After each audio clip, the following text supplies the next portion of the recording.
moment I can see it. Streaming the truth live from where they decree it. Sylvia speaks, no filter, no buffer. Courtroom drama couldn't get any tougher. When the gavel's first bang, to the witness stands tears. Sylvia's lens captures all your hopes and fears. Uploading justice one trial at a time. Tuning every moment, edges sublime. Welcome to the Sylvia Show, oh yeah.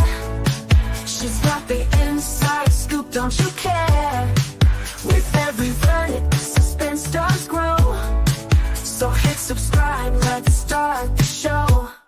Welcome to the Sylvia Show, oh yeah. She's got the inside scoop, don't you care? With every verdict, the suspense does grow. So hit subscribe, let's start the show. Faces tell stories, the courtroom can't hide. Sylvia's insights cut through the divide. From jury talks to the lawyer's secret. In Sylvia's world, you know you'll need it. Behind the scenes where whispers are loud, her lens reveals the truth in the crowd. Courtroom secrets laid bare to see. Stay curious with Sylvia Spree.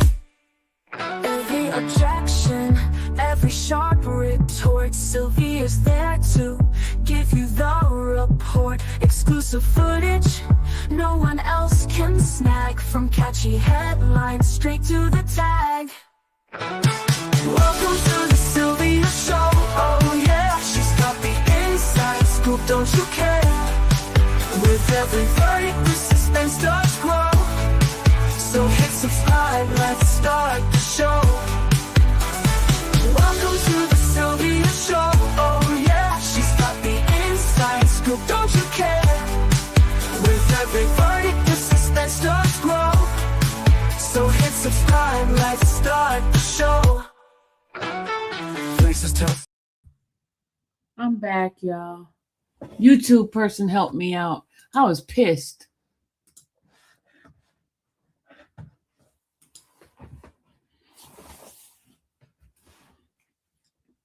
I had to log out and start over and all that stuff.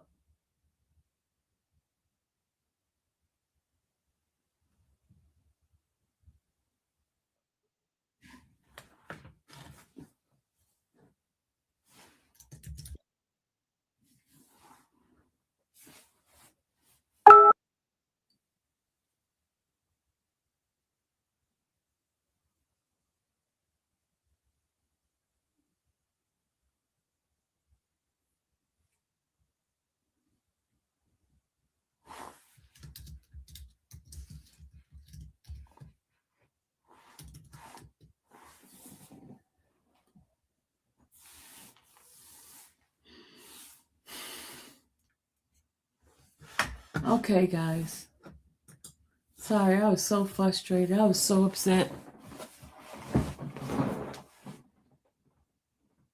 Trying to figure out why am I being sabotaged. It seems like something's always happening on this YouTube thing, man. It's always something. Always something.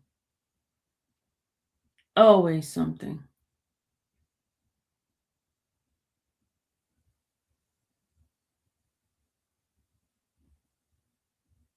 They ain't taking your money. They not giving you views. If it ain't giving you views, they're always doing something to try to sabotage us. Yeah, they're always doing something.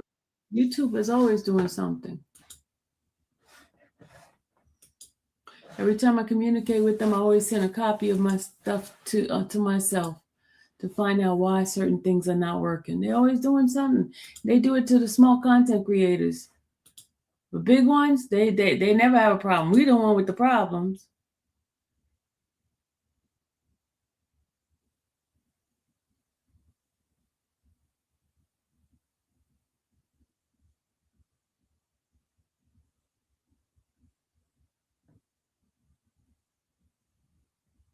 They're always doing something to our channels.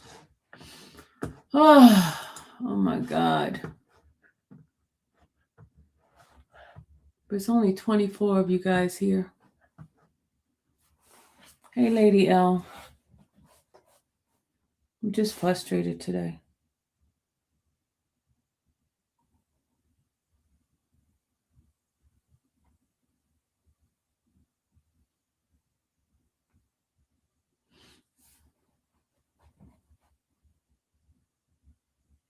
Exactly. They make us out there test. It's always something.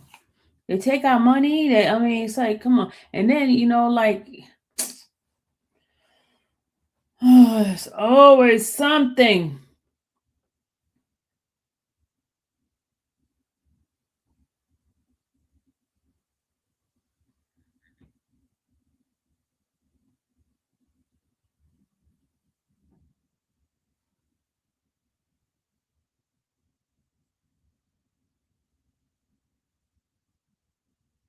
You said, calm down. Oh, it's always something. Always something.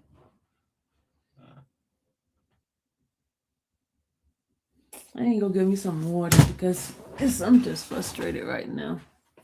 The other thing is I haven't eaten either. Hold on. Oh, my butt hurt from sitting down so long.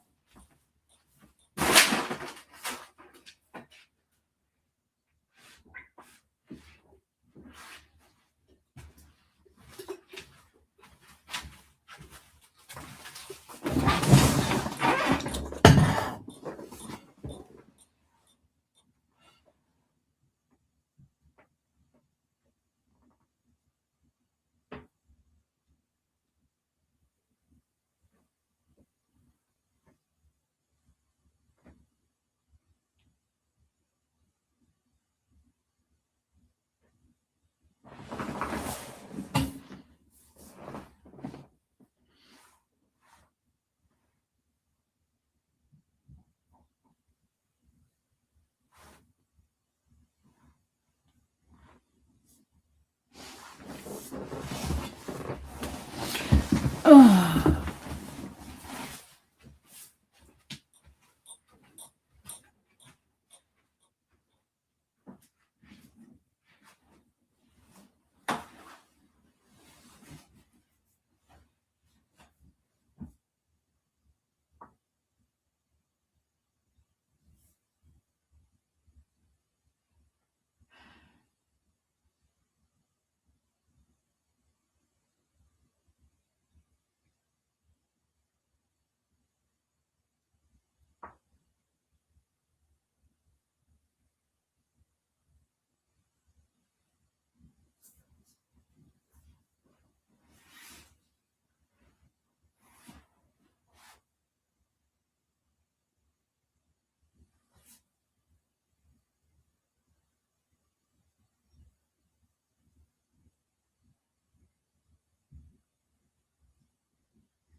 Watching you on my office.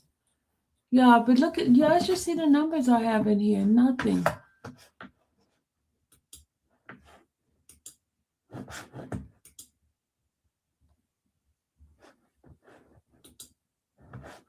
I'm gonna just, can I end this day and just start tomorrow?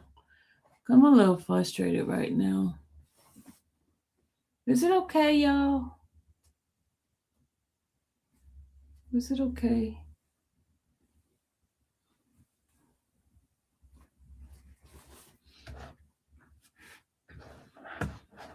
You said no? You said no?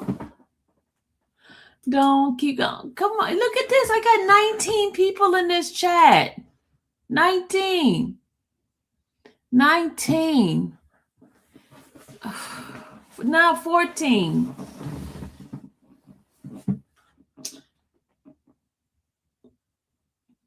I feel like I'm wasting my time. Do you want me?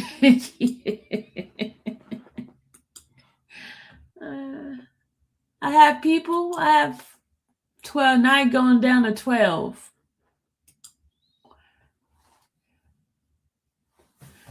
You say, I always say I don't care about the views. Well, I don't care about the views when it comes to like when I'm doing my prayer stuff. But when I'm sitting here, you think I'm gonna sit here for a freaking 8 hours and just get 2 or 3 views? 8 hours. You want me to say it? 8 hours. I could be doing some DoorDash where at least DoorDash give me a couple of dollars. DoorDash give me a couple of dollars. I respect your feelings. I respect your feeling if you want to start tomorrow, but you got to start somewhere and you got to push through, get where you want to be. Tamara, if I was a person just starting out in a channel, I could take those words, be like, yeah, you're right, yeah, you're right. But look, I've been doing this since 2020 on my channel. That's 6 years. For this bull crap to happen. For this bull. Thank you, Mr. 444 Smiles. Thank you so much for the super chat. Appreciate you.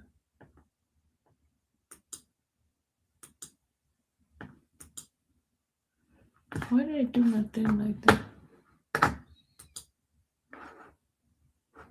I know. Okay, didn't I play that thing this morning? Talk about choices. Didn't I play that live this morning? Didn't I play that live this morning? Talk about choices.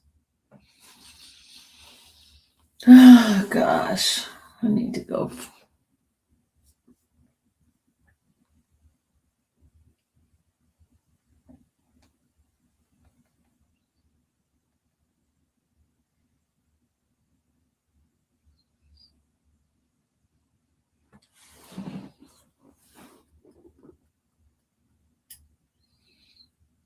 Patricia said yes. Oh, ho, ho, ho, ho, ho, ho.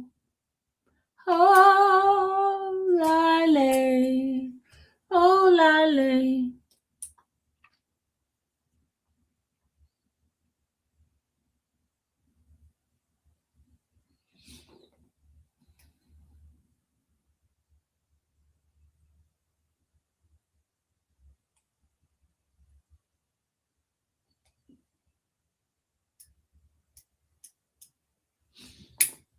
Thank you. Is Pretty Chick back in here? Where's Pretty Chick? Tell her thank you for the screenshot. That's what they used to Pretty Chick, thank you. That's what they used to try to fix it for me. Thank you, Tamara. Thank you for the super chat.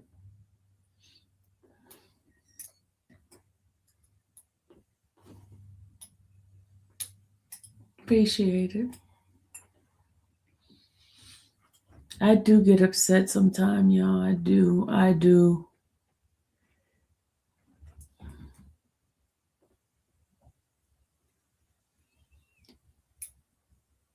See, I'm gonna stay. I'm gonna stay.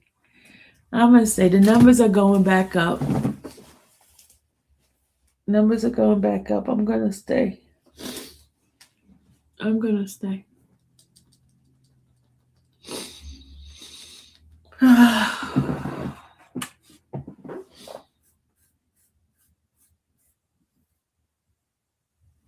You know I love me some you. Thank you, 444 Smile. I love you too.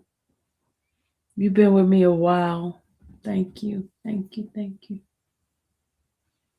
I know some of you guys say, oh, come on now, Sylvia, stop it. Stop it. But it's a frustration that I was like going in on the guy. I was like, you guys are sabotaging me. I mean, what is it? Every time I turn around, it's always something with this channel. Always something.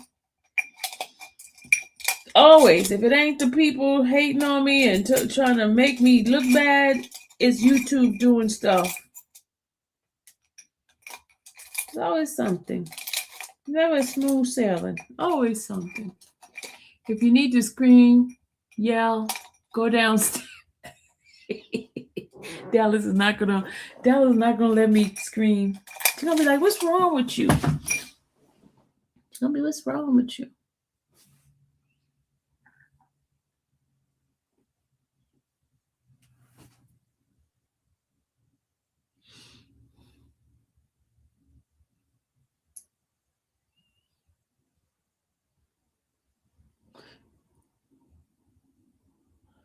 Thank you for rocking with me, VK. I know you gonna rock with me. You've been here forever.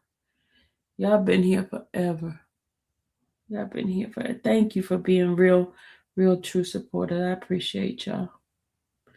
Even with my craziness. Hey, VK, remember we used to put it on the table? Remember, VK? We used to put it on the table.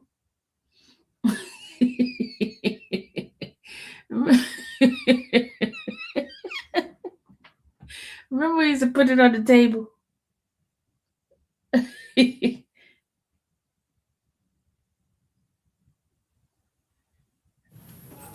you go. We back. Very good. Defendants are present, state's present, defense counsel's present. You guys ready to go?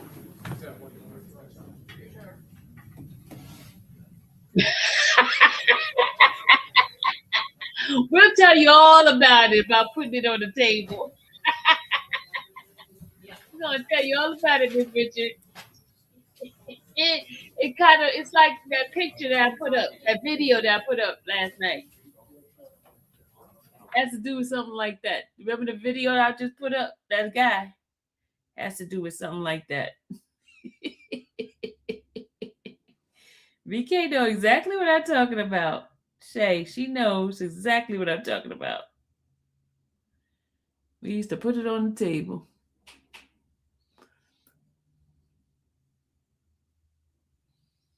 Exactly, Miss Rich. You knew exactly what I was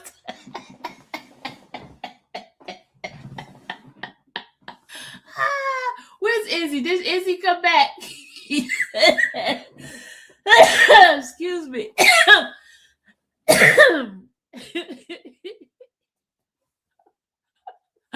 Well, I made a thank you.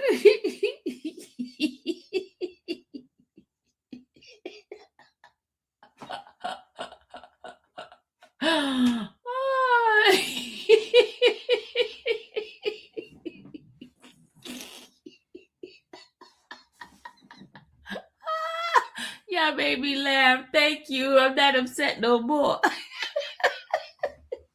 I tell you, I got all these different emotions that be going on when I get on this chat. I go from angry. You get all the whole. Ew, he digging up his nose. Look, he dug up his nose and then put his hand on the mouse. Did you see that? He got a booger. He had a booger. That guy, the one right there. Look, he got his hand on his mouse. Look, he got that finger. That first finger have a booger on it. Ew. Look, now he probably rubbing that booger on that thing. Ew.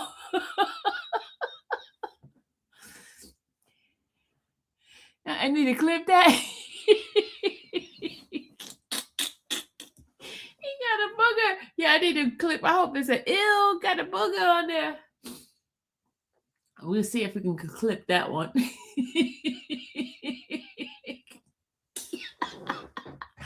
Oh. Look at that finger. He's moving slowly with it. I wonder is he gonna touch the guy with the booger hand?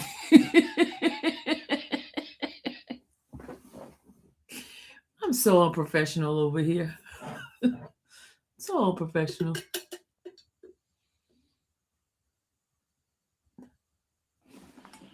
So sorry. Is that a yes? Yes, Your Honor. Thank you, Deputy Livingston. I wish I could take you home with me. Make Wish that you could come home. announcement every time at my household. Okay, so State, we ready? Yes, Your Honor. Okay, who's gonna be your next witness? Gino Norris. Okay, let's go ahead and bring in our jury.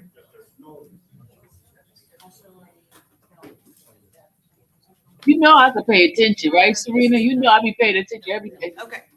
And for the media, again, this is another non-law enforcement witness who does not wish to have their face broadcast. Judge, he also is going to be asked where he's working, and he does not want that published. Do you have to have that on the record?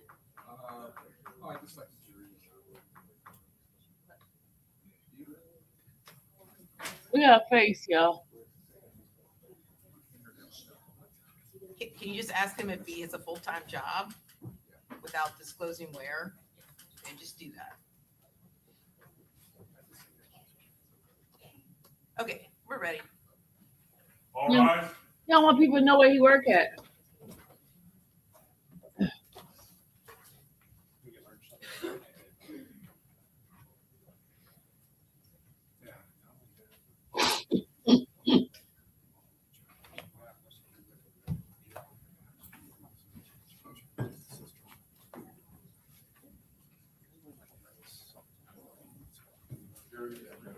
Okay. Very good. Welcome back, everybody. All right, everyone have a seat. State, call your next witness. State of Florida calls Gino Norris. Where's Kim? Where's Kim? Kim, you in the bushes? Kim Possible, get out of here. Get out the bushes.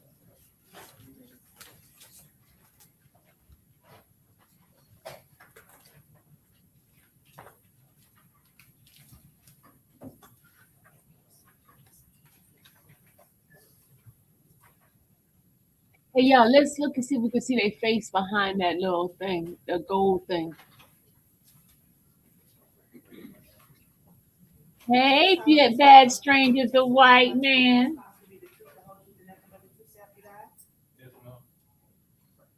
Don't that girl in the back in the tan just look like she related to Alicia? That girl that got convicted. Don't she look like she could be her sister all the way in the back with the tan? All right, you may proceed, Mr. Herman. Thank you, Your Honor. May it please the court. Yep. Good afternoon, sir. Good afternoon. Can you please state your name? Gino Norris. Mr. Norris, do you live in the city of Jacksonville? Yes, sir. And did you come down here to testify in this case? Yes, sir. Do you have a full-time job right now? Yes. Did you know an individual named Charles Jones? Yes, sir. And in 2024, June of 2024, do you remember him passing away? Yes. How long had you known him, Mr. Norris, at that point? See, about 10 years. 10 years. Do you remember when you first came to know him about how old you were? Probably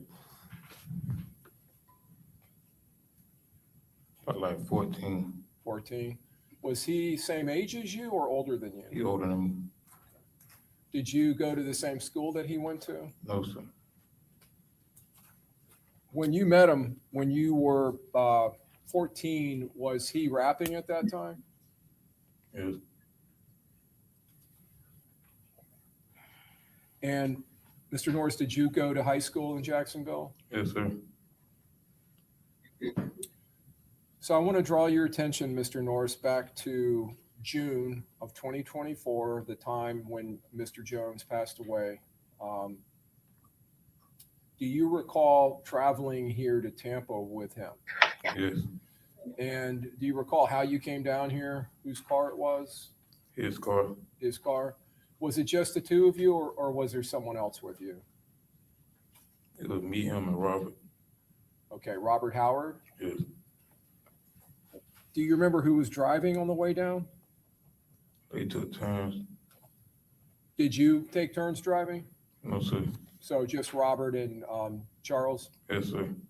Now, at that time, when you would talk to Charles, how did you refer to him? What name did you refer to him by? Let's call him FOLIO. You called him Folio? Yes.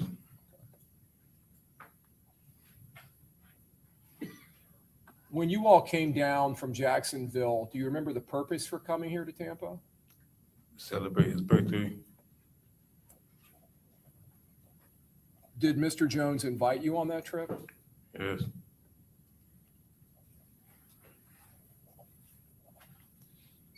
When you all arrived, do you remember where you stayed? Yeah, we had a B&B. Airbnb? Yes. Do you remember where that was? It was like St. Pete. St. Pete? Yeah, around that area, I think. Okay. Would that have been a Friday night? Yeah, I think, yeah, we got here like on a Friday. And then the following day, did you all end up going to another Airbnb? I'm sorry, Airbnb? Yes. And was that in a different location? Yes. Were you aware that Mr. Jones was posting things on his Instagram account about his birthday party or about people coming to the Airbnb? I know he was posting like promoting it. You knew that he was promoting? Yes. So I want to move to the Saturday night when you're at the second Airbnb. Is Robert Howard there? Yes. And Charles is there? Yes. Were there some young ladies that came down from Jacksonville that evening or that day? Yes. Did you know those women?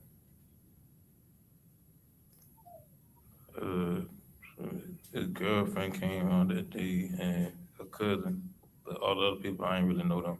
Okay. So Charles Jones' girlfriend, what name did you know her by? Armani? Armani? Did you ever hear anyone call her Armani? Yes.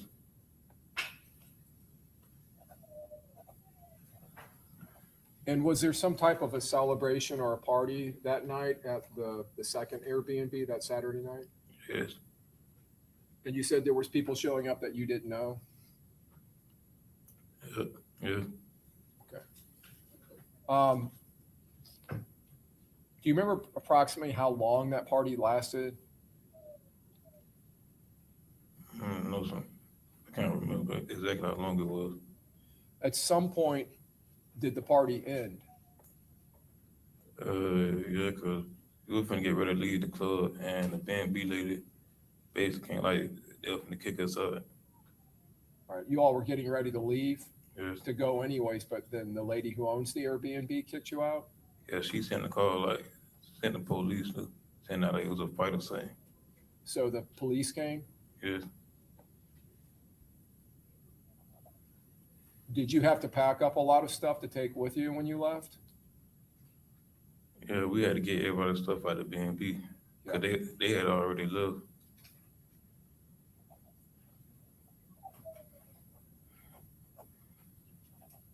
When you left the Airbnb that night, did you travel in Charles Jones' vehicle? Yeah. And that's the same vehicle you came down here from Jacksonville in? Yes. And was that a Dodge Charger? Yes.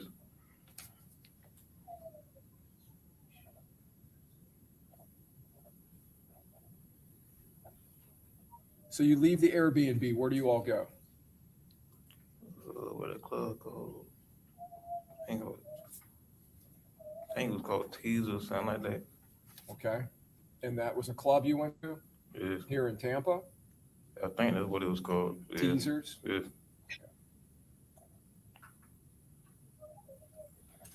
When you were driving from the Airbnb to the Teasers, other than you and Charles Jones, who else was in the car during that trip? This when Zay was in the car with us. Who was? Zay. Xavier Edwards? Yes. Is that someone you know? Yes.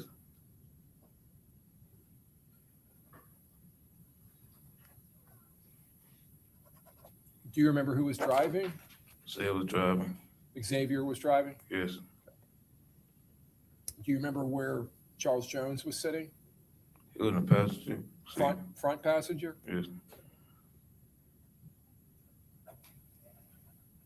When you all arrived at Teasers, were there already people there from the Airbnb or people from the party there?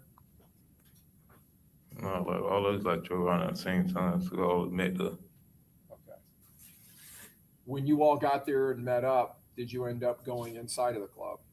Yes. And did Mr. Jones, did he make some kind of an appearance there at the club? What you mean by appearance? Well, did he perform or did he do some kind of a show or? No. Okay. Did he meet with people there? Yeah, some other people he knew was there. But you were aware that he had advertised that he on his Instagram that he was going to be there? Yes. And that's what I meant by an appearance, that he Okay. was going to be appearing there. Do you remember approximately how long you were there?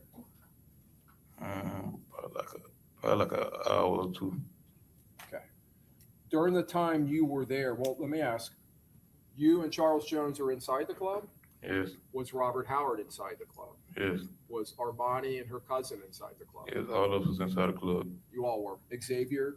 Yes. Did you know Taifa McCrae? Yes, that's my cousin. Oh, you don't know, you know him as your cousin? Yes. Okay. Did you know the young lady that was accompanying him that evening? I know of her, but I don't really know her.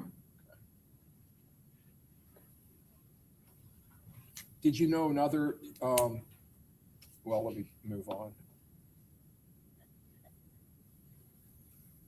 So you said you were there for a while, almost an hour or more than an hour. Yes.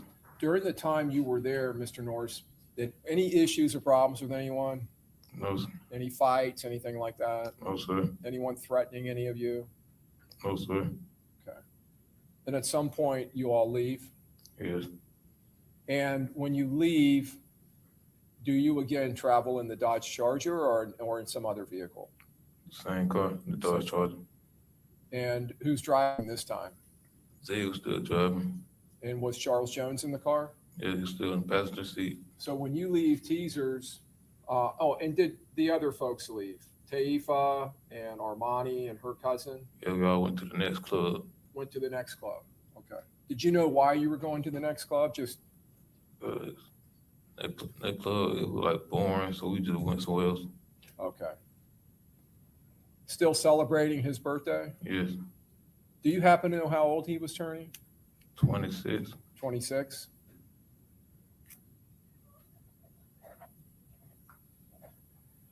When you got to the second club, did you all, after arriving there at some point, go inside? Yes. Do you remember if that required you all to go up any stairs or steps? Yes. Do you remember if Mr. Jones was doing anything with his phone, if he was live streaming or doing anything like that? He was recording a video. He was recording a video? Did you ever see that? Yes. You all go into that club. What do you all do in that club? He just party. Just hung out? Yes. How long do you remember how long you were at that club?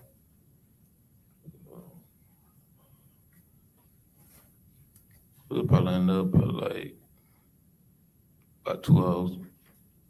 Till about 12? I said about 2 hours. Oh, 2 hours. I'm sorry. At some point, do you leave? Yes.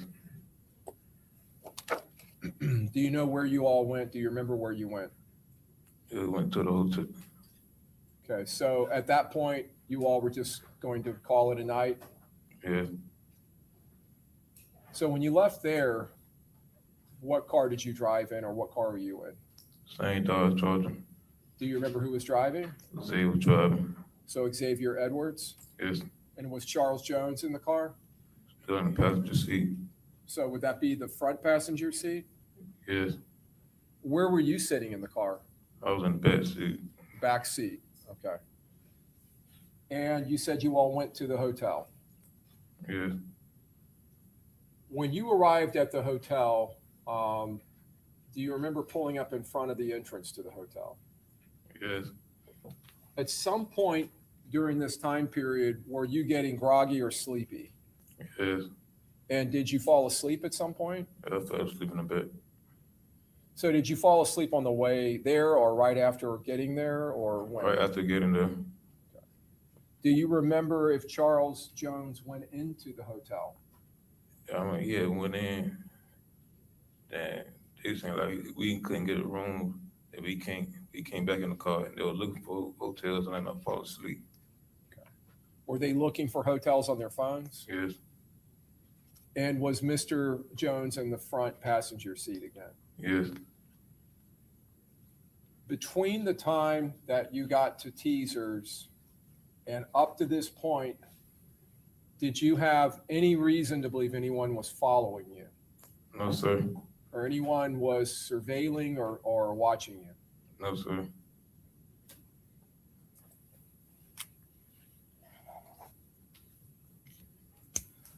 Do you remember at some point waking up or being woke up? After the shooting is when I woke up. Okay. Do you remember, or did you ever figure out what woke you up? Was it No. movement or noise? The car had hit something and that woke me up.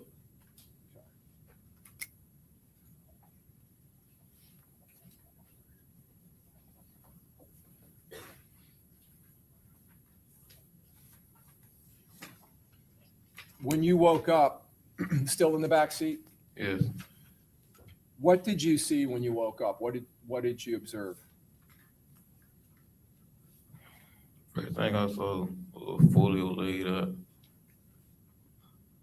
And then I looked up, saw the holes in the window. I saw Zay covered in blood. Did you at some point realize that you had been injured? No, I ain't really realized that till we got in the hotel. Okay.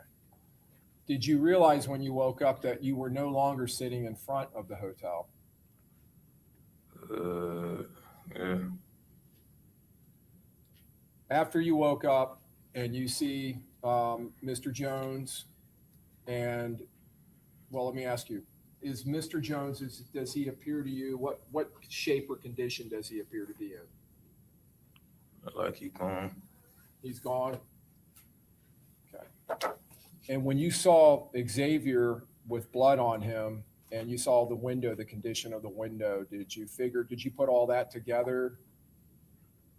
Yes, 'cause at first I thought we got in the car accident until I saw that.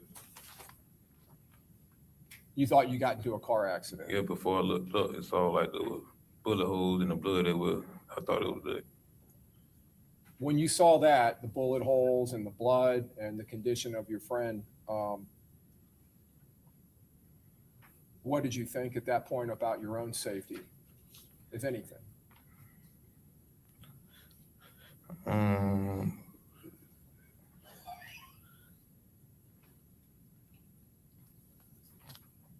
I don't know, just trying to stay alive.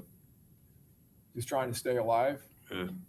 Okay. So did you and Xavier Edwards leave the vehicle? Yes. Was Mr. Edwards saying anything to you? It was just him and get out and come to the hotel. He was telling you to get out of the car? Yeah. At that point, having seen the bullet holes through the windshield, did you have any idea where the people that had done that, where they were? No, that's why we had ended up getting out of the car. And you said you went into a hotel. Yes. Did you have to walk to the hotel or run there? We had ran. And did you go into the main entrance of the hotel? Yes. When you got into the hotel, what did you do? We was trying to get help. Did you find any employees when you went into the lobby? No, sir. Were you saying anything to try to get help? We was screaming out for help. Just screaming for help? Yeah. Did anyone respond or help? No, sir. Once you were in the lobby, where did you go? We was like knocking doors, trying to ask for help. Then we ended up going to like the third floor because we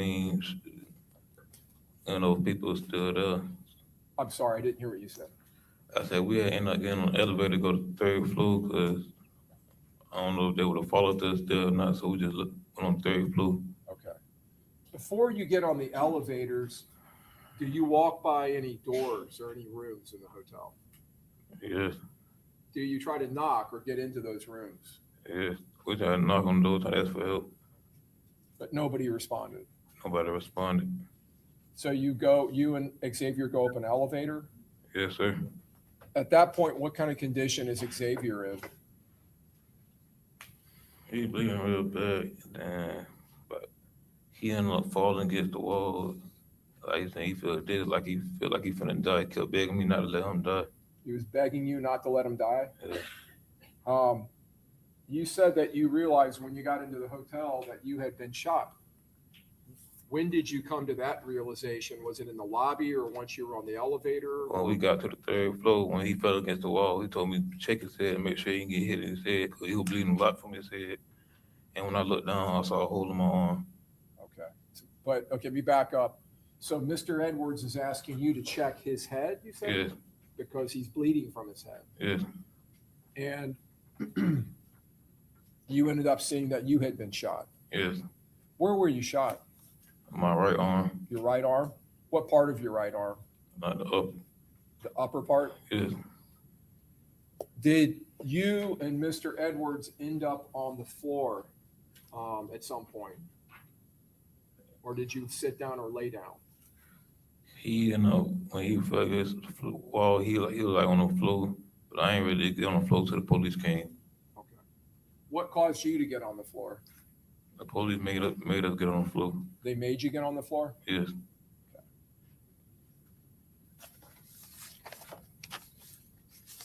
Your Honor, I'm going to tender States Exhibit 91 and Exhibit 25 A through D.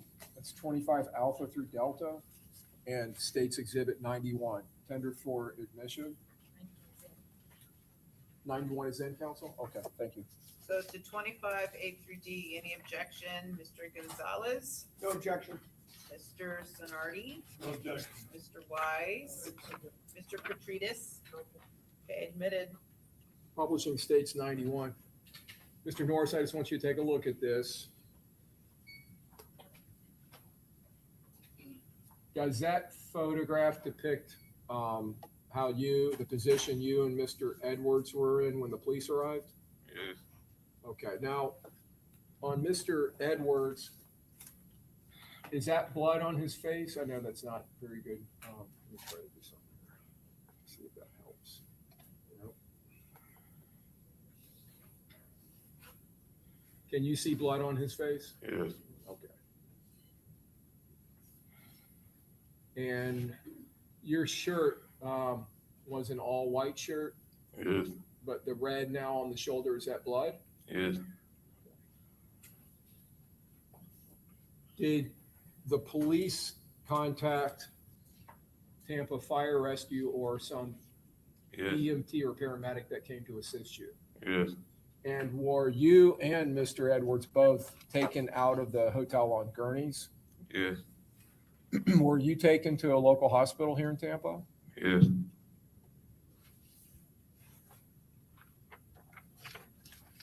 Do you remember law enforcement, police officers coming there to talk to you?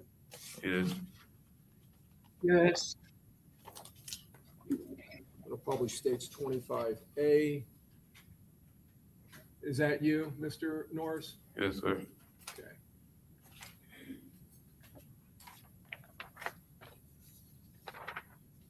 Okay. B. Do you recall, did they give you pain medication? Yes, sir.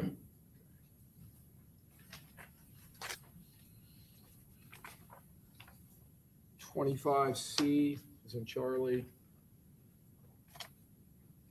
Let me orient it this way.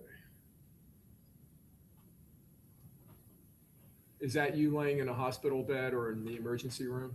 Yes.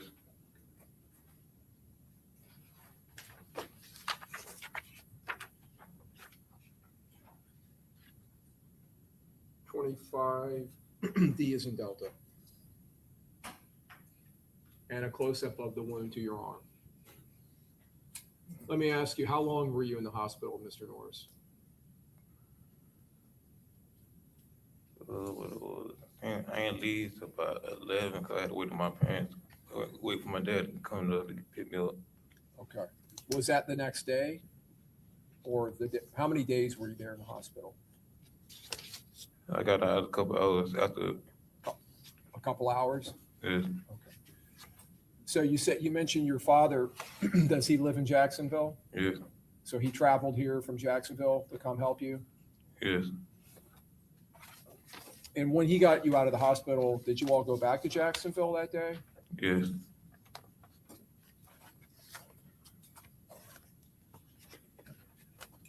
So I want to go back to the Airbnb and the party. So the beginning of the birthday party that night before you go to the clubs. While at the Airbnb, did you drink any alcohol? I took one shot. One shot? Yes. And then after getting to Teasers, did you have anything to drink at Teasers? No, I wasn't a drinker then. That's like the only time I drunk. I'm sorry? So I wasn't a drinker then. That one shot, like the only shot I had took. Okay. That's the only alcohol you had that night? Yes.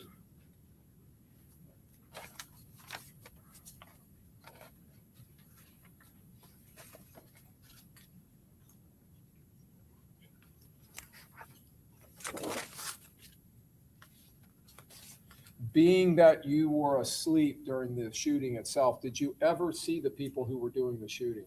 No, sir.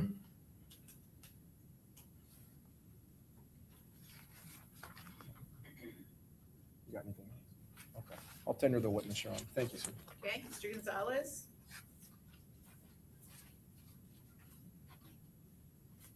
Thank you, Your Honor.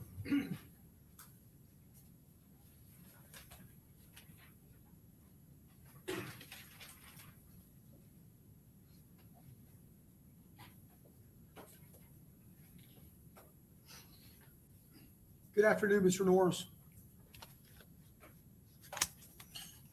Good afternoon.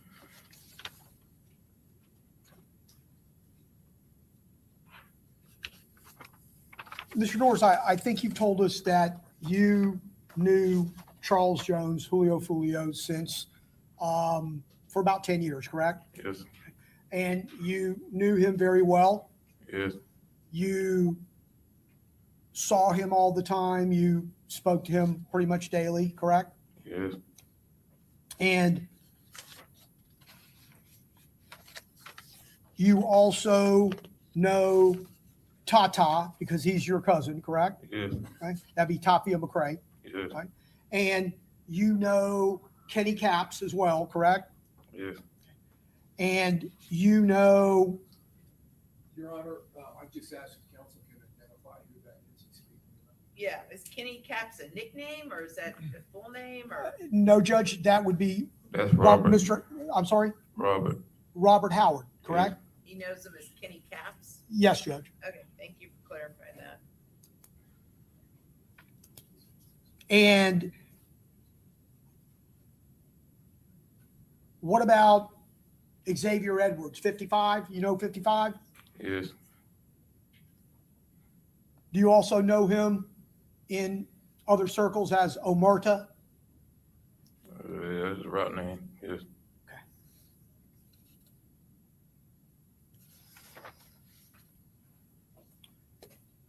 You're aware that Mr. Jones and the other gentleman that I named, they are part of 6 Block, correct?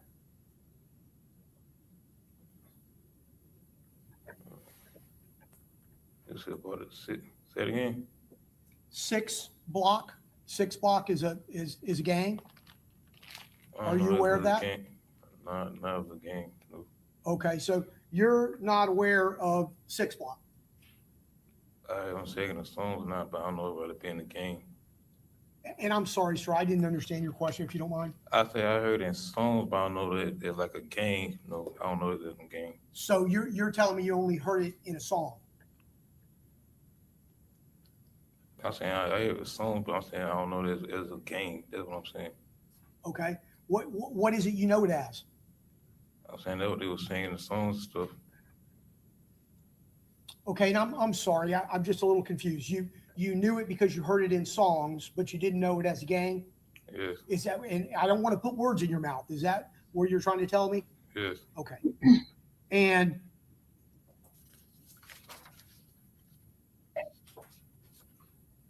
did you listen to Charles Jones, Julio Folio's music? yes, Did you listen to other drill rappers' music?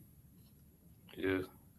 There are lots of drill rappers. Objection, Your Honor, outside the scope. I'll overrule at this point, but go ahead. There are a number of different drill rappers, correct? Yes, And they all pretty much sing about the same thing, correct?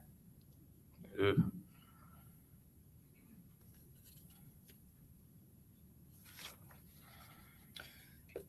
When you came to Tampa, Mr. Norris, did you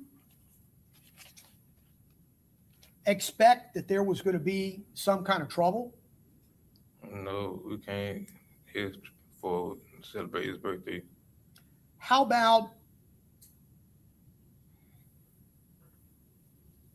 Mr. Jones, Julio Folio, or Mr. Howard, Mr. McCrae, Mr. Edwards?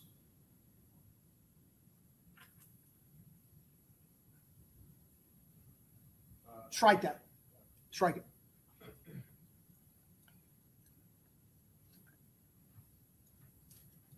Were you aware before you went to Tampa that there was going to be trouble? No, You brought your gun with you, did you not? yes, And you had it in the car, correct? I was in my cousin's car. Your cousin meaning Tata, Mr. McCrae. Yes, And there were times when you were in Tampa that you were in that car at certain times, correct? no, I didn't ride with my cousin. I don't have anything further. Thank you, sir. Okay, any questions, Mr. Sonardi? Okay, Ms. Timmy?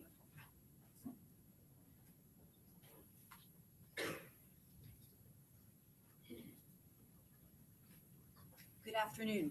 Good afternoon. All right, so I just have a few questions for you. Would you agree with me that you don't know or you don't have any idea who was responsible for killing Charles Jones? Oh man, I don't know. Okay. And Charles Jones was actually your cousin, correct? Yes, Yes, you were very close with him? yes, ma'am. And you would also agree with me, there's a lot of different groups and a lot of different people that did not like Charles Jones, your cousin. Objection, outside the scope, Your Honor. Overruled, I'll give you a little bit of latitude on this. A little bit. Correct? Yes, a lot of people didn't like him. And the reason why a lot of people didn't like him was because of his music, right? Objection, speculation. If he knows, if you know the answer, you can answer. I guess so. and it's not necessarily his music, but it's the content of his music, right? Objection, speculation. Answer, Mr. Norris, if you know.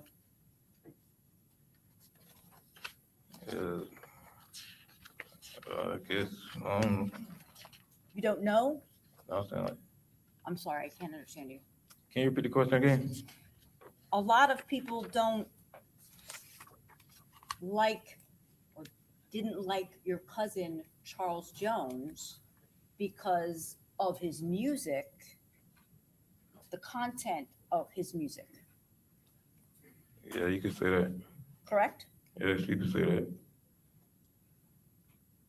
Because he says a lot of stuff in his music that people don't like, right? Okay, listen, I'm not gonna have him guess about people, so he's already indicated to you regarding people generally responding to Mr. Jones and his music, but I'm not gonna have him keep guessing what, That was gonna be my People. last question, Judge. okay, very good. So am I allowed to? Yeah, you can ask it, then we need to move to the next topic. There's a lot of people that didn't like Charles Jones because of the stuff that he would say in his music, right? Yeah.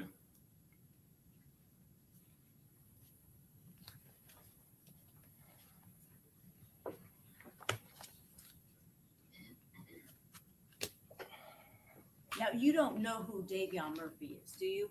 No, ma'am. And you don't know who Rashad Murphy is, do you? No, ma'am. Thank you, sir. Okay, Mr. Wise, any questions? Yes, thank you.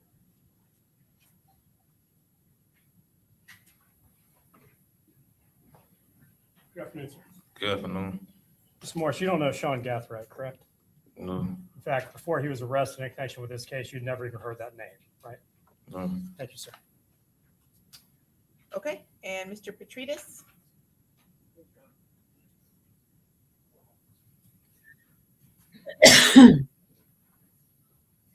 Good afternoon. Good afternoon. You did know Isaiah Chance, correct? Yeah, I talked to them on social media. But other than that, no. Did you ever see him? You did see him out at a club, though, correct? Once? Yeah, I saw him in the club before. Is that at Club Elevation? Yes. Where did you see him out in the parking lot? Yeah, when we leaving the club. Were a lot of people out in the parking lot at that time? Yeah. Yeah, Yeah, okay. Is that a common practice in Jacksonville? yeah. Okay. Did you know someone nicknamed Mizzle, possibly Jaquez Taylor? Yes, Was he with you in Tampa during this incident? yes, Was he in the clubs with you all in Tampa? yes. Are you aware of Isaiah Chance's music? Is that something you listen to? No. Were you aware of it? I don't saw it pop up with my timeline before, but I never really listened to it. I saw it pop up on my timeline before, but I never really listened to it. And the Home 2 Suites, the hotel, that was not a pre-planned destination that night, correct? That was a last-minute decision, correct? Oh, yeah. We ended up trying to find that when we got the last club. So you didn't start looking for that hotel until you're at the last club. Yeah. And you didn't see anything before or after the shooting of anybody else, correct? Say it again? You didn't see anyone suspicious before or after the shooting. Oh, no, sir. That's all I have. Thank you, sir. Okay. Sir, may I ask one follow-up question? Yes. Yes.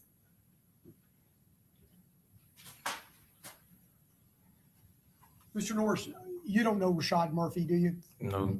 Thank you. Okay, redirect. Mr. Norris, you've known Charles Jones, you said, since you were 14. Yeah, about 14 years. So you were asked if you were his cousin. Are you his blood cousin, or is that just something you all refer to each other as his cousins? Yeah, I refer as cousin. You were first cousin? It's not referred to each other as cousins. You refer to each other as cousins. Okay. Let me ask you about the handgun. Was it a handgun, a pistol that you brought with you Yeah, here to Tampa when you all came down? yeah,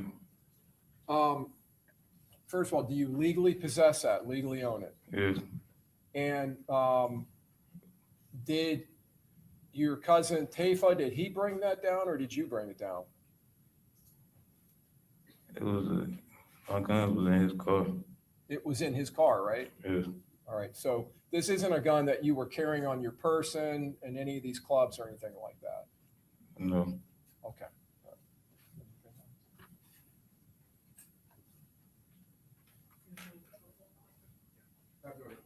Okay, may this witness be excused? Yes, Your Honor. Okay, thank you, Mr. Norris. You're free to go. All right, state, who's your next witness? Mia Bentley. Mia Bentley. All right, and this is going to be another witness who has requested that her identity not be broadcast.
Do you solemnly swear or affirm that the testimony you're about to give in this house will be the truth, the whole truth, and nothing but the truth, so help you God?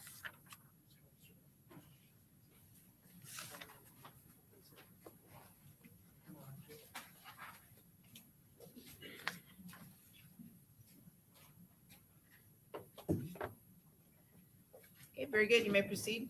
Thank you, Judge. Please state your full name for the record. Camille Bentley Miss Bentley, where did you grow up? in St. Augustine. Did you also hang out in Jacksonville at times? Yes, Did you have family and friends that lived in Jacksonville? yes, Now, I want to talk to you about June of 2024. Back then, did you have a friend by the name of Aaliyah Albritton? yes, How long had you known Aaliyah Albritton? for a while. Did you plan to do a girls' trip with her for the weekend of June 21st of 2024? Yes. Who else was going to be involved in this girls' weekend? It was just me, Aaliyah, and it was supposed to be another one of our friends And where were you supposed to go for this weekend trip? here in Tampa. And did you come to Tampa on that Friday, June 21st of 2024? Yes, Where were you going to stay? at my friend's house. Did you go there on that day? I did. At some point, did you meet up with Aaliyah Albritton? I did. Tell us how that happened. Well, we came together. And where did she live in Jacksonville at the time? Yes, And where were you living at that time? St. Augustine. St. Augustine. And how was it that you came together? We just been friends for a while. We knew each other from social media and through other people. I meant together to Tampa. Did she Together to come? Tampa. Yes. Did she come pick you up? Yes, Okay. And in whose vehicle did she come pick you up? in Tata's car. And you said Tata, and I know that you know him as a nickname. Is that Tafa McCray? Yes, I'm going to show you. Remember, this time we put into evidence States Exhibit 27. You're moving it in? Or- Yes, Your Honor. Okay, any objection? No objection. Mr. Sonardi? No objection. Mr. Wise, Mr. Petratus. Okay, admitted. Ms. Bentley, I'm showing you States Exhibit 27. Do you recognize him? Yes, And who is that? Taifa. Taifa. And he's the person you know known as Tata, is that correct? Yes. Okay. And how do you know Taifa McCrae? Through Aaliyah. Through Aaliyah? He was friends with her? And is that, and other than knowing him through Aaliyah Albritton, had you met him before? No. And was he driving a car? Yes, What type of car was it? a Nissan Altima, What color? black. So they came and picked you up in St. Augustine, Yes, and you guys came down to Tampa. yes, Was there an Airbnb that they were staying at? yes. Was there a celebration or a party that was going on at the Airbnb? Yes. Remember where the Airbnb was located? Not really, because there were multiple. There were multiple Airbnbs, is that correct? Yes, There was a different one Friday night as opposed to Saturday night. yes, So going to Friday night, did you go to the Airbnb Friday night? I was there. How many people were at the Airbnb? Just me and Aaliyah and the girls and the guys that were there. Were one of those guys Charles Jones? Yes. Had you known of Charles Jones before that trip? Known him? No. Did you know of him? Yes. And how did you know of him? He's a rapper in Jacksonville. And you, from being in Jacksonville with family and friends, you were aware of Charles Jones as the rapper Julio Folio, is that correct? Yes. Had you listened to his music before? No. Had you, you said that you didn't know him, you just knew of him, is that correct? Mhm. And so when you went to this Airbnb Friday, you were introduced to him, is that correct? Yes. And you said there were some other girls there? And were there some other men there as well that you did not know? It was just me and Aaliyah and one of our friends and just the guys that were there. Was there a party when you moved to the second Airbnb? Did you go to that Airbnb as well? I was there.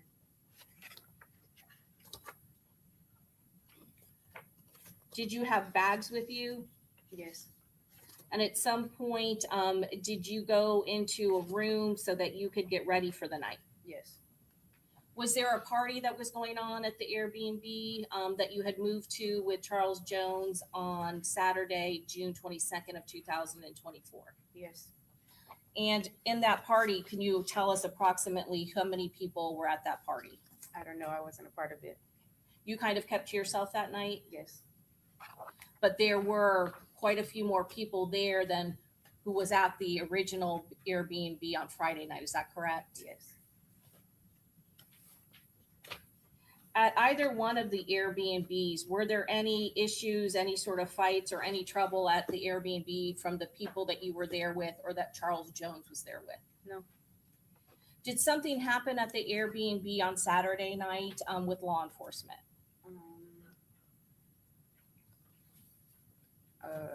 I just remember we all left.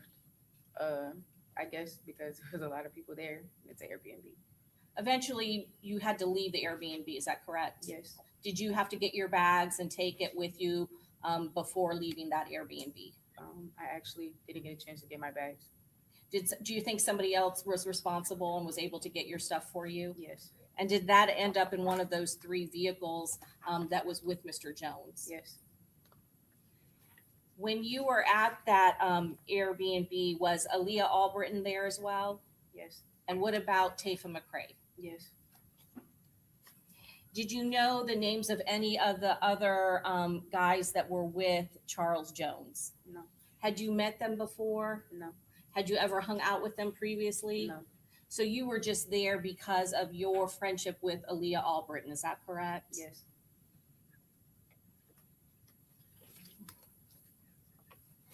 Some point during that day on Saturday, did you go to the store and run an errand for Mr. Jones? Yes. What did you do? We went to Walmart to go buy a speaker for the party. Did he ask you to do that? Yes. Did he provide you with funds to do that? Yes. And did you do that? Yes. And other than that interaction with Mr. Jones, did you have any other interaction with him? Not really. No.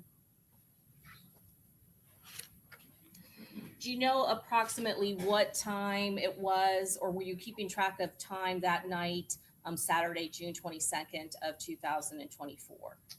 No. At some point you said that you had to leave the Airbnb, is that correct? Yes. Who did you leave the Airbnb with? The people I came with, Aaliyah and Type. Aaliyah Albritton and Typha McCrae, is that correct? Yes. And whose vehicle? Typhus. Where did you all go? We went to. I think we went to the first club. The first club? Yeah. Okay. And that was a first story club, correct? That wasn't on there wasn't a building with 2 stories, is I that think correct? so. It's hard to remember. Sorry. And how long were you at that club? I don't know. I couldn't keep track of time. Were there Wasn't for others? long. That's okay. Were there other members that came from the Airbnb with Charles Jones to that club with him, as well as you and your friends? I guess so. I'm just there. I was just there. I understand. And at some point, do you go to another club? Yes. And when you go to another club, are you in the same vehicle with the same people? Yes. Who is driving? Typha. Typha McCrae? Yes. I'm going to introduce into evidence Judge States Exhibit 29A through R. Any objection, Mr. Gonzalez? Briefly, Judge. No objection. Mr. Sonardi? No objection. Mr. Wise? No, Your Honor. Mr. Petridis? Admitted. Ms. Albert, I'm sorry, Ms. Bentley, I'm going to ask you to look at the screen and I'm going to show you 29A. Are you familiar with that black Nissan? Yes. And is that the vehicle that you described that you got picked up in that belongs to Typha McCrae? Yes. And you said that he was driving, is that correct? Yes. Where were you seated? At first, I was behind the passenger seat of the car. Okay. And where was Aaliyah Albritton? In the passenger seat of the car. Passenger seat of the car, front or back? Front. Front. And were you in the back? Yes. And so you went to the second club, is that correct? Yes. And you said you don't know how long you were there. No, ma'am. Was Charles Jones at that club? Yes. And at some point, you left that club, is that correct? Yes. Did you leave with the same people Yes. and in the same vehicle? Yes. Where did you go after you left the second club?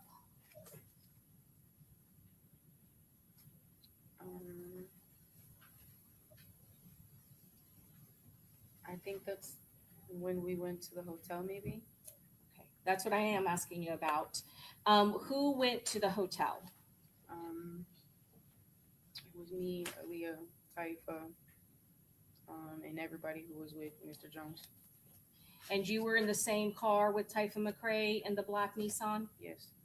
Was Mr. McCrae, was he driving that vehicle? Yes. And were you in the same position that you were previously when you went from one club to the second club? Yes. So you were in the back seat, is that correct? Yes, ma'am. And Mr. Jones, he was in another vehicle? Yes.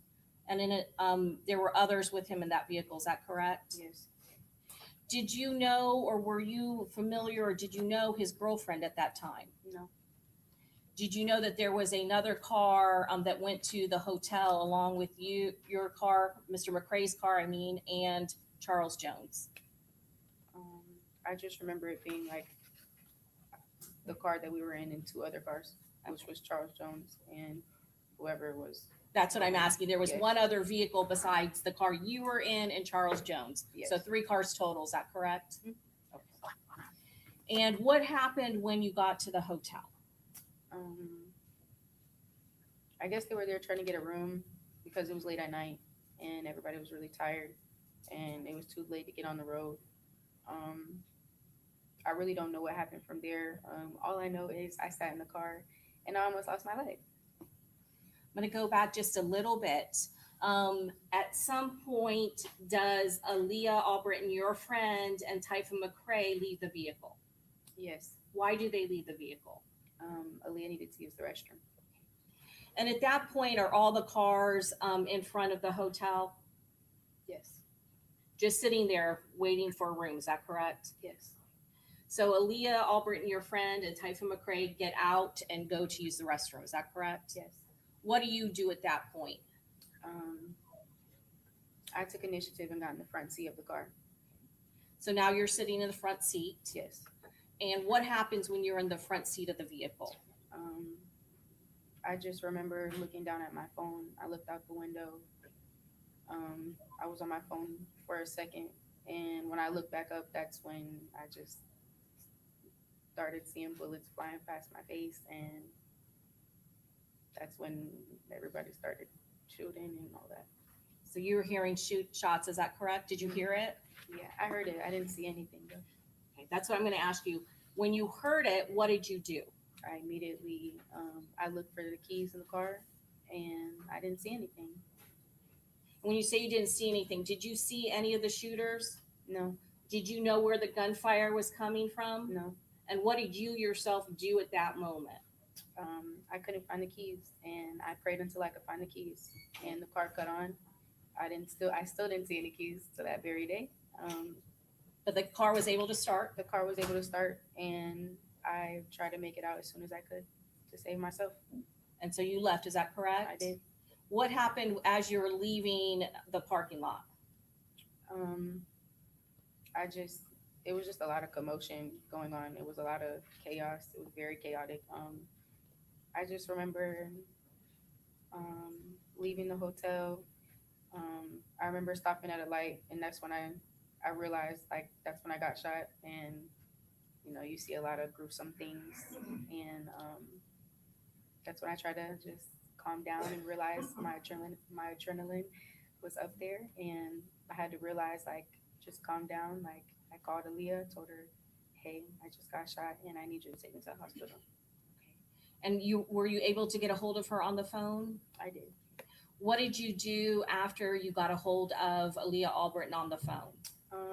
After I got a hold of her, I basically turned around. I went back to the hotel just to make sure that they were okay. And I just looked out just to make sure nobody else was there. So it was clear for me to go and make sure that we were okay for them to get me to the hospital. And when you say they, who are you referring to? Typhon and Aaliyah, just making sure that they were okay. When you got back to the hotel, did they get back into his vehicle? Yes, And what happened? we went to the hospital. When you got to the hospital, what were you treated for? Gunshot wound. Where was the gunshot wound? I got grazed and a gunshot wound in my right arm. Were they able to remove all of the bullet? I don't have any bullets removed out of my arm. They're still there, is that correct? Yes. Were your parents also in Tampa that weekend? Yes, At some point, did you get a hold of your parents to come pick you up? I did. And did they eventually come to the hospital? They did. How long would you say you were at that hospital? I was there for a couple of hours. They wouldn't let me see my parents for a long time. So we were there for a while. At some point, did an officer from the Tampa Police Department come and meet with you? I remember a police officer did come in, gave recognition, but I don't remember what he asked me. I was worried about myself more than worrying about talking to others. And Were you upset at that point? yes, Did you want to talk to law I enforcement? didn't want to talk to anyone at all, but my family. You wanted to see your parents, is that correct? I'm going to introduce into evidence States Exhibit 28. Okay, any objection, Mr. Gonzalez? No objection. Mr. Sonardi? No objection. Mr. Wise? Mr. Petridis? Okay, admitted. Ms. Bentley, States Exhibit 28. Is that a picture of you in the hospital? Yes, And can you tell us which arm was shot? my right arm.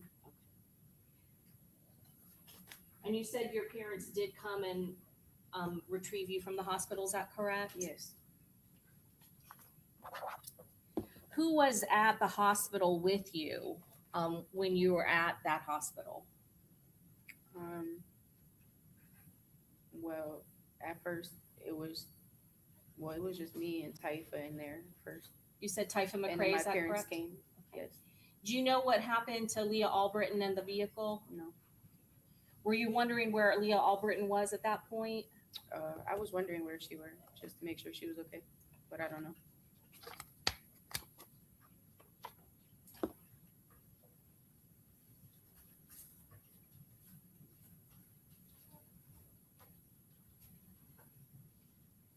Show you States Exhibit 29A again. The black Nissan Altima that belonged to Typha McRae. Do you see this damage here to the front of the vehicle on the right-hand side of the picture, Yes. which would be the left-hand side of the driver's side of the vehicle? Yes. Was that damage there prior to the shooting that occurred at the hotel? No. Also going to show you States Exhibit 29B, the driver's side. Do you see the damage and the paint transfer here? Yes. And again, was that damage there before the shooting No. that occurred at the hotel? How did that occur? I'm assuming from all the chaos. All the chaos. Then I'm going to show you States Exhibit 29C, the back of the black Nissan Altima. Do you see these two bullet holes on the back rear shield window? Yes. Were those there prior to the shooting? No.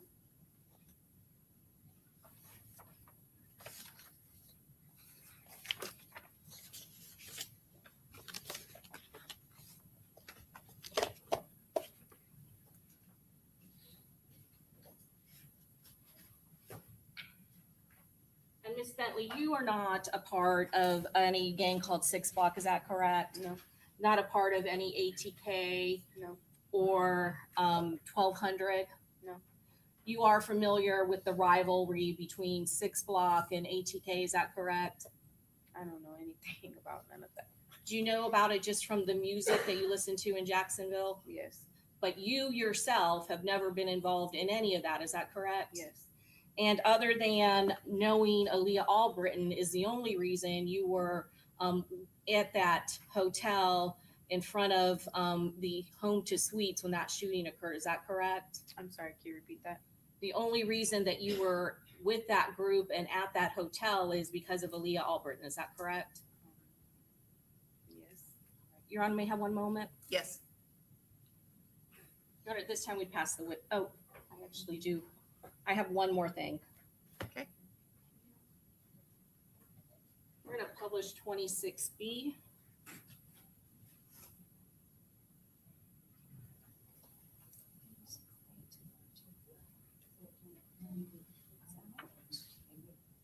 We don't have it. The clerk doesn't have a 26B that's been admitted. 22B6. I apologize. I'm going to stop the video right there. You see on the screen, can you tell us the vehicle where the gentleman in the blue shirt and the lady in the pink outfit, do you know who those individuals are? Yes. And is this the black Nissan that you have been testifying to that you were in and that you were in the back seat? Yes. And is this what is occurring when you said they went to the restroom? Yes.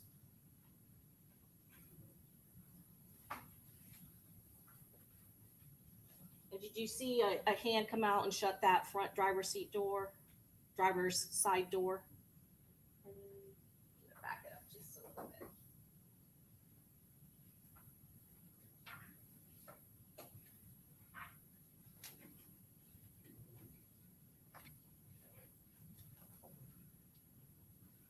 Did you see that?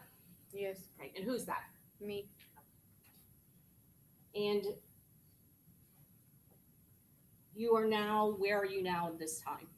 I'm in the passenger's, well, in the driver's seat of the car.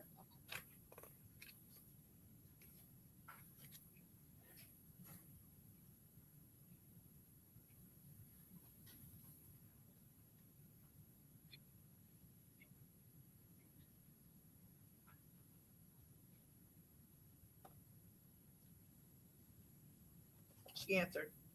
I'm just waiting to, for it to go forward before I asked another question.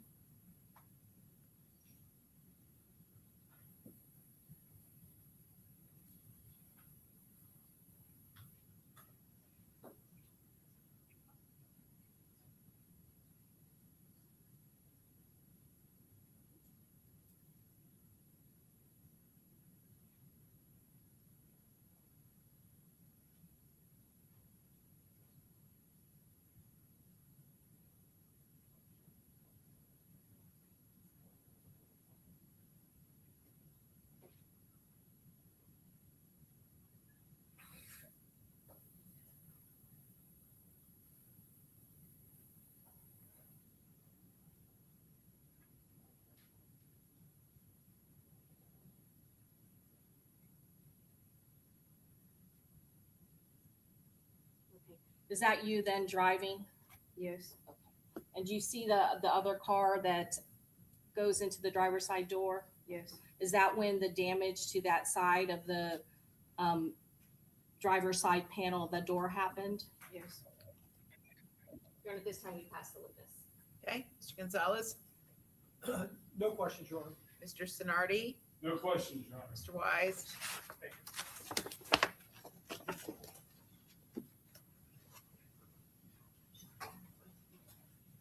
Good afternoon, Ms.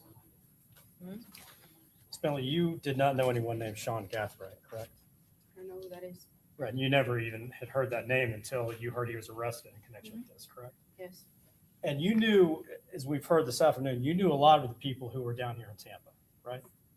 no, Well, we heard about the people you did know. You definitely knew a handful of people at least who were there that night, right? no.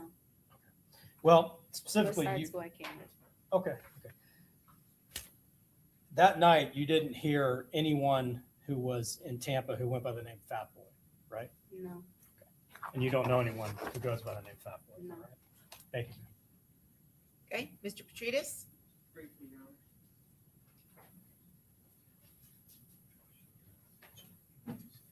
Just briefly, ma'am, just so I'm clear, when you were in the back seat, when they pulled up to the hotel and they got out to go to the bathroom, did they ask you to go to the bathroom too? I don't remember. Okay. And did Miss Albritton ask you to get into the front seat, or is that just something you did? That's something that I did. She did not ask you. No, Thank you, ma'am. Okay, redirect. No redirect, Judge. May this witness be excused? Yes, you may. Okay, thank you, ma'am. You're free to go. And also remember to state, return the evidence to the clerk. All right, who's your next witness? Judge, the state is calling Audra Abramonte. Okay.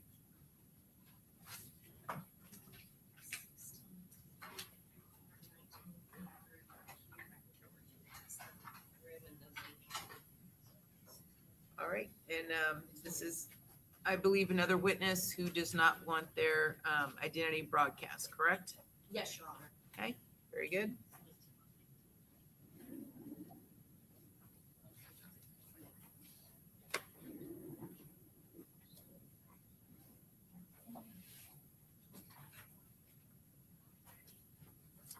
Wait, turn this back to the elbow. Oh, yeah. Thank you.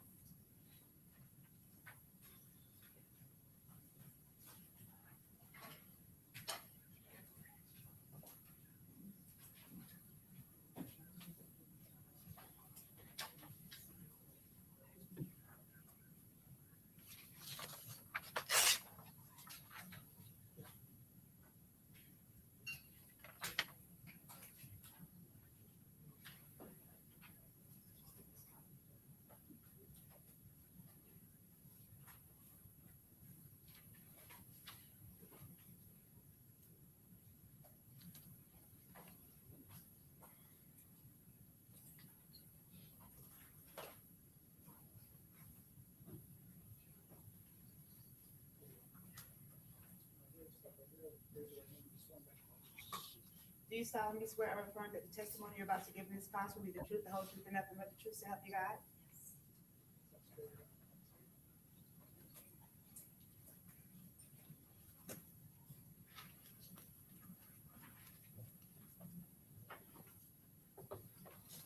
You may proceed. Thank you, Your Honor. Please state your full name for the record. Audra Agramonte. Ms. Algramonte, back in June of 2024, did you live in Tampa? No. What city did you live in? Lake Worth? Were you visiting Tampa June 22nd of 2024, going into the early morning hours of June 23rd of 2024? Yes. Why were you here in Tampa? We were moving my daughter into the dorms at University of South Florida for her first semester of college.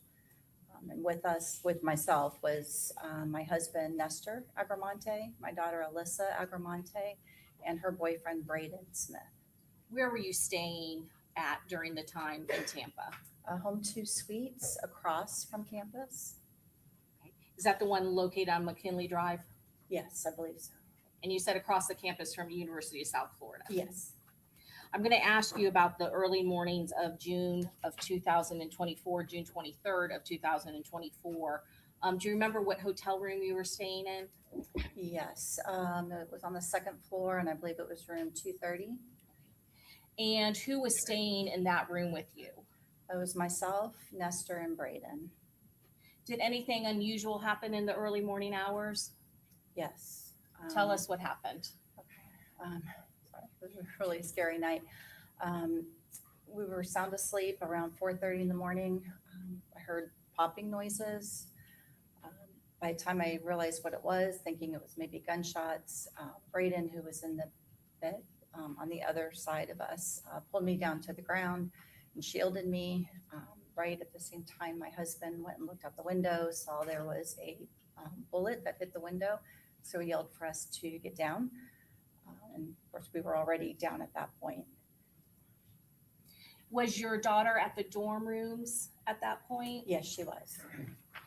After that happened, did you try to get information and make some phone calls? Yes. Yeah, we called 911. We called the hotel lobby and USF campus police because I was really worried about my daughter. At some point, did law enforcement respond to your room to take photographs and collect evidence? Yes, they did. I'm going to show you what's already been introduced into evidence. States Exhibit 19A. Is this the door or photograph of the door? And I'm going to blow it up for you so you can see it because I know the number is small. Is that the door of the room that you stayed in? Yes. I'm going to show you States Exhibit 19B.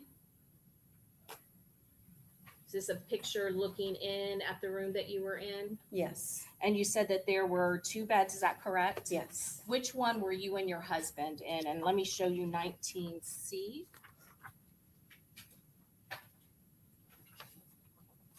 So we were in the bed that was closest to the window. And then Braden, and what was Miss Braden's last name? Smith? So Mr. Smith was in the other bed, is that correct? Yes. I'm going to show you States Exhibit 69. What's that a photograph of? That was the bullet that hit our window. And then, I don't know if you can see it there, but there was some like bullet fragments on top of the AC unit. I'll show you 19F. Is that what you're referring to? Yes. And then 19G, is that a close-up of what you found on the AC unit after the shooting? Yes, it was. Did you and your husband also rent a rental vehicle to help move your daughter into her dorm room? Yes, we did. It was a minivan. And what color was the minivan? I think it was tan color. When you and your husband were going to leave, was there damage that was seen to the minivan? Yes. And was that also reported to law enforcement? Yes. I'm going to show you again what's already been introduced into evidence. States Exhibit 16A. This Is that a photo of the minivan that you and your husband had rented? Yes. And I'm gonna show you 16C. Is that the license plate in the rear of the vehicle? Yes. And was there damage to that license plate? Yeah, right on the queue, that's where there was a bullet that went through. I'm gonna show you 16D. Let me just zoom it.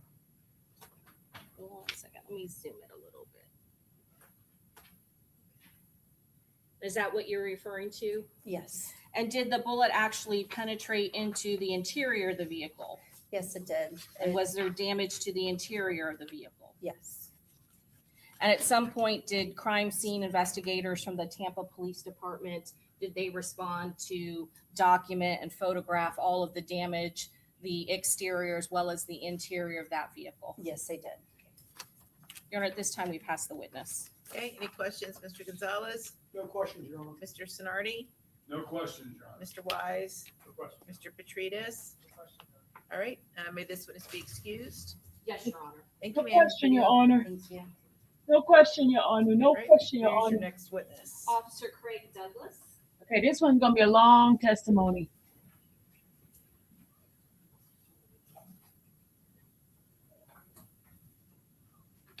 I don't apologize. We don't have to put real life in between our loved ones and watching trial, Serena.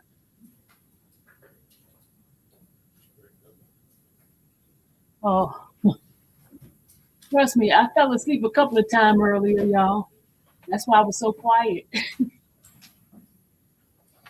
Been here all day with this trial, make you sleepy for real. Some part of it is so boring.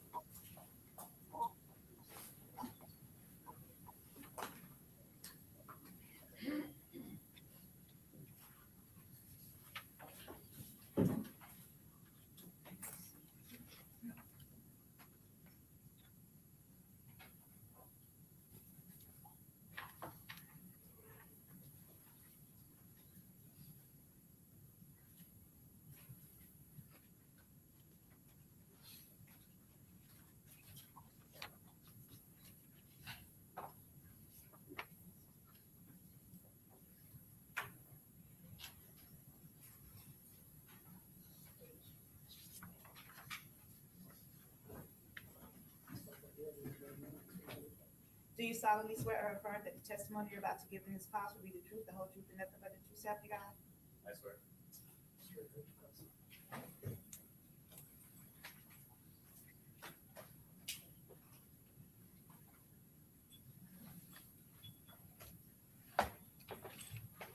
Okay, you may proceed. Please state your full name for the record. Craig Douglas, How are you employed? Tampa Police Department, How long have you been with the Tampa Police Department? 6 years full-time. Were you working on June 23rd of 2024? Yes, ma'am. Did you respond to the home to suites located 1606 McKinley Drive? Yes, ma'am. Did you respond to that location in reference to a homicide? Yes, ma'am. Is there another hotel that's located right next to the home to suites? Yes, ma'am. What's the name of that hotel? Do you remember? I don't remember the name of that. That's hotel. okay. What time did you respond to that location? Approximately 6 a.m. in the morning. What were you assigned to do when you arrived? To go check for surveillance video at Home to Suite. There were already law enforcement officers working the crime scene at that point? Yes, ma'am. And did you assist detectives in obtaining that video footage from the home to suites? Yes, ma'am. Were there cameras in the interior that covered the interior of the hotel as well as the exterior? I'm aware from the interior should be the interior and the exterior. Okay. And at some point, did you contact homicide detectives and let them know that there was video footage and your observations of that video footage? Yes, ma'am. Did you also assist in searching part of the property for shell casings? Yes, ma'am. What part of the property did you search? That was the southwest corner. Southwest There was corner? like a fence line. Okay. And is that of the home to suites? Yes, ma'am. Because there's two hotels. Yes, ma'am. And you were tasked with searching the southwest corner kind of the perimeter of that hotel. Is that correct? Yes, ma'am. During your search of that area, did you locate anything? Not along the fence line. Was there a Tesla that was located in the parking lot? Yes, ma'am. Did you make any sort of observations of the Tesla? Was that near the location of where the shooting had occurred? Yes, ma'am. Did you assist the homicide detectives by locating the owner of the Tesla? Yes, ma'am, I did. Were you able to provide that name to Detective Kirkpatrick of the Tampa Police Department, Yes, ma'am, I did. the homicide unit? Is that correct? Yes, ma'am. During the course of the investigation, was there a hotel guest by the name of Braden Smith who came in contact with you? Yes, ma'am. Do you remember what room number he was staying in? This was on the second floor. I think it was 230. 230, second to be floor? exact. Okay. At some point, did you do a formal interview of him? Yes, ma'am. Was there anyone else that was staying in that room with him? His mother-in-law and his father-in-law. Okay. Would that be the Agramontes? Yes, ma'am. After coming into contact with Braden Smith, did you yourself go up to room 230 on the second floor? Yes, ma'am, I did. Did you have crime scene units respond to document the scene? Yes, ma'am, I did. Was there any items of evidentiary value that was collected from that room? There were bullet fragments. I'm going to show you what's already been introduced. Again, 19A, showing the door of hotel room 230. Is that the room that you responded to after coming into contact with Braden Smith? Yes, ma'am. You said that there were bullet holes and bullet fragments. Is that correct? Yes, ma'am. I'm going to show you States Exhibit 19D. See the evidence marker 69 in this photograph. I'm going to show you a close-up. 19F. Are those the fragments that was recovered by Tampa Police Department crime scene? Yes, ma'am. I'm also going to show you States 19E.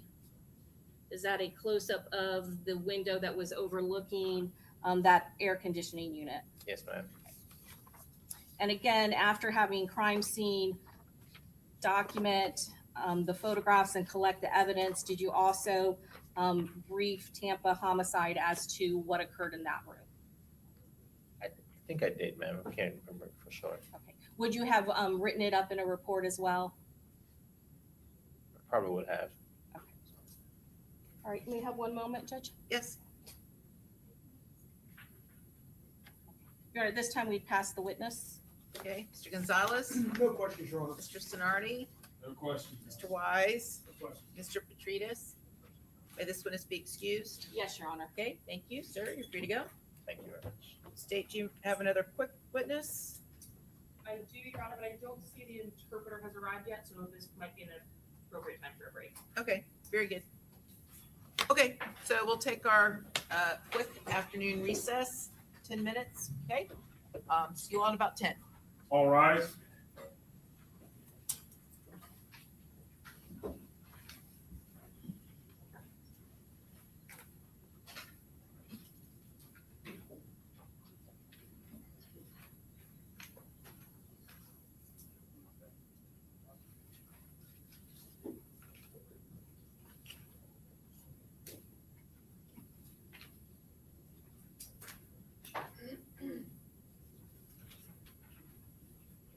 All jurors are out there. Okay, very good. See you all in 10.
let's bring our jury in and then let's do that. Then we'll, hopefully the interpreter will be. Interpreter's here, Judge. All right, bring them on in.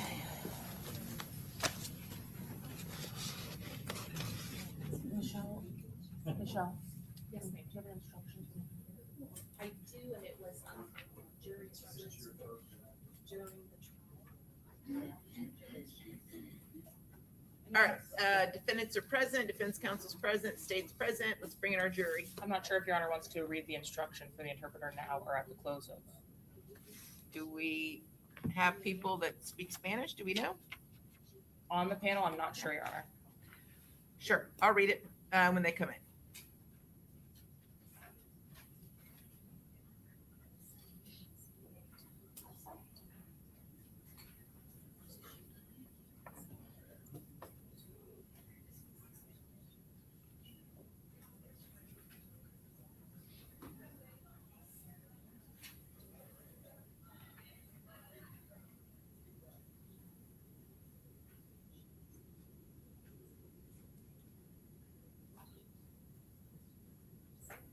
All rise.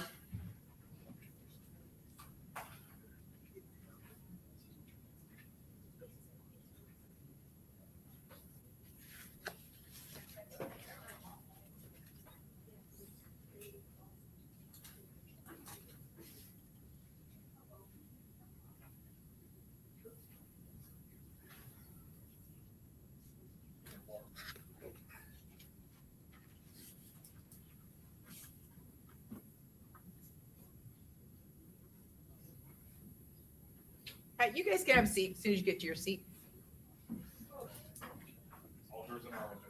Okay, very good.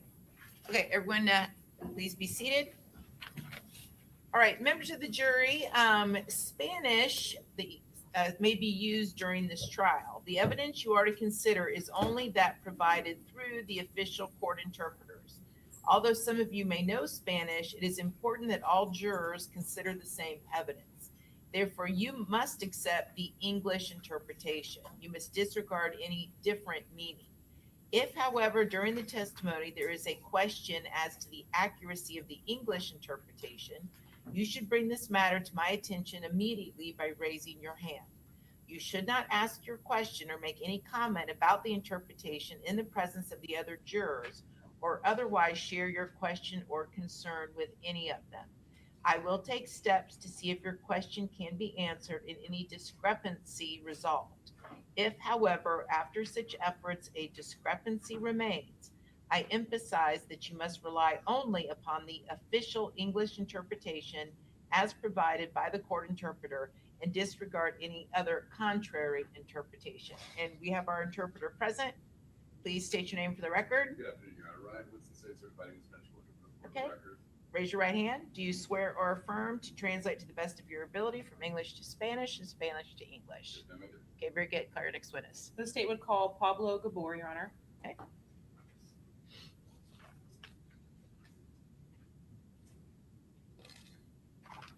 And Mr. Gabor is also on our list for instruction, Your Honor, to the media. Pardon me? Mr. Gabor is also on our list for instruction to the media as well. Okay, and this will be another witness whose identity shall not be broadcast.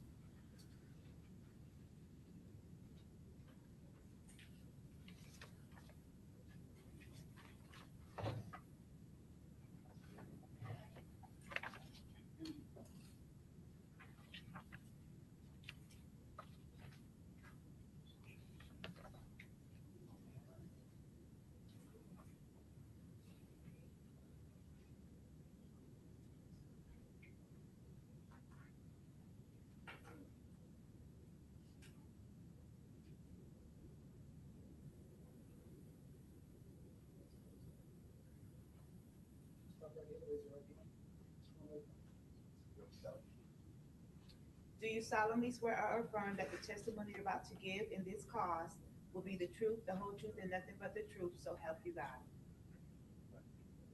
Yes.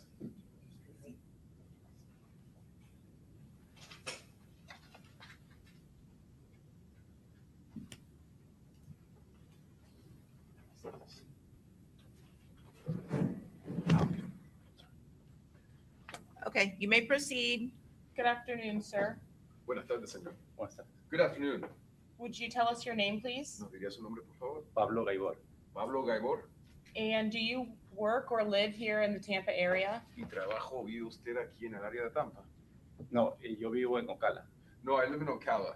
And what is it that you do for work? ¿Y a qué se dedica como trabajo? Soy técnico en irrigación. I'm an irrigation technician. Were you in Tampa in June of 2024, specifically on the 23rd of June? ¿Estuvo usted en Tampa en junio de 2024, específicamente el día 23 de junio? Sí, Yes. Why were you here? ¿Para qué estaba aquí? de vacaciones con mi familia. I was on vacation with my family. What type of a vacation was that? What were you doing? ¿Qué clase de vacaciones era? ¿Qué estaban haciendo? Vinimos de visita al zoológico. We came to visit the zoo. Who all is included in your family when you tell me you came here with your family? Who was with you? ¿Quién está incluido en su familia cuando usted me dice que vino con la familia? ¿Quién estaba con usted? Mi esposa, mi hijo y mi hija. My wife, my son, and my daughter. And were you staying in a hotel room and sleeping on the early morning hours of June 23rd of 2024 with those family members? Estaba quedándose usted en el hotel y durmiendo en las altas horas de la mañana el 23 de junio del 23 de junio. Sí, es así. Estoy hospedado en un hotel. Yes, we were staying at a hotel. How old are the children that were present with you? ¿Qué edad tenían los hijos que estaban presentes con usted? Mi hijo tiene ahorita 12 años, y la niña 8. En ese tiempo tenían 10 y 6, si no me equivoco. They are 8 and 12 now. At that time, I believe they were 10 and 6, if I am not incorrect, if I'm not mistaken. And what were the sleeping arrangements inside of the hotel room? ¿Y cómo eran los arreglos de las acomodaciones para dormir dentro del cuarto? Era una habitación familiar, eran dos camas, y estaba acostado yo con mi hijo y mi esposa con mi hija. It was a room with a family style room with 2 beds. I was laying with my son and my wife was laying with my daughter. And did anything happen that awoken you that night or that early morning? Y algo On the pasó 23rd. que lo despertó en las altas horas de esa mañana. Sí, a las 4 o 5 de la mañana escuchamos un ruido bastante fuerte que nos asustó demasiado. Yes, at 4 or 5 a.m. we heard a sound that was quite loud, noises that were quite loud, and that scared us. And was it only that one noise that scared you, or was there more than one noise? ¿Y era solamente ese ruido que lo asustó o era más que un solo ruido? Fue un ruido que parecía ser lo primero que pensé que fue una bomba o algo así, porque fue demasiado fuerte. It was a sound that was, at first I thought it was a bomb because it was such a loud, strong sound. And what about it made you think that it was a bomb? Just because it was of the volume of it? ¿Y qué aspecto de eso lo hizo pensar de ser una bomba? Solamente por lo alto que era, lo fuerte que era. Fue lo fuerte y lo muy cercano, porque lo sentí cerca. It was how strong or loud it was and how close it was because I heard it to be close. Once you heard that sound, what happened next that you recall? En cuanto usted escuchó ese sonido, luego ¿qué pasó? ¿A qué se acuerda? Nos asustamos demasiado, mis hijos empezaron a llorar. We got very frightened. My children began to cry. Yo lo que hice fue agarrar a mi hijo, acostarlo al piso. I grabbed my son and laid him down on the floor. Mi esposa agarró a mi hija y también la puso al piso. My wife grabbed my daughter and also put her down on the floor. Tratamos de calmarlos porque estábamos todos muy nerviosos. We tried to calm them down because we were all very nervous. No sabíamos lo que estaba pasando. We didn't know what was happening. But the sound was of the nature that it made you in fear for your family's safety. Pero era una clase o la naturaleza del sonido lo hizo usted temer por la seguridad de su familia. Sí, porque se escuchó después que estábamos en eso, escuchamos mucho ruido en la parte exterior del hotel. Yes, because afterwards, and we heard lots of noises outside of the hotel. What kind of noises outside of the hotel ¿Qué clase de afterwards? ruidos fuera del hotel? Gritos y después sirenas de la policía. Screams and later on sirens from the police. Can I take you back to when you first heard the noise and you were all getting down? Could you hear what your wife or children were saying? Volvemos al momento que al principio escucharon el sonido y todos estaban bajando al piso. ¿Podía usted escuchar lo que su esposa y sus hijos estaban diciendo? Mis hijos lloraban. Mi esposa después ella se quejó de un dolor en su pierna. My children were crying, and later on my wife complained of a pain in her leg. Pero no entendíamos por qué tenía ese dolor y después yo observé la pierna de ella. But we didn't understand why she had that pain, and after that I observed her leg. Y tenía una quemadura en su pierna. She had a burn on her leg. How did you know it was a burn? What did you see on her leg that led you to think that? ¿Cómo sabía que era una quemadura? ¿Qué vio usted? ¿Qué observó en la pierna de ella que lo llevó a pensar eso? Estaba roja la pierna de ella, tenía un punto rojo en su pierna. It was red. There was a red spot on her leg. Y le ardía mucho. And it burned very much. Then after that, did your son complain of any pain? Y después de eso, ¿su hijo se quejó de algún dolor? Él no se quejó de dolor, él solo estaba temblando y con mucho miedo. He didn't complain of pain. He was just trembling and was very afraid. Is there a time that you are all laying there when you actually find something that you believe has some kind of value to turn into the police? Y llega algún momento que están ustedes todos recostados ahí, que usted encuentra algo que le parece que tiene algún valor para entregárselo a la policía. Sí, después que ya vimos que estaba la policía, que sentimos que estaba la policía, mi hijo vio en la cama de mi esposa. Yes, after we heard that the police was there, my son saw on my wife's bed. Había algo que se había quemado cobertor. There was something that had burned the comforter. Y él encontró tocó en el piso y encontró un pequeño pedazo de metal. And he touched on the floor and he found a small piece of metal. Y asumimos que eso golpeó a mi esposa en la pierna. And we suppose that hit my wife on her leg. When you could hear the sirens outside, could you see the police? Y cuando usted pudo escuchar las sirenas afuera, ¿podía ver a la policía? Veía a oficiales que caminaban por todo lado del otro hotel. I saw officers who were walking all around the other hotel. Did you feel safe for you or your family to leave your room that evening? ¿Usted se sentía seguro para usted o su familia salir de su cuarto esa tarde? No, no quise salir porque al principio no sabía si eso estaba pasando en el hotel donde yo estaba o dónde estaba pasando. No. I didn't want to go out because at first I didn't know that if that was happening in the hotel where I was staying or the other hotel. I just didn't know. What did you do with what you found inside of the room? ¿Y qué hizo usted con lo que encontró dentro del cuarto? Al día siguiente me acerqué a la administración del hotel porque nos habíamos quedado sin aire acondicionado y entregué ese metal.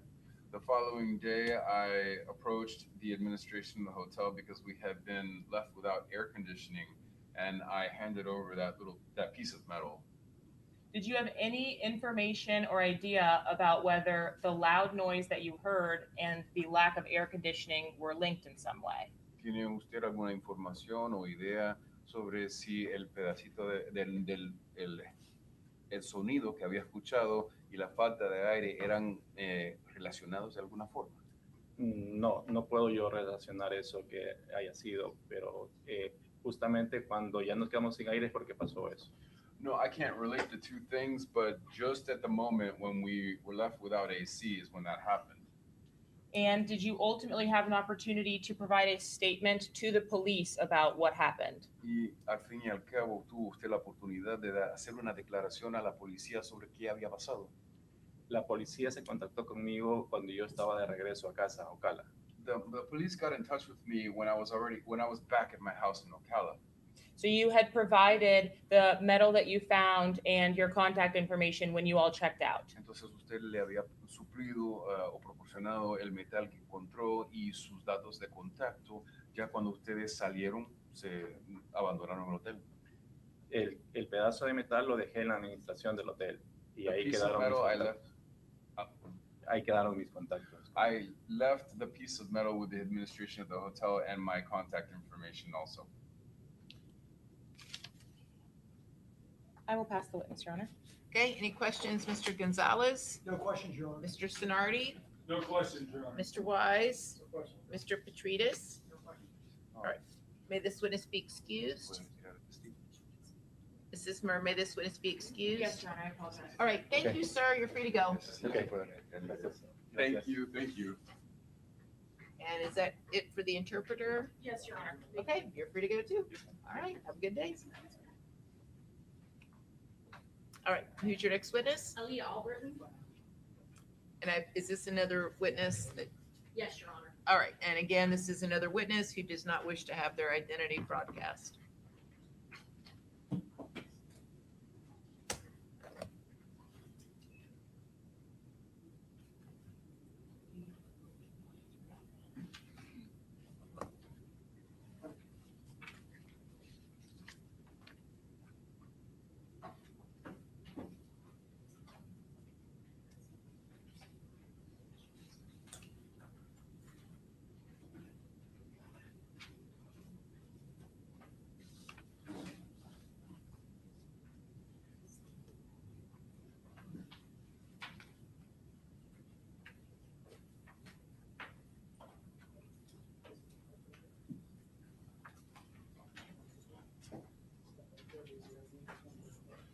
Do you solemnly swear or affirm that the testimony you're about to give in this case will be the truth, the whole truth, and nothing but the truth, so help you God?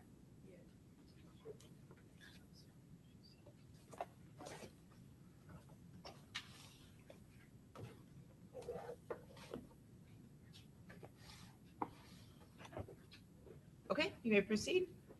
Please state your full name for the record. Aaliyah Albritton, Miss Albritton, how old are you? 22, What city do you live in? Jacksonville, How long have you lived in Jacksonville? my whole life. Do you know somebody by the name of Tafa McCray? Yes, How do you know Tafa McCray? he's my friend. Do you also know a person by the name of Camilla Bentley?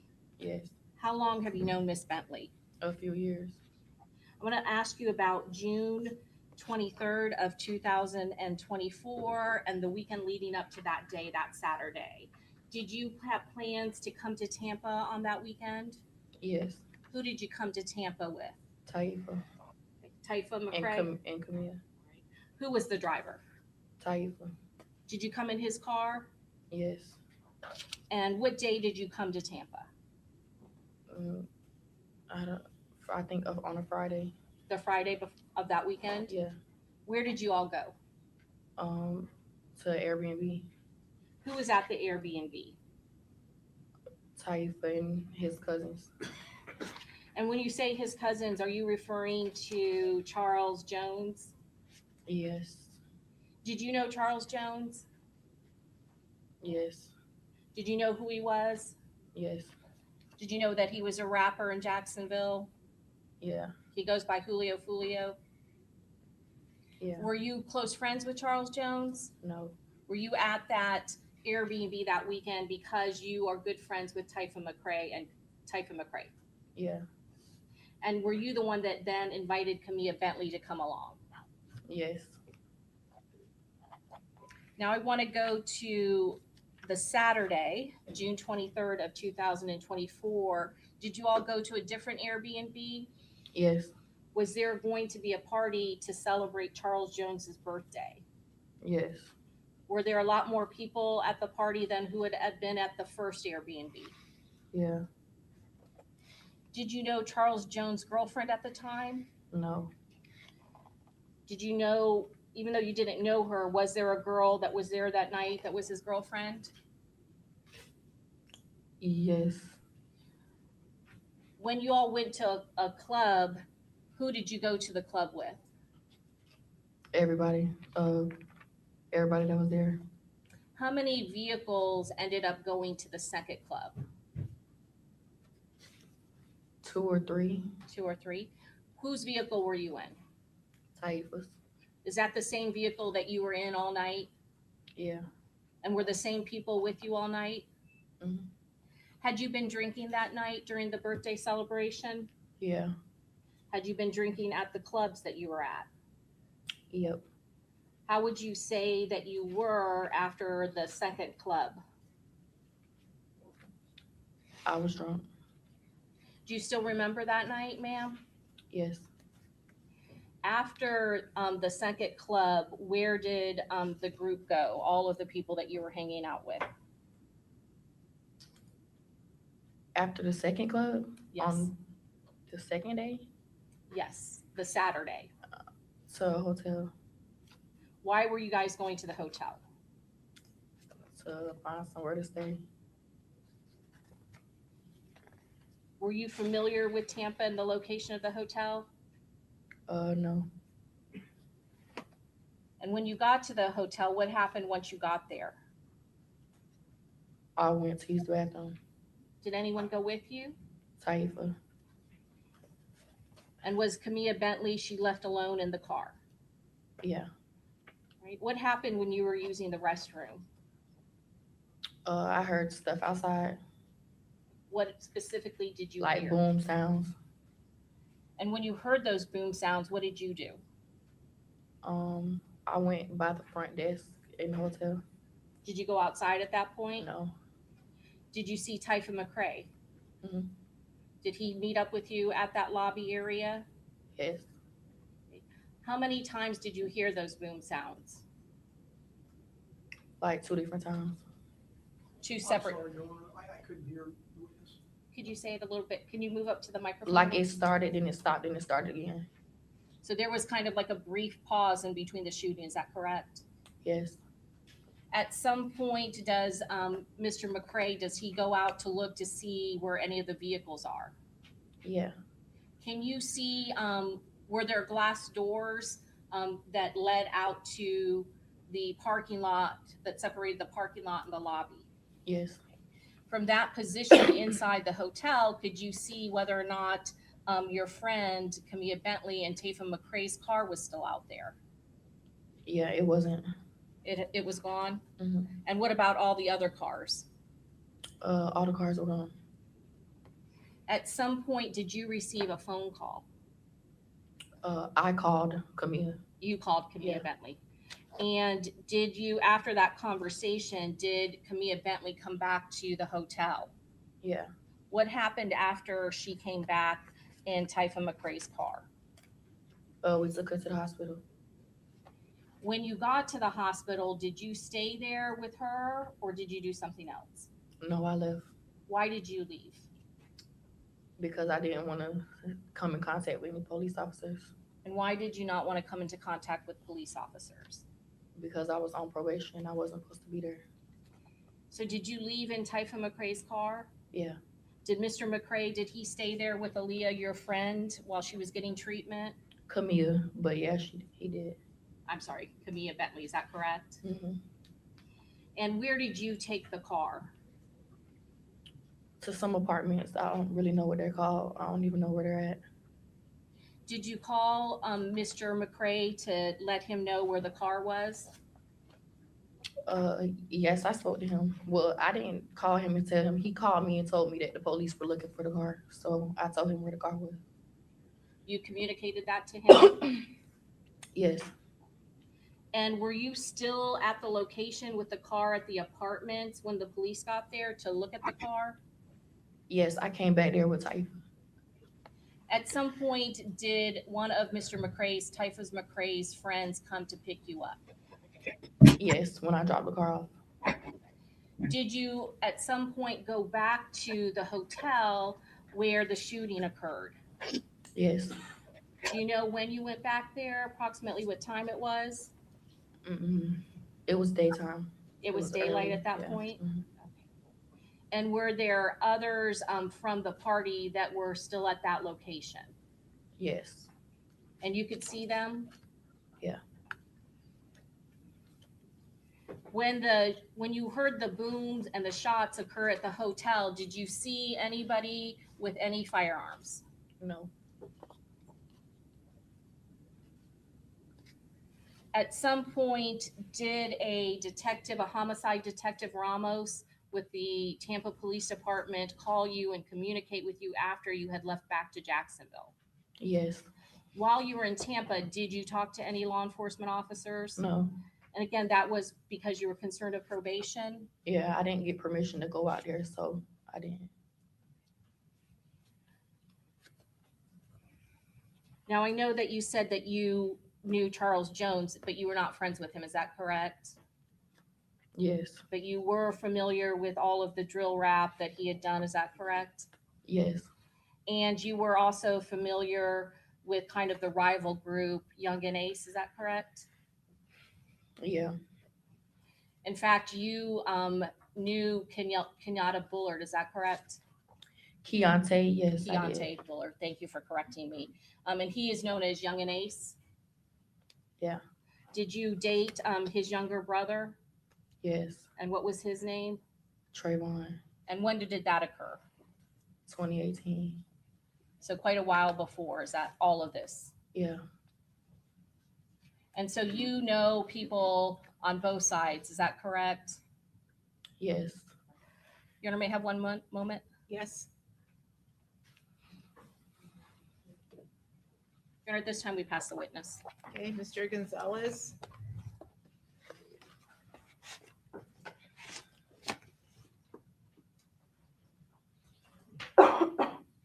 Good afternoon, Ms. Albritton.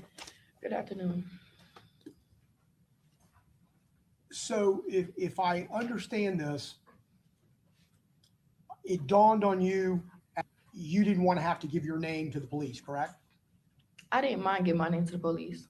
Okay, well, But at that moment in time, no, I didn't want to run into no police officers, no. correct, because you were fearful that somehow that would get back to probation in Duval Correct. County, Yes. and that could create a problem for you, correct? Yes. Did that in fact occur? Did I get in trouble? Yeah, did they find out? Probation find They out? found out eventually. No, I didn't get in trouble. Okay, they didn't violate your probation No. for leaving the county without permission? No, they didn't. And when you left, you put the car in an apartment complex close to the hospital, correct? Yeah, I just went to the nearest apartments I seen, houses I seen. And Mr. McCray, Tata, right? That's his name, Tata?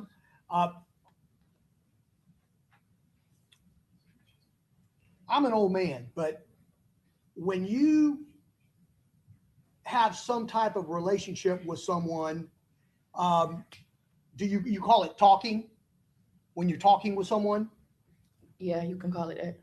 And just so we're clear, when you called Mr. McCray your friend, he was a little bit more than a friend, like someone you would just hang out and go get a drink with or be a friend from school, correct? Can we both agree in that respect? I guess. Well, let me ask you, if you don't mind, were you more than just friends with Mr. McCray? Do I have to answer that? Well, yes. So was it more than just a platonic I guess, friendship? yes, yes. And nothing else necessary. He assisted you by contacting someone to come pick you up after you had dumped that car, correct? Yes. And then you hung out for some hours, I assume to kind of let things calm down. Would that be fair? I rode out there with him. I didn't have a ride back. I had to get a ride back home. So I waited on him. Understood. And his mom came, yes, and I rode back with him and his mom. So the goal at the end of the day was to get back to a point where you could get back to Jacksonville. Correct. But in the meantime, Well, it was to get back with Taifa, period. But I Right. didn't want to go to the hospital. I didn't want to do none of that. right. And as you waited for that time period, you knew that there was probably an investigation going on because you heard all those shots, correct? Yeah, I knew it was. And the people that you were with during this time period when you were hiding out, you didn't know them, correct? They were just people that you were put in touch with to be able to I have didn't know the someplace. person that picked me up. No, I didn't know him. I knew of him, but I don't know him. No. And when you went back to the hotel and the scene, was that because you thought Taifa would be there, or were you already in No, he communication? wanted to. Ma'am, He please, went. if you don't mind. Yes, and so because the court reporters taking down everything that's being said, if you could please let Mr. Gonzalez just finish asking his question before you start answering. Yes, ma'am. Okay. Sorry, I have a habit of doing it myself. So you were in communication with Mr. McCray, Tata, right? Yes.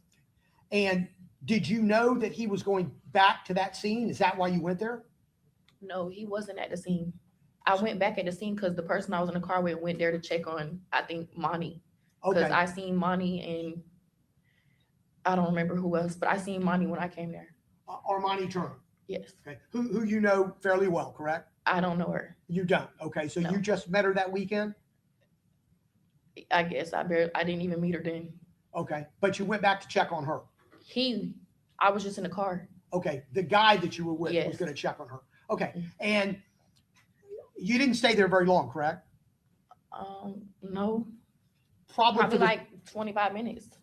Probably for the same reason, because you didn't want to be in a position where police might come up to you and ask you who you were or what you knew. I mean, yeah, he was the driver though. He left. It was up to him. I didn't really care. Okay. So you were at this party for the weekend. There were several members of 6 Block there, correct? Yeah. Okay. In fact, Tata is 6 Block, correct? I guess. I guess. Well, you know enough about this to know. Am I correct about that? Yeah. Okay. And you had also dated, as you stated to the state in your direct examination, Quan in the past, some years ago, correct? Mm-hmm. So you knew both sides, right? Mm-hmm. And the people in 6 Block knew that you used to date somebody from another opposition group, correct? Mm-hmm. They all knew that. Mm-hmm. Said it, yes. Yes, they knew. And that wasn't an issue, or else you wouldn't have been there, correct? No, it wasn't an issue.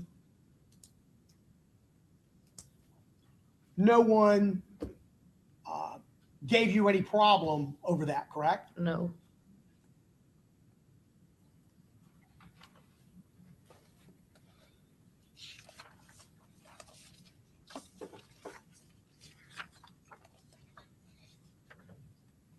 Nothing further. Thank you. Okay, Mr. Sonardi, any questions? Very briefly. Your Honor, can I ask one more question? Yes. You don't know Rashad Murphy, do you? No, I don't know. Thank you.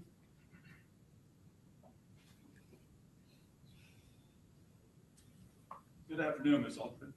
Hey, good afternoon. Do you know who Kenny Capps is? Yes, Robert. I'm sorry? His name is Robert. Robert Yes. Howard? Yes. And was he one of the ones at some point in time you rode in the car with this evening when all this went down? I don't think I rode him at all in the car when I was down there. Do you recall there was a point in time when Kenny Capps or Robert Howard refused to ride in the car with Charles Jones, Julio Folio? You remember that? Yes, I heard something about that. You do recall that? Yes. All right. Thank you. I have no further one other further. Do you know a Davion Murphy? No. Thank you. No further questions, sir. Okay, Finkelstein?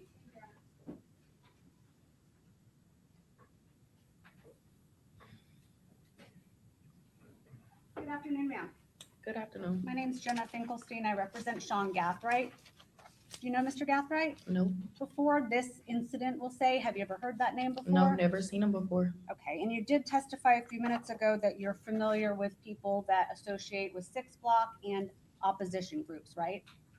Yeah. Okay, and Sean Gathright was not known to you in either of those situations? No, I don't know him. And just one more question, ma'am. With the people that you were with here in Tampa, did anybody that was with you or in your group go by the name of Fat Boy? A No. nickname? No. Somebody with me? Yes. That came with me? Right. No, I don't think so, no. Nobody that you had a nickname that you know No. of, right? Okay, thank you, ma'am. No further questions. Okay, Mr. Petrides?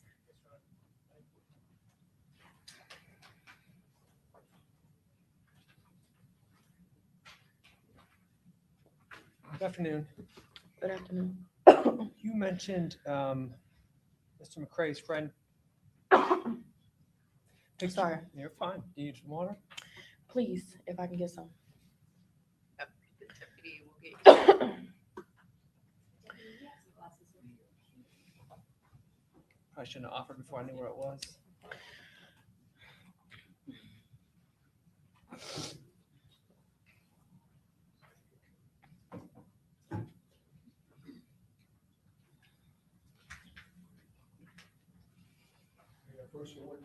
Sure. Thank you.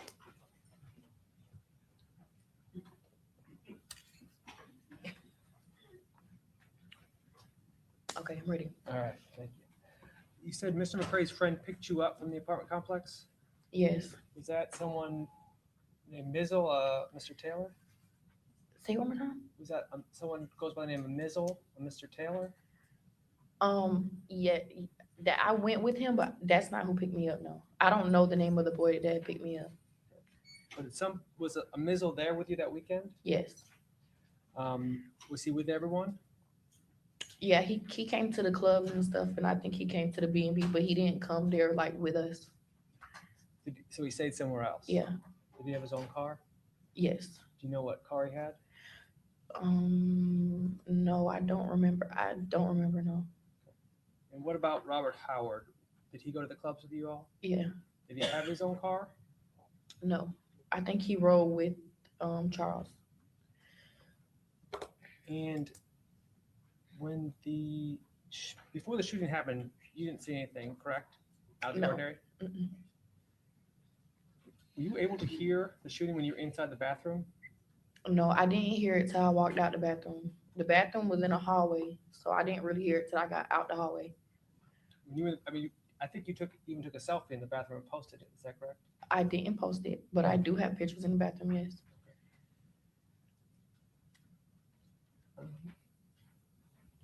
I believe that's all I have here. Thank you. Okay, very good.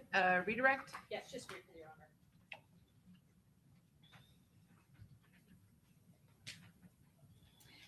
Miss Albritton, when you were on probation, you never asked anyone from my office to intercede on your behalf. Is that correct? As in what? You were not violated for your probation. Is that correct? No. But that had nothing to do with this state attorney's office or my office. Is that correct? No. We never did anything on your behalf. That's what I'm asking. Like towards my probation? Yes, ma'am. No. And then going back to the party and the Airbnb that you were at before going to the clubs, there were lots of people there. Is that correct? Yes. Lots of people from Jacksonville? At the B&B? Yes, at the party. Yeah. And there were people that followed the birthday celebration to the clubs. Is that correct?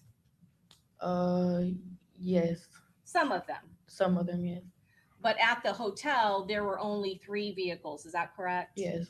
All right. I have nothing further, Judge. Okay, this witness be excused. Yes, you may. Okay, thank you, ma'am. You're free to go. Okay, state, who's your next witness? We'll call Officer Janice Hansis, Your Honor. Okay.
Do you solemnly swear or affirm that the testimony you're about to give in this class will be the truth, the whole truth, and nothing but the truth, so help you God?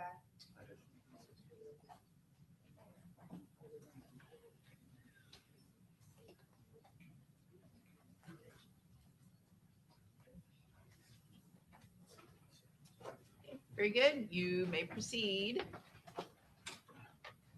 Good afternoon. Would you state your name, please, for the record? Officer Yanni Hanses, And what agency are you employed with? Tampa Police Department. Were you employed with the Tampa Police Department on June 23rd of 2024?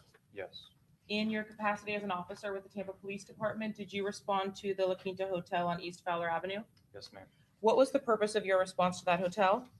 Initially, we got a call for service for criminal mischief of bullet holes, and then we realized it was related to a shooting call earlier in the night.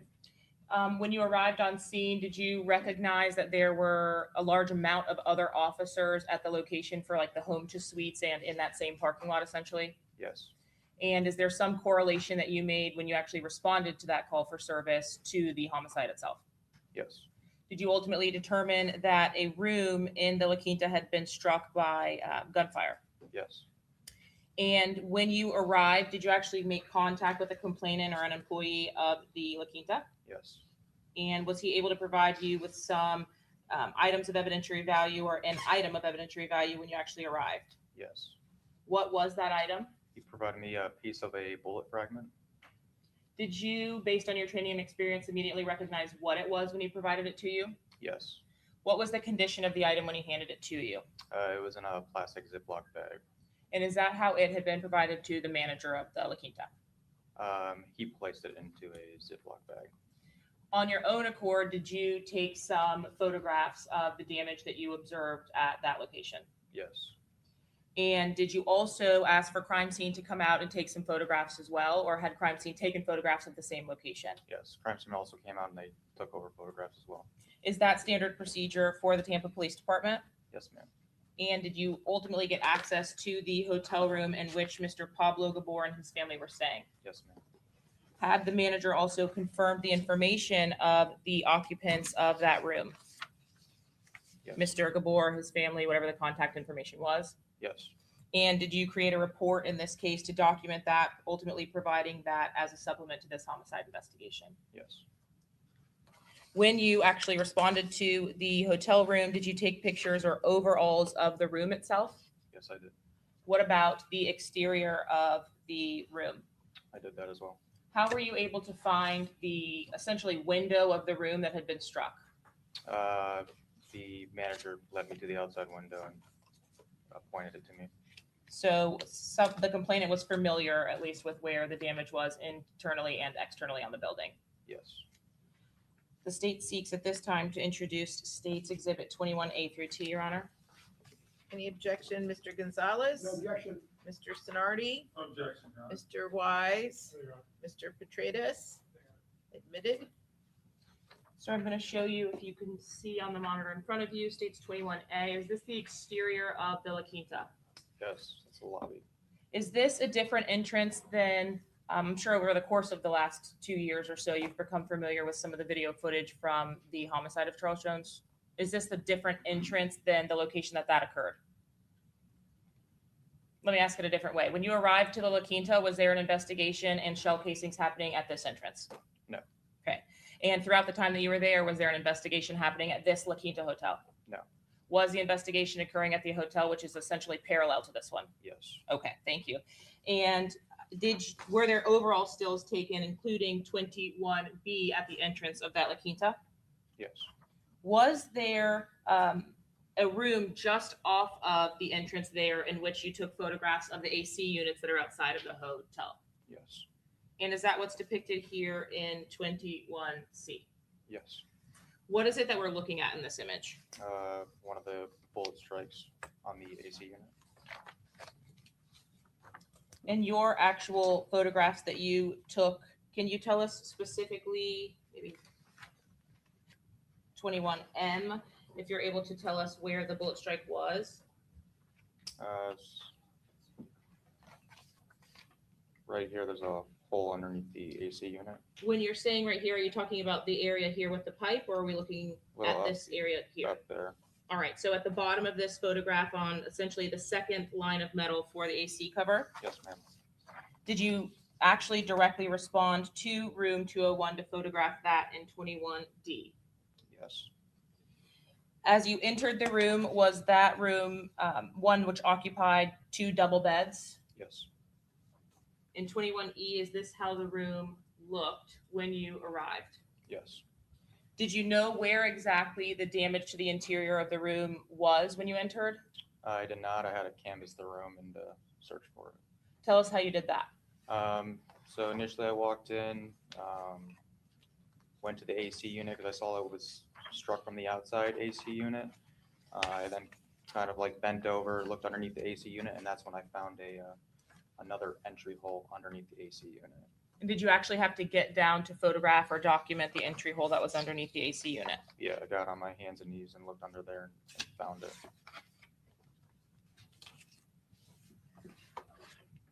Was there other damage that you also documented from the same room? Yes, on the further west bed, at the foot of the bed, there was a burnt hole mark on the top sheet.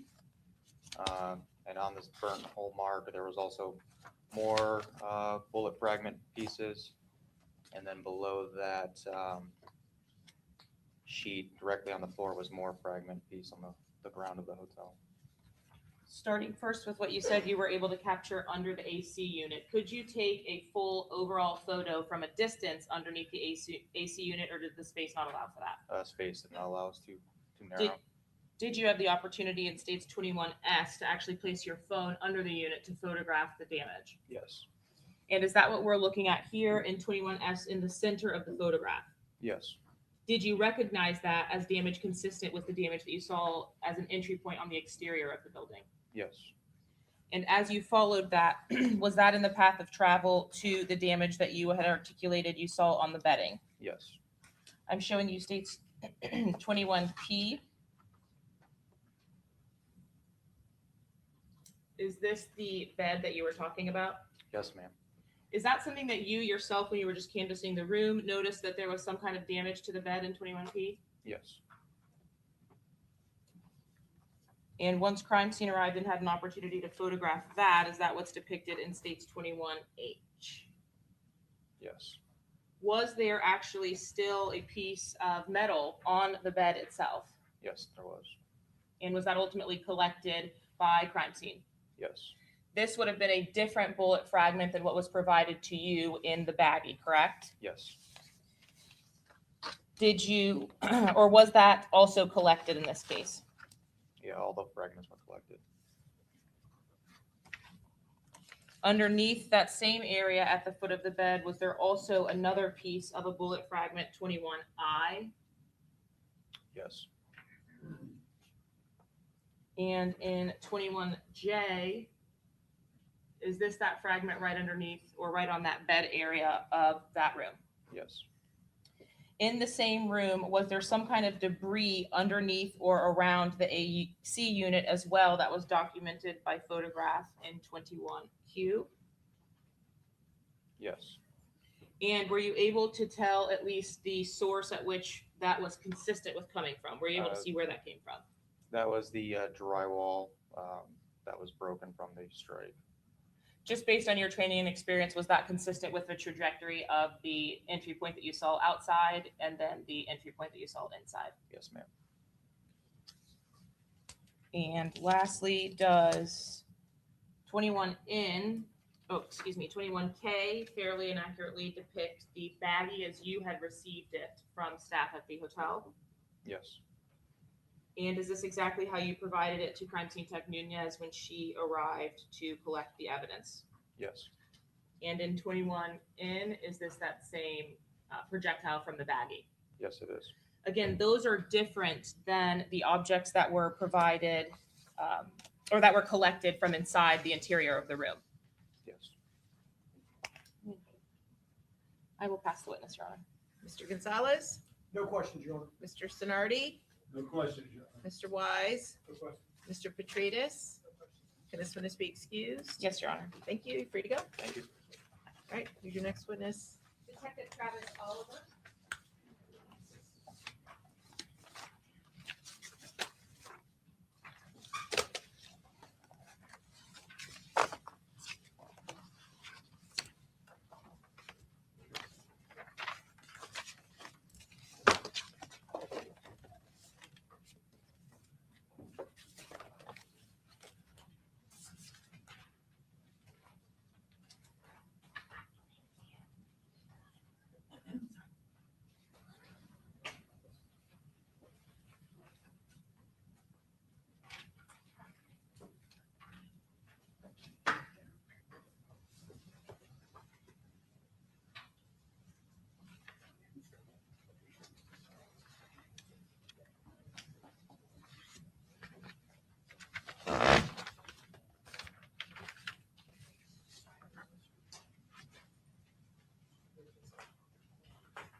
Do you solemnly swear or affirm that the testimony you're about to give in this cause will be the truth, the whole truth, and nothing but the truth, so help you God?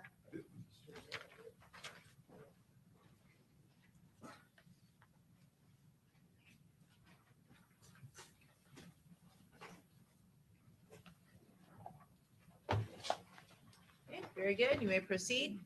Please state your full name for the record. Detective Travis Dwayne Oliver, Sr. Detective Oliver, how are you employed? I'm employed with the Jacksonville Sheriff's Office. How long have you been with the Jacksonville Sheriff's Office? Almost 28 years. And back in 2019, what unit were you assigned to? I was assigned to the homicide unit. And is that the unit you're still assigned to? I'm with the cold case unit, which is a part of it right now. Yes. Part of homicide, correct? Correct. And back in 2019, were you a homicide detective? Yes, I was. And back in February of 2019, did you respond to a homicide that occurred at 1646 West 45th Street in Jacksonville? Yes, I did. And were you the assigned homicide detective? Yes, I was. Was there? For the record, we're just gonna renew all our previous motions and objections. Okay, very good. All objections are preserved for the record, the same ruling from the court. You may proceed. Did you respond to that location? Yes, I did. And can you tell us who was the victim of the homicide? The victim was Adrian Gaynor, And how old was he? Do you remember? 17. I'm sorry, what was the name? Adrian Gaynor. Thank you. And does Jacksonville have a gang unit? Yes, they do. And as part of a homicide investigation, if there are some allegations or suspicion that there may be gang activity, how does that work with the Jacksonville Sheriff's Office? So the Jacksonville Sheriff's Office has a bunch of specialized units where you basically work in one division of the Sheriff's Office. So if we have a homicide where once the person is identified by the patrolman or whoever on scene, we have a database. If they run him through that database and establish that he's a certified gang member associated with a gang, the gang unit responds in addition to whatever specialized unit comes out. Did you yourself as a homicide detective, did you have special knowledge in the area of gangs, Jacksonville gangs? No, I do not. And so you did not have that intel or were not privy to that sort of information? That's correct. And they run their own investigation, is that correct? Yes. Do they also advise you and assist you whenever needed and provide you with information if they can? Yes, they do. And is this one of the cases where there was suspected gang activity? Yes. And you said that the victim was Adrian Gaynor and he was 17 years old, is that correct? That's correct. At the time, were you aware that he had a nickname? Yes, I learned later on, probably after we arrived on scene or shortly after, that he had a nickname of Bibby. And you were one of the first homicide detectives assigned to the case, is that correct? That's correct. Through the years, there had been other detectives that were assigned with it? Yes, And there has been a recent plea that occurred in this case, is that correct? that's correct. And who pled to the murder of Adrian Garner, known as Bibby? Hakeem Robinson. And is that something that happened recently? Yes, within the last couple months. And I want to ask you about the location, 1646 West 45th Street. Where in Jacksonville is that located? Well, if you ask someone from the Jacksonville Sheriff's Office, it's the northwest quadrant of the city. If you ask someone else from Jacksonville, they call it the north side of Jacksonville. And so can you tell us how Adrian, I keep saying Gaynor, it's Gaynor, correct? Gaynor, yes. Gaynor, I apologize. How was Adrian Gaynor, how was he killed? He was shot multiple times. And you said that plea occurred recently, is that correct? That's correct. And did you, and I know that you are not familiar with gangs, but again, this was, there was suspected gang activity, is that correct? That's correct. And when the plea happened, you were not a part of the plea, is that correct? That's correct. All right, Your Honor, may I have one moment? Yes. Your Honor, at this time, we pass the witness. Okay, Mr. Gonzalez.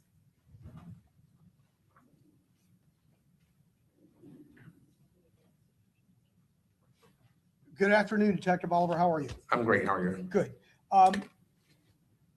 Detective Oliver, you've never heard of Rashad Murphy, correct? That's correct. And in your years of working with the homicide squad, you worked in certain cases hand in hand with the gang investigators, correct? I wouldn't say we worked hand in hand. parallel. Yes, if I have something that's gang related, I call gang. If I have something economically crimes related, I call economic crimes. It's just whatever specialty I need to assist us, I call them.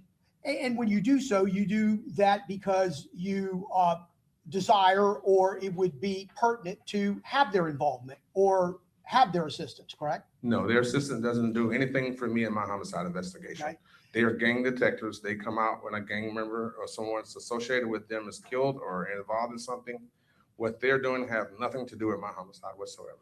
And you don't know what the association is in this particular case, correct? I don't know what they are in any of the cases. That's why we call them.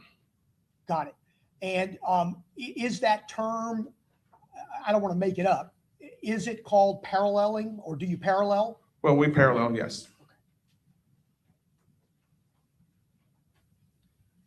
Nothing further, thank you. Okay, Mr. Sonardi, any questions? Very briefly, huh?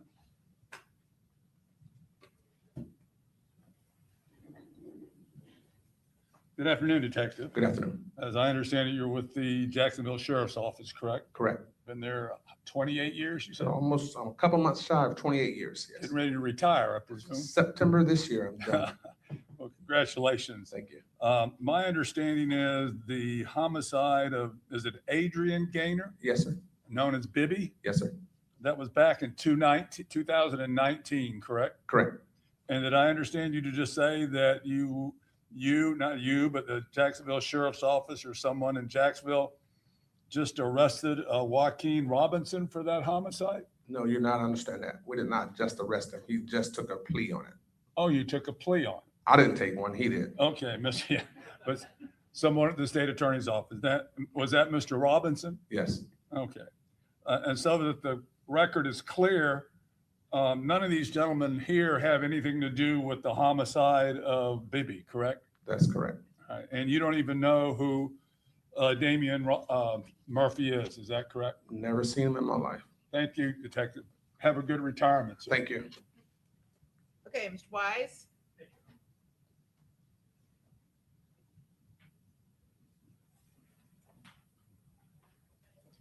Good afternoon. All your years working in the sheriff's office, you've never heard the name Sean Gathright, correct? Never. That's all I have. Thank you. All right, thank you. Okay, Mr. Petratus? Okay. All right, redirect? No redirect, Judge. May this witness be excused? Yes, Your Honor. Okay, very good. Thank you. You're Thank you. free to go. All right, who's your next witness? Detective Richard Nieder. Do we need to have a? Can we approach you? Yeah. Come on up.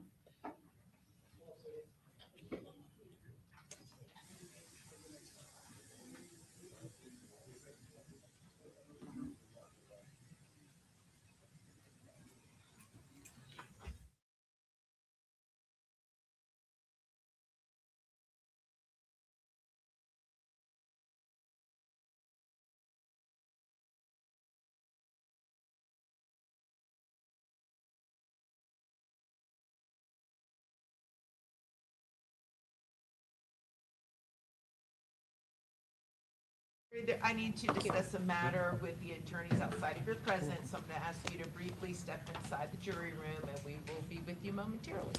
All rise.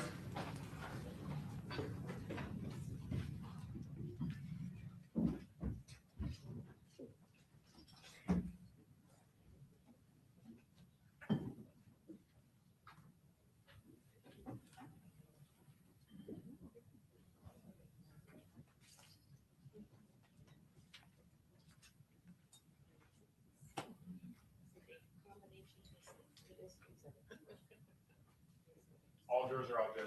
Okay, very good. Have a seat. Yes, Mr. Gonzalez. Yes, Judge. Continuing our conversation yesterday, Judge, so that I'm clear and I think the record's clear. In my previous motions in limine, specifically, although some of them dovetailed as it relates to Jacksonville detectives' opinions and Jacksonville detectives' testimony as to historical incidents. Motion in limine number 2, Right. as we've already discussed, was granted in part and denied in part, and part of the reservation was videos. As I understand Detective Nieder's testimony today, because I believe he's going to ultimately be recalled and he's going to testify about different subjects. My first concern would be if his intention this afternoon is to talk about the history of the gangs, then certainly I think it would be the time and it would be appropriate to start talking about his qualifications and his history and his training. And I don't know if that's what the state's intent was to do that this afternoon in anticipation of what he was going to testify to, which, as I understand it, is our videos, specifically 3 videos. Who I smoke, when I see you, and do it.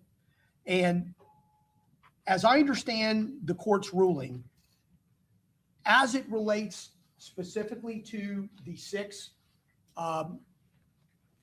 incidents that are considered motive and historical gang information that the court has allowed entry of that evidence, what I think the concern is that these videos this afternoon, as well as the videos that are going to be played later on in the trial, mention many names, each of them, names of individuals that have previously been the victims of shooting or murders, whether it's as a result of Julio Folio's songs or Young and Ace, Spin a Benz, Wappa with the Choppa.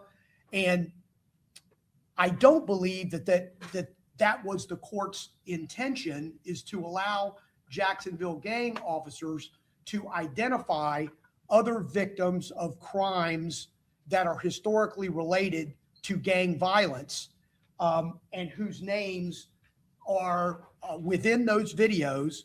And I'm presuming the state is going to be asking the detectives in this particular case today, Detective Nieder, about who those people are and what happened to them.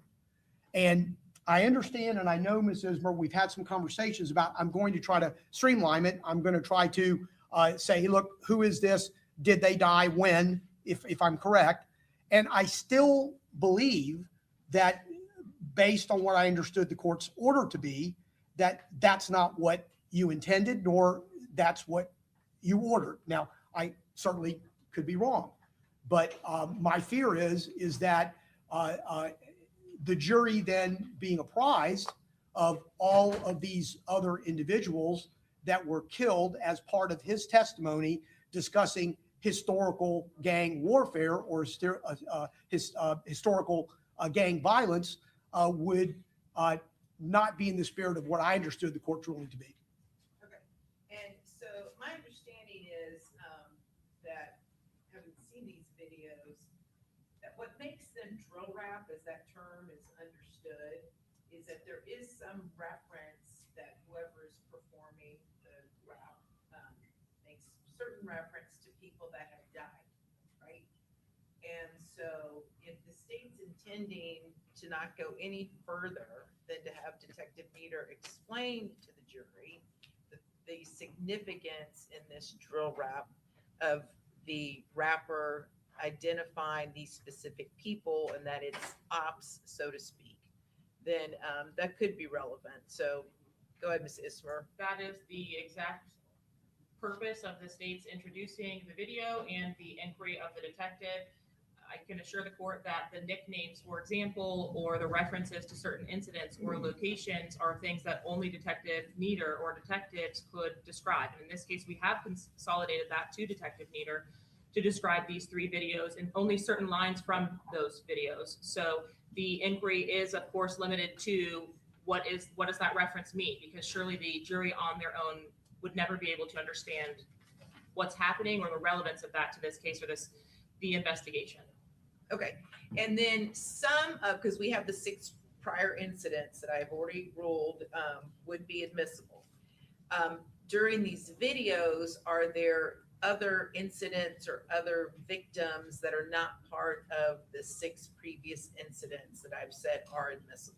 There are other victims mentioned in the music videos that we would be inquiring with the detectives about.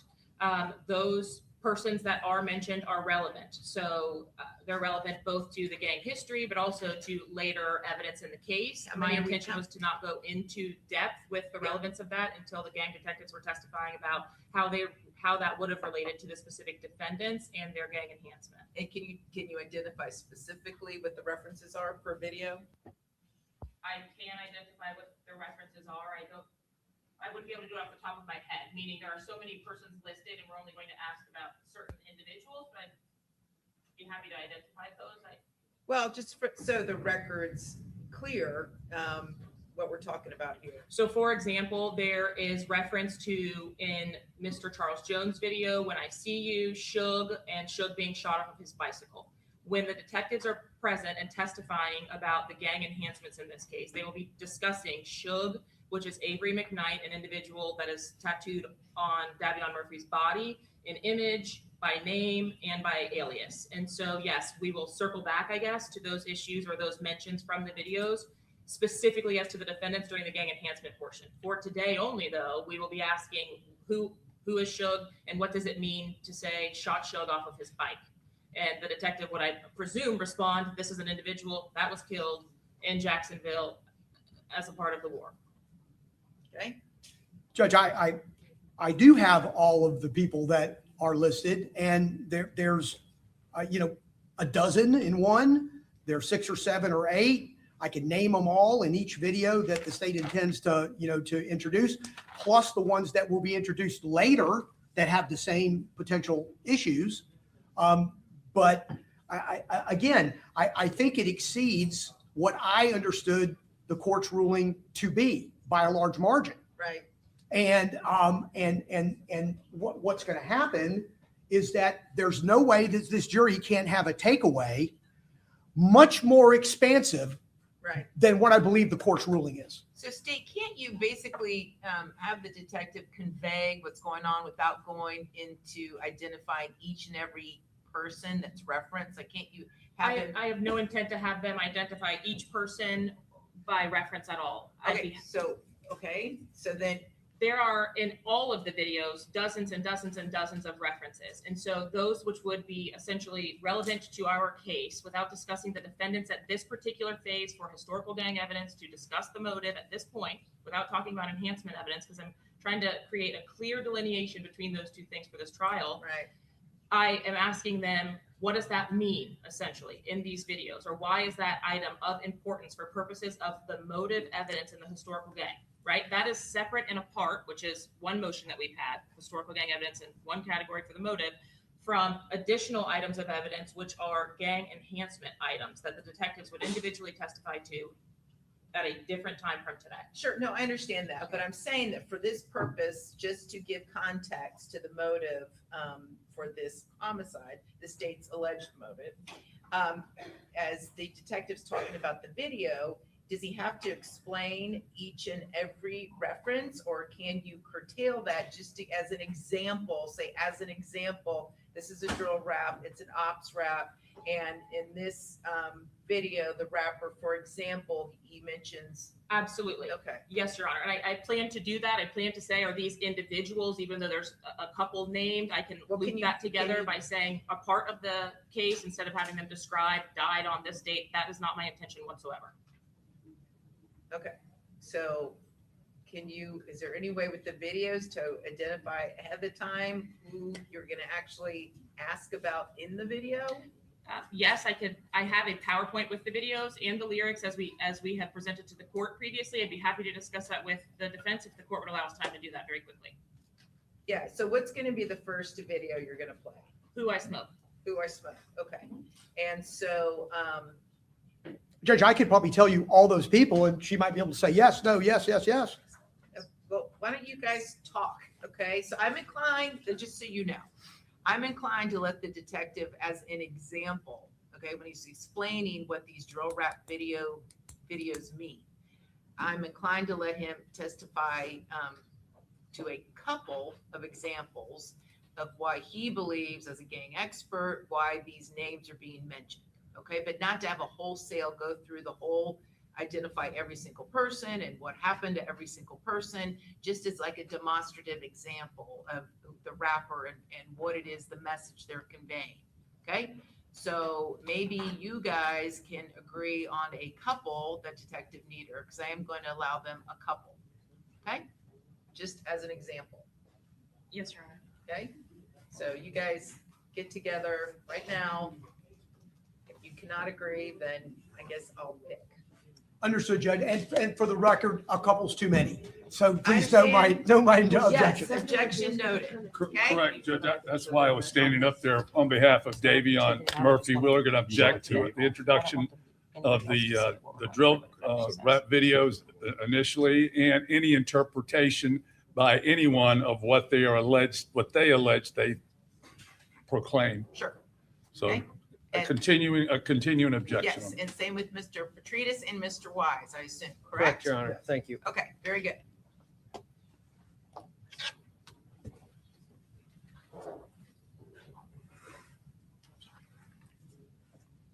No particular objection to the optics, beyond whatever you indicated. I hate all the correct? I hate all the None options. of this is the video. So may I move on from this slide? You may. Can you, Always in my space. all of them at one time, are these individuals deceased? Yes. She said pick two. Okay, and just so, and I'm sorry, just for the record, these are the 6 incidents that I have said are relevant for the gang history. And it would be contained in the state's motion in limine. That'd be the August 18, 2018 murder of Joe Rod Adams at Rains High School. The February 2019 murder of Adrian Bibby Gaynor. The August 16, 2023 I don't know if he was murdered or Homicide, not. yes, Your Honor, of Jaquan Pickens. Yep, Jaquan Pickens, August 17th, 2023, attempted murder of Jacoby Bells. October 7, 2023, Antonio Tilley, ATK member, was murdered.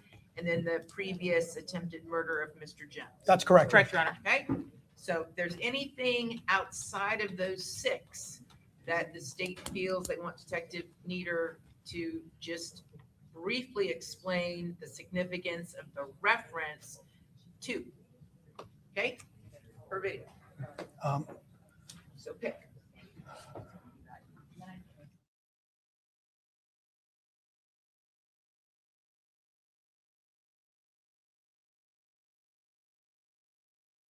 Yeah, I know I'm gonna be muting the video. You know that, right?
Izzy, I was looking for you earlier.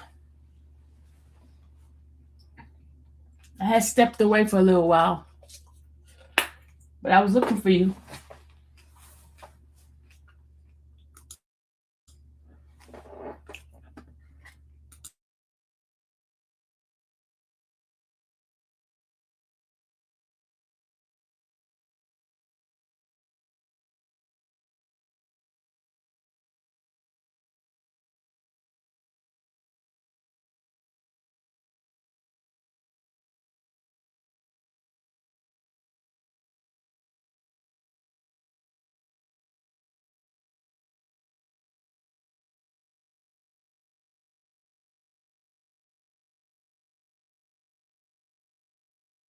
I was gonna stop it forever, but they fixed the problem. They told me how to fix the problem.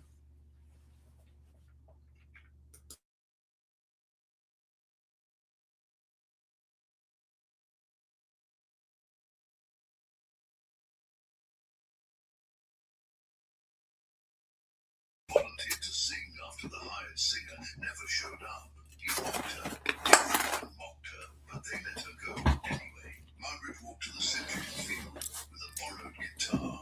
80,000 people in the stands. Cameras Hold on, y'all. broadcasting live to the whole.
Yeah, I came back right after. Yeah, it's so cold in here. And it's so hot outside. Crazy.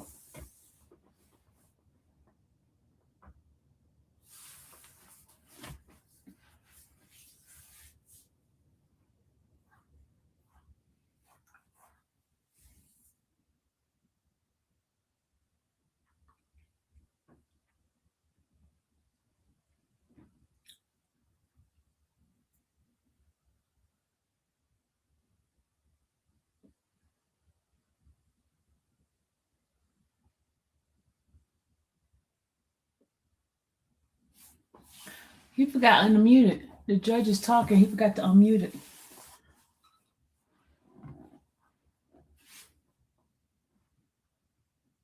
He forgot to unmute it. You see it? Look.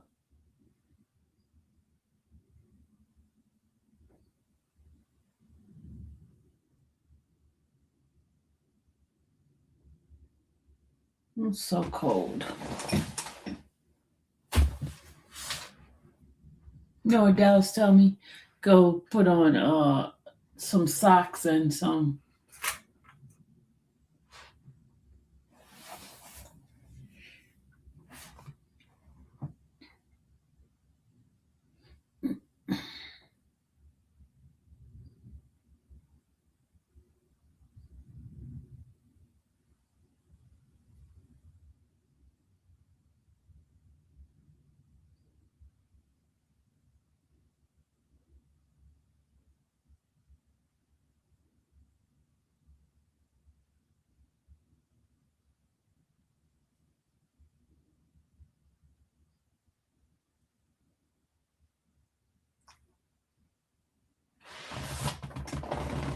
Oh, the lawyers are talking to each other. Okay. It's so cold.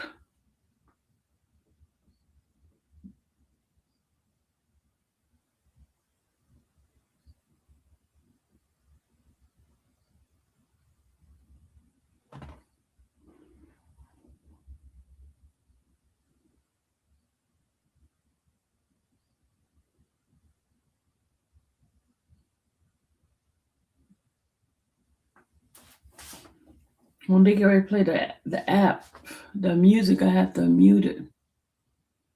We have 67 in there.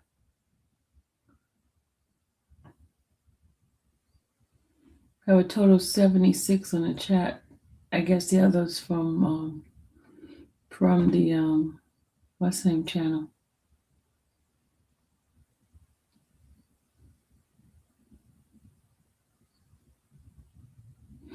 Okay.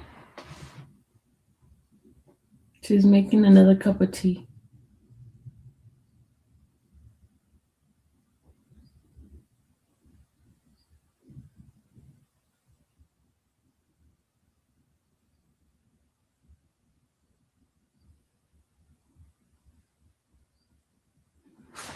Are they gonna be ready yet?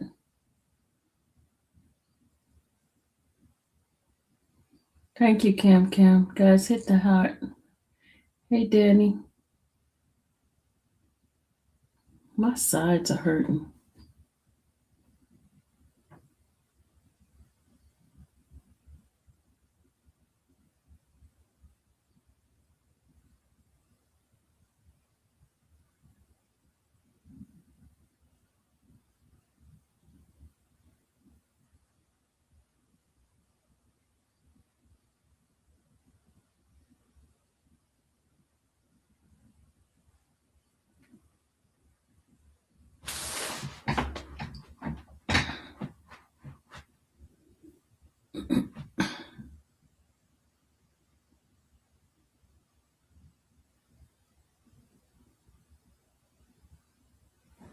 I'm gonna close these vents.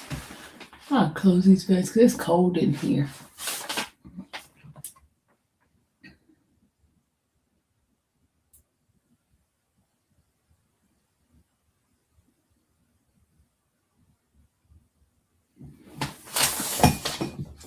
Yeah, I think I'm gonna close this vent right here.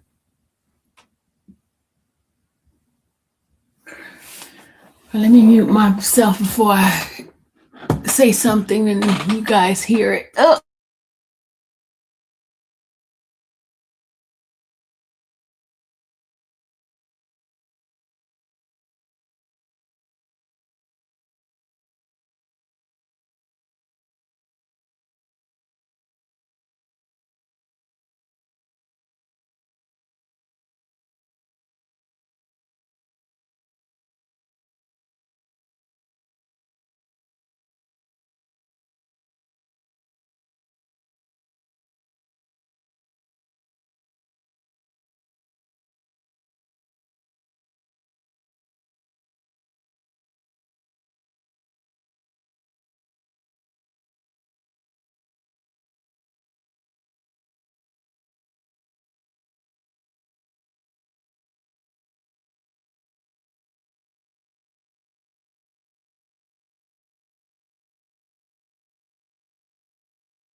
Sylvia in that courtroom grind.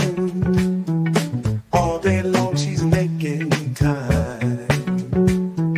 Notes in hand, she's got the plan. Comes home late, shines like a star. Yeah, she's here to break it down. Justice found without a frown. In our chat with hearts so true, Sylvia's magic comes right through. Feel it, baby, feel the light. Soulful notes on the inside. Sylvia's truth makes us sway. All night long we groove and play. She's the queen with a golden touch. In her words we trust so much. Courtroom battles fade away. She brings the light in the day.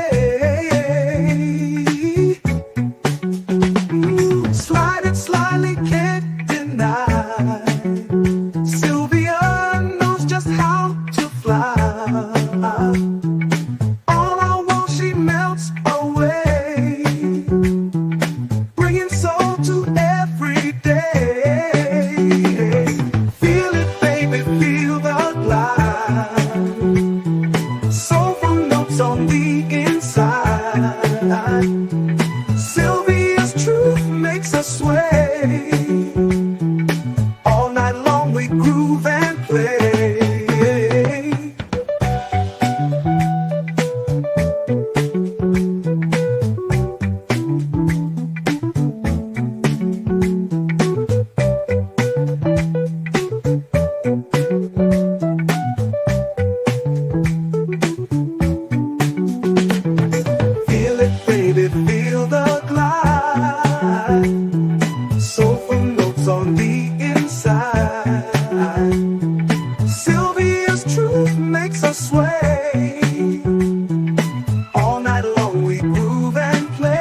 rise.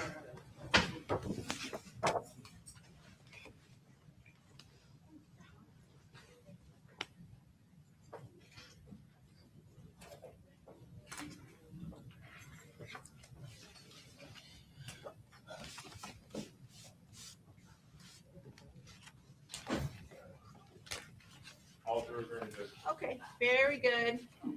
All right, welcome back. We're gonna have a seat.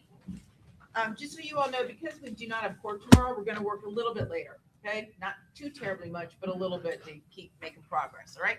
State car, next witness. The state would call Detective Richard Nieder. Very good.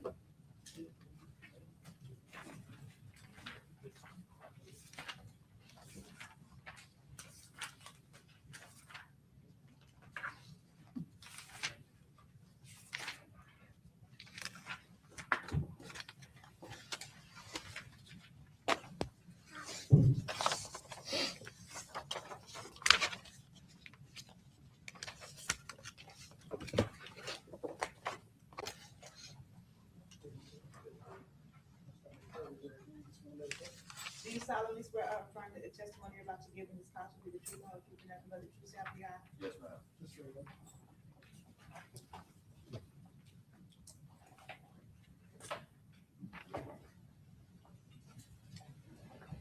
Okay, very good. You may proceed. Good afternoon, Detective. Would you please state your full name for the jury? That's Detective Richard Nieder, What agency are you employed with? Jacksonville Sheriff's Office. And how long have you been with the Jacksonville Sheriff's Office? I'll be 10 years this fall. Do you have any particularized unit that you work in? I do. I'm in the gang investigations unit.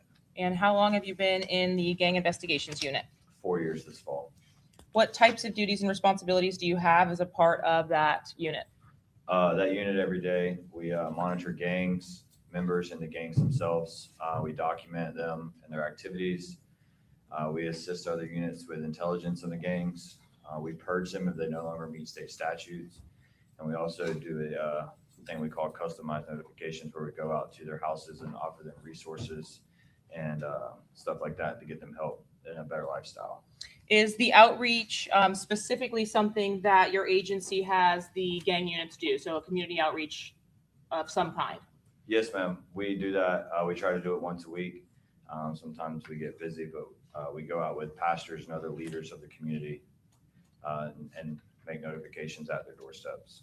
In doing that, do you also develop relationships with some of the individuals that you're trying to help or their families? Yes, ma'am. And tell me about what you do or what you're required to do as a member of the gang unit to be proficient in the Jacksonville gang scene. We go through cell phones, social medias. We monitor social medias along those lines. And is the monitoring of social media something that's just become more popular in the last few years? Yes, ma'am. What is it that you're looking for when you're monitoring social media? There's a bunch of different things. You look for like the songs that are being posted, what they're posting, who they're posting with, where they're at, their clothing, maybe the vehicles that they're around.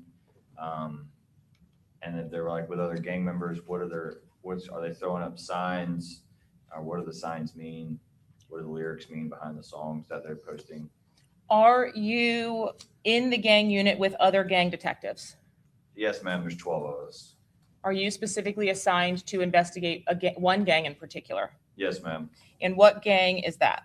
ATK. Do you have specific knowledge based on your training and experience in Jacksonville of what ATK actually stands for? I've never been told exactly what it stands for. It would be just what other people have said on the street. And do you learn that information from your street interviews, watching these music videos, etc.? Yes.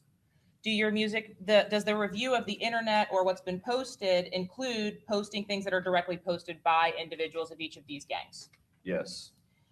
What are some of the training that you and or the other detectives in the unit receive to become actual gang detectives? We go through Florida Gang Investigations Association conference. We've taken classes put on by federal agencies. We've also taken classes that are put on throughout the entire country. At those conferences, we learn what other agencies and police departments are doing that may help better our investigations.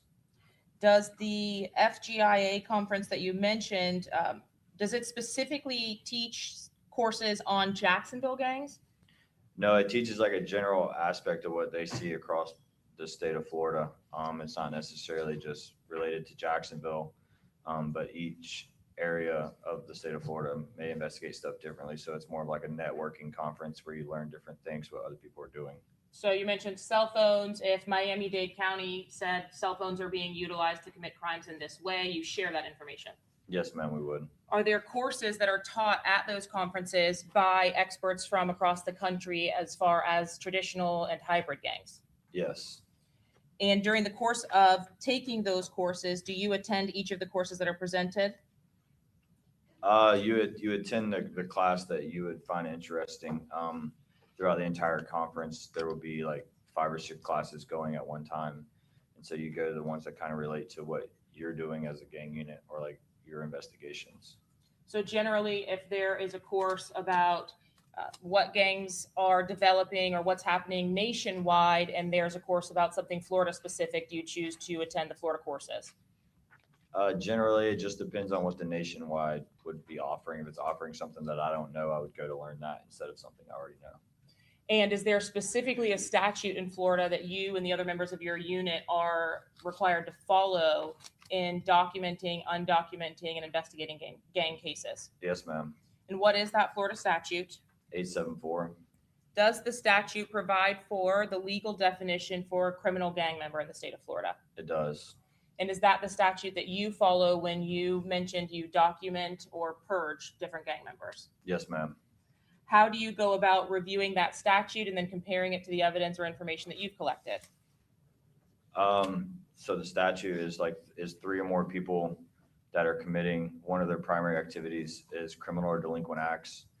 They call colors, hand signs, clothing, stuff along that line that shows they're a part of the same group. We follow that, but the main key would be the criminal and delinquent acts. They have to be committing crimes to be a gang. So there are requirements in order to form a gang itself, Yes, ma'am. and that includes the criminal association of 3 or more members. Yes, ma'am. And those 3 or more members are engaged in the criminal activity of some kind Yes, ma'am. or in some way. Yes, ma'am. Is it strictly that the goal or purpose of the gang is criminal activity? No, it's just one of its primary activities. But is that what's required no matter what, whether you have hand signs, whether you have other activities that identify you as a group, no matter what, 3 or more associated persons and criminal activity? Yes, ma'am. That's the key component is the criminal activity. If you have one of the documented gang member criteria underneath that, so the hand signs, the admitting that you're a gang member, those types of things, are you a gang member or an associate? You're an associate. In order to be a member, you have to meet 2 or more of the criteria that's outlined in the statute. So if myself and Mr. Harmon and Ms. Doherty are 3 individuals and we all wear blue suits every week on Wednesdays and we have a hand sign that we throw, are we going to be eligible to meet that statute if we are not engaged in criminal activity, at least in part? No, ma'am. You must still also be engaged in the criminal activity. Yes, ma'am. When you are working gang-related cases or in your duty or capacity as a gang detective in Jacksonville, how much of your work week is actually devoted to the investigation of gang-related crimes? The entire work week. And in addition to the gang conferences, have you also attended something called HIDA? Yes, ma'am. That's one of the federal agencies that we attend classes for. Is your investigation or criminal investigation of gangs strictly related to murder investigations? No, ma'am. What are the other types of criminal investigations that you are looped in for? We've done everything as from economic crimes to drugs to firearms charges. And in your role working on your assigned group, ATK, are you also at least educating yourself on the other gangs in Jacksonville? Yes, ma'am. Is that a requirement to work in the gang unit? Yes, ma'am. You would need to have general knowledge of the other gangs. When you are working on assignment to determine whose cases will be assigned to each member of the gang unit, how are they assigned? If it's after hours, it's whoever's on call. You would respond to the scenes, and then you'd gather the information. And the next day, we'd have a meeting, and we would pass it off to the person that's assigned to the gang. What is the information that you gather to identify the appropriate gang detective to assign? More than likely, we'll go off the victim. Meaning whoever the victim is aligned with or identified as belonging Yes, to? yes, ma'am. Okay, so if you had responded to the death of an ATK member, you would typically be assigned that case. Yes, ma'am. There are obviously some circumstances in which that could differ, I presume. Yes, Okay. But relatively, that's how you try to assign cases in Jacksonville. correct. In working these gangs in Jacksonville, are there different types of gangs themselves that you have seen? Yes, ma'am. We have traditional and street hybrid gangs. What is a traditional gang? A traditional gang is going to be like your Bloods and Crips, those style gangs that have a hierarchy. They have rules and regulations that they abide by. When you say hierarchy, what do you mean by that? Like there's somebody, you answer to somebody, there's like a boss, and then there's people that trickle all the way down. That's like what we would see with, I guess, maybe Latin Kings or the Mafia. There's someone who's the head of the pyramid, really. Yes, ma'am. Okay. And there are traditional gangs in Jacksonville, Yes, there is. but are there the other type that you mentioned, hybrid gangs? Street hybrid, yes, ma'am, there is. What is a street hybrid gang? A street hybrid gang is generally created in the neighborhood. There's no hierarchy, there's no rules, regulations. It's just a neighborhood that meets the state statute 874. Meaning the individuals who are representing that neighborhood also meet the statutory criteria for gang member. Yes, they do.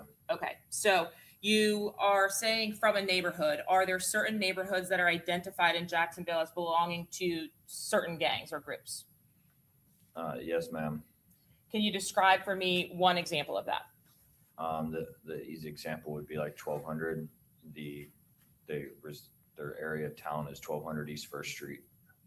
Is 1200 commonly referred to as Out East 1200 or 1200 Out East? Yes, ma'am.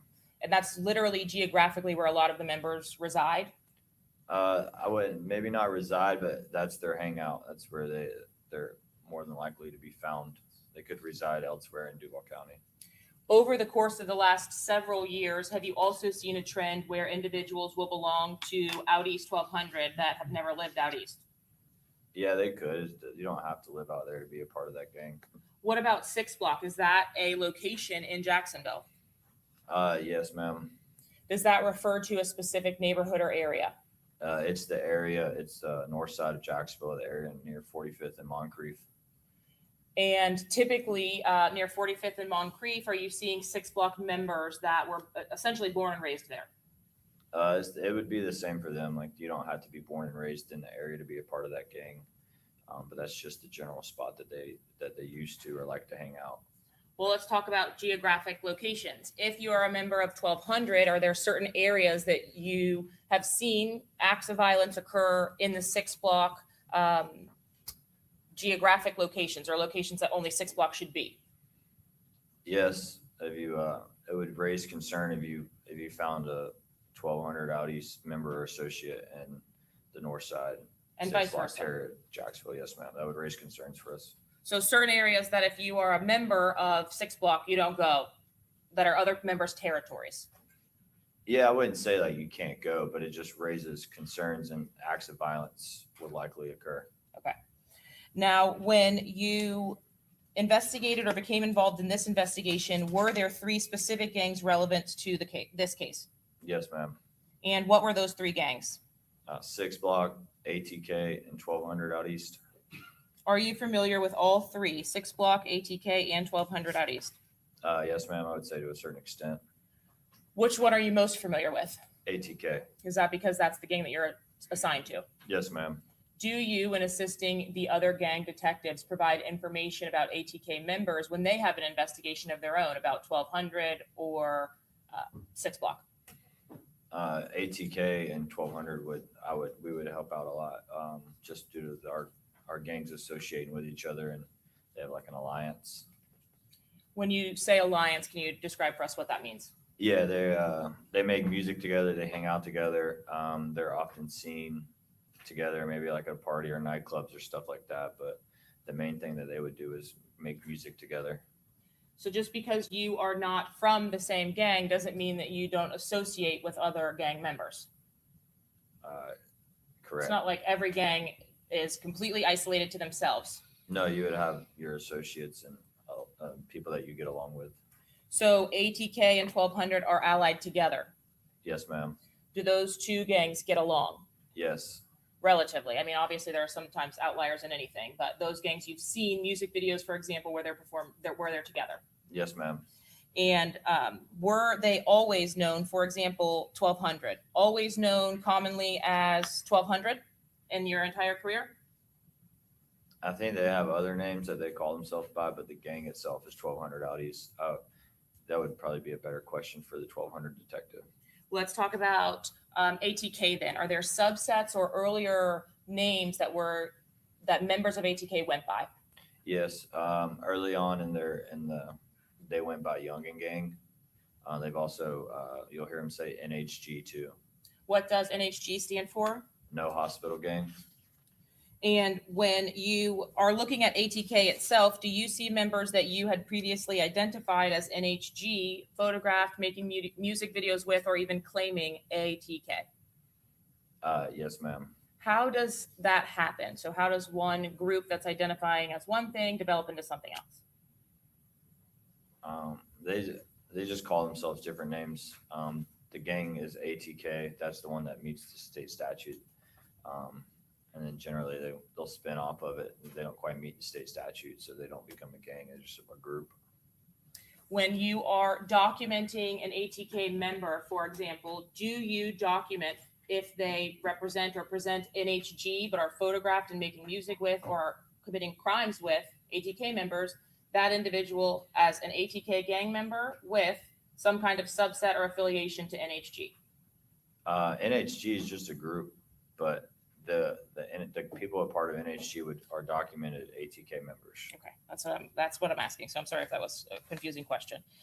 Did over the years you see a separation between 6 Block and an earlier gang, or the members of 6 Block going by something called PCE?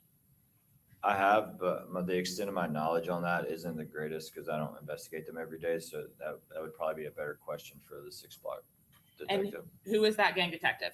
His name is Detective Trey McCullough. What about 1200? Any subsets of that, like 187? Would that be better asked of that gang detective? Yes, ma'am. And who is that? Detective Craig Griffin. Were each of those detectives, to your knowledge, also involved in this particular case and investigation? Yes, ma'am.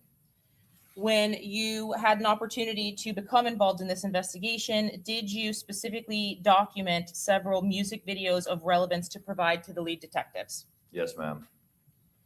And in documenting those music videos, did you document the members of the groups that were associated with those videos as gang members? I believe that some of them are gang members or associates. Would they have been documented by Jacksonville Sheriff's Office, for example, Young and Ace? Yes, ma'am. He's documented ATK. And did you provide a music video by Young and Ace named Who I Smoke? Yes, ma'am. Have you seen that music video? Yes, ma'am. Have you had an opportunity to review the lyrics included in that music video? Yes, ma'am. Same thing with a 6 Block music video. Although you're not assigned, are you very familiar with a 6 Block video called When I See You? Yes, ma'am. And was that a video created by Julio FOLIO? Yes, ma'am. Is Julio FOLIO a documented gang member of any gang in Jacksonville? 6 Block.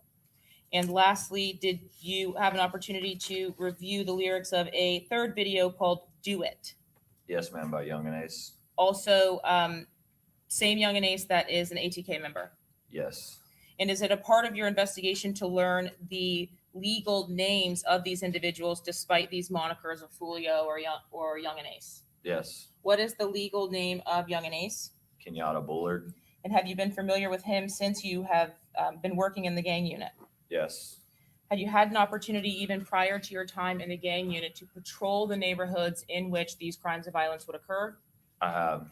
And are you familiar with several of those incidents of violence based on your time in patrol and in your time in the gang unit? Yes, ma'am. Can you explain for the jury specifically what a drill rap is? Drill rap is a style of music that was created in Chicago. It's often a disses towards opposing groups or acts of violence that have happened. It's real life events, more than likely. It's not saying that they committed those events, but they're profiting off of it by speaking about it. What do you mean profiting off of it? So whenever you post a song on any social media platform, you get paid for that. So if you get a certain amount of views, you receive money from that social media platform. So if you post a music video to YouTube and you get 1 million views, you may get a set amount of money per those views. And in the music videos that we have at least discussed today, Who I Smoke, When I See You, and Do It, those each have dozens of millions of views. Yes, ma'am. All of the members, for example, we'll go with ATK since that's the gang that you're assigned to. Not all of the members of ATK are prominent rappers, are they? Correct. Is there a prominent rapper that is leading ATK? Young and Ace. And is he probably the most recognizable, specifically if we go by YouTube views? I would say yes.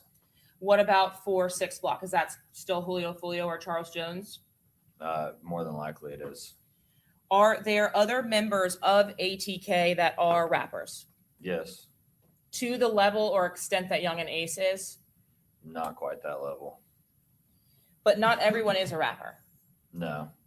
Do you, in reviewing these videos, have an opportunity to ascertain how other members of the gang actually make money or profit if there are only certain members that are successful rappers? I'm sorry. Can you repeat that? It was Yes, I don't know what's happening, or there's some kind of high-pitched something behind me, so I apologize. I can hear it, but I don't know what it is.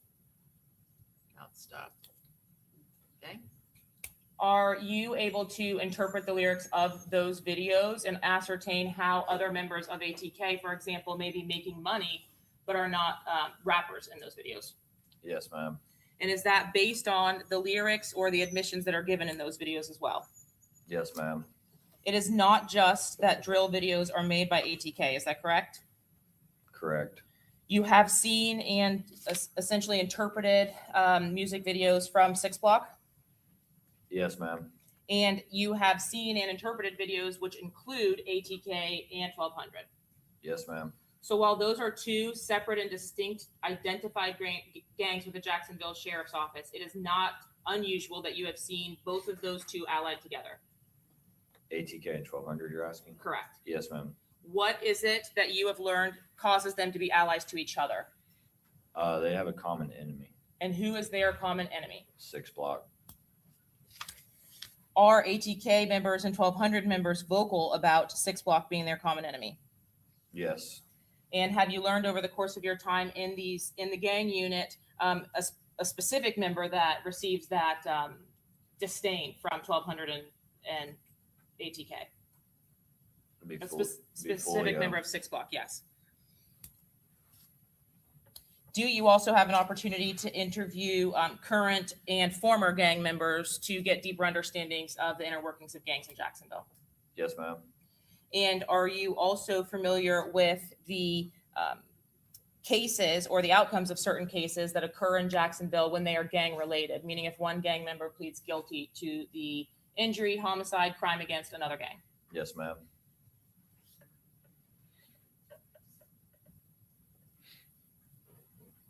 Do you work with the other detectives as a part of your unit to track and follow and understand the war between ATK and 1200 versus 6 Block over the course of the last several years? Yes, ma'am. I will tender the witness, Your Honor, if necessary. Okay. Any questions at this point as to qualifications or experience? Yes, sir. Okay.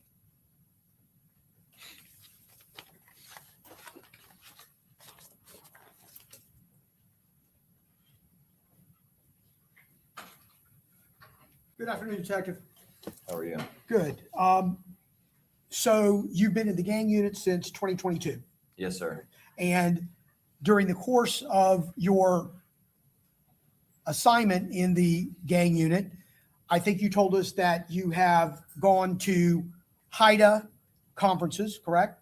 Yes, sir. At least a couple of them, correct? Yes, sir. Those would be like classes, like day-long, two-day-long classes. Yeah, 2-day-long classes. And this is the High Intensity Drug Trafficking Association, correct? Yes, sir. So they're general classes. You may get a gang class, you may get a drug class, you may get a trafficking class, you may get a social media class, you may get an importation class, you may get multiple different types of things in general context, correct? Yes, sir.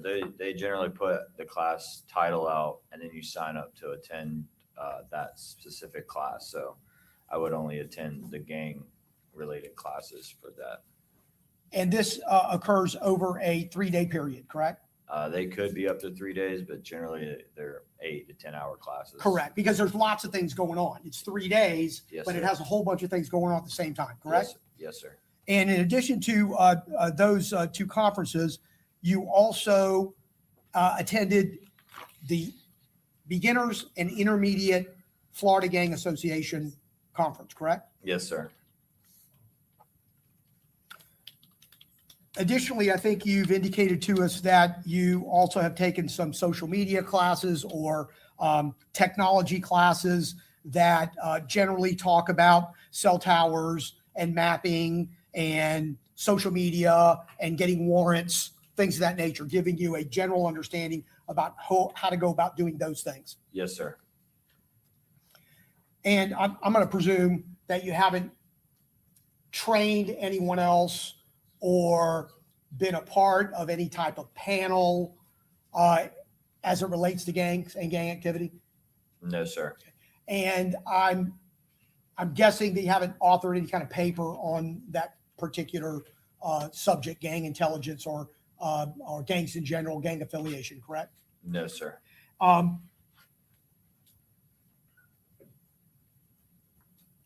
And essentially, what training you have other than what you just told us is pretty much on the street, on the job training, discussing things from prior gang investigators, their files, looking over files yourself. I just told you a lot of things. Yes, sir. But in general, those types of activities is what and how you gain what experience you have. Yes, sir. On the job training. And to the extent of your testimony, you have testified in the past based on cases that you have handled, that you were a detective for that particular case, correct? Yes, sir. Yes, sir. And you're not a detective handling this investigation and this murder, correct? Correct. So would it be fair to say that this is the first time that you have testified in this capacity? No, sir. I've testified in this capacity before. And that would be, as I understand it, at a prior sentencing? As sentencing or just as a witness in general, though I'm not the one that's actually investigating a case. But they would be one of your Jacksonville investigations, correct? I think I'm getting your question confused. Yeah. So you are here in Tampa testifying about a case that occurred in Tampa, Yes, right? sir. That you did not investigate, correct? Yes, sir. Okay. And you've been asked to come and testify because you know some of the parties that are involved because they come from Jacksonville, correct? Yes, sir. And as it relates to the testimony you are giving here, compared to the testimony you've given in Jacksonville, that would be more related to somebody gets killed or somebody is injured and there is some suspicion that there's gang activity. You would come in and you would do an investigation into that particular incident, correct? I would work alongside, it depends on the level of the crime. If it was a homicide, I'd work alongside our homicide team. Our sheriff's office is very big, so we have different units that investigate stuff. The gang unit alone, we do investigate crimes, but this type of crime would be investigated by our homicide unit, and we would provide assistance to them. Yeah, they would call you and say, hey, look, we think there might be some gang involvement, or you may call them and say, we think there might be some gang involvement. Yes, sir. And then you would kind of parallel your investigations. Yes, sir. We'd provide more of intelligence than any type of investigative. And then what you would do subsequent to that, when we're talking about your testimony, then you would testify about what you learned as it relates to that particular case. That is what would entail your testimony in court for that case. I'm still not understanding that question. So when you say you've testified in the past, Yes, sir. you've done so as it relates to the incident, the murder, the shooting that occurred in Jacksonville that you were brought into in order to do a parallel investigation as to what occurred. Yes, sir. I know you said that you've utilized 874 in documenting gang members, correct? Yes, sir. Do you know how many criteria there are exactly? I believe right now there's 11 and the statute is being updated. I don't think that is hit yet. but And we know adding that's more- going to, I'm sorry, cut you off. It's going to be adding more criterias. Don't know when that's going to happen just yet, correct? Yes, sir. I mean, I am correct about that. I believe, yes, sir. I've learned about it, but I do not believe it's in effect.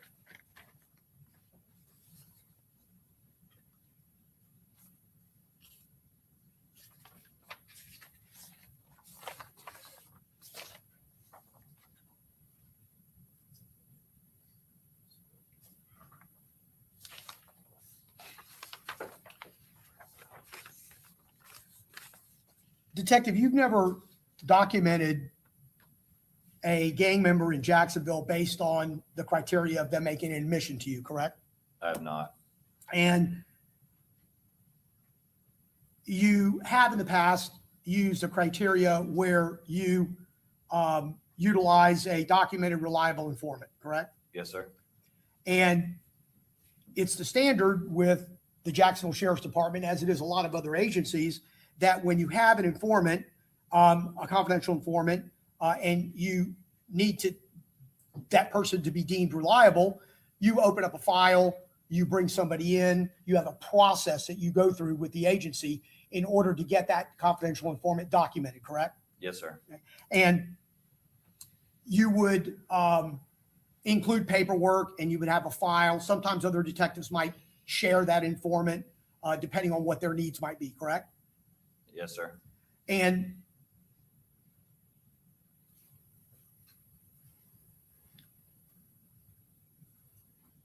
have you utilized in your documentation in Jacksonville gang members informants that are done and utilized and formulated that way?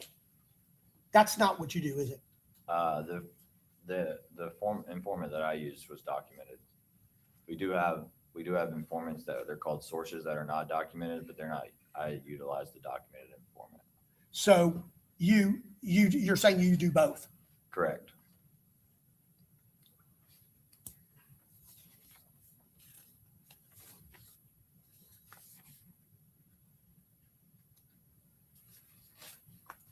And in the day-to-day activities or the day-to-day investigation, strike that. Judge, nothing more at this time. Okay, Mr. Snurdy, any questions only as to Detective Nader's training and experience at this time? Yes, Your Honor. Okay, Very quickly.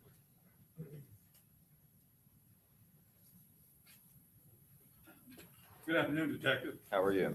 Fine, sir. Detective, we took your deposition back in September of 25 in relation to these cases here. You recall that? Yes, sir.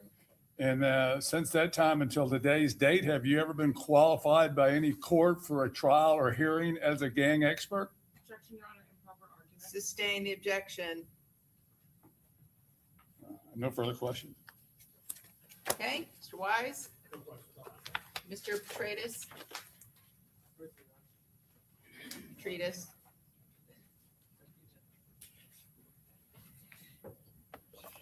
Good afternoon, Detective. How are you? Good, how are you doing? Good. Just briefly, you said that your training, from my understanding, it's all from law enforcement sources? Law enforcement agencies? across Yeah, the yes, country? sir. Sorry. Sorry, bad question. And a lot of times you go to the same training conference every year and they just update little by little? Yes, sir. They update, and then the beginning and intermediate are different levels of classes you can take. And you learn most of how to document through on-the-job training?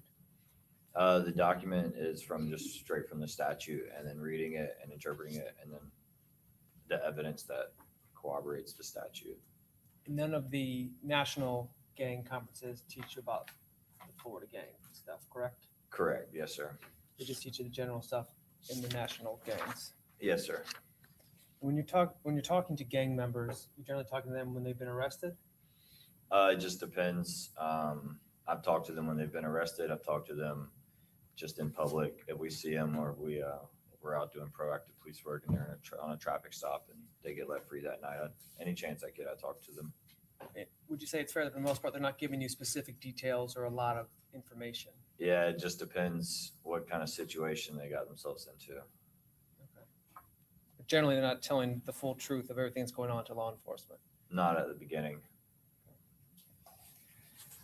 And you're getting a lot of stuff, you said, from social media? Yes, sir. Social media and like phone downloads. And this requires the understanding of some coded words and some language that they're using.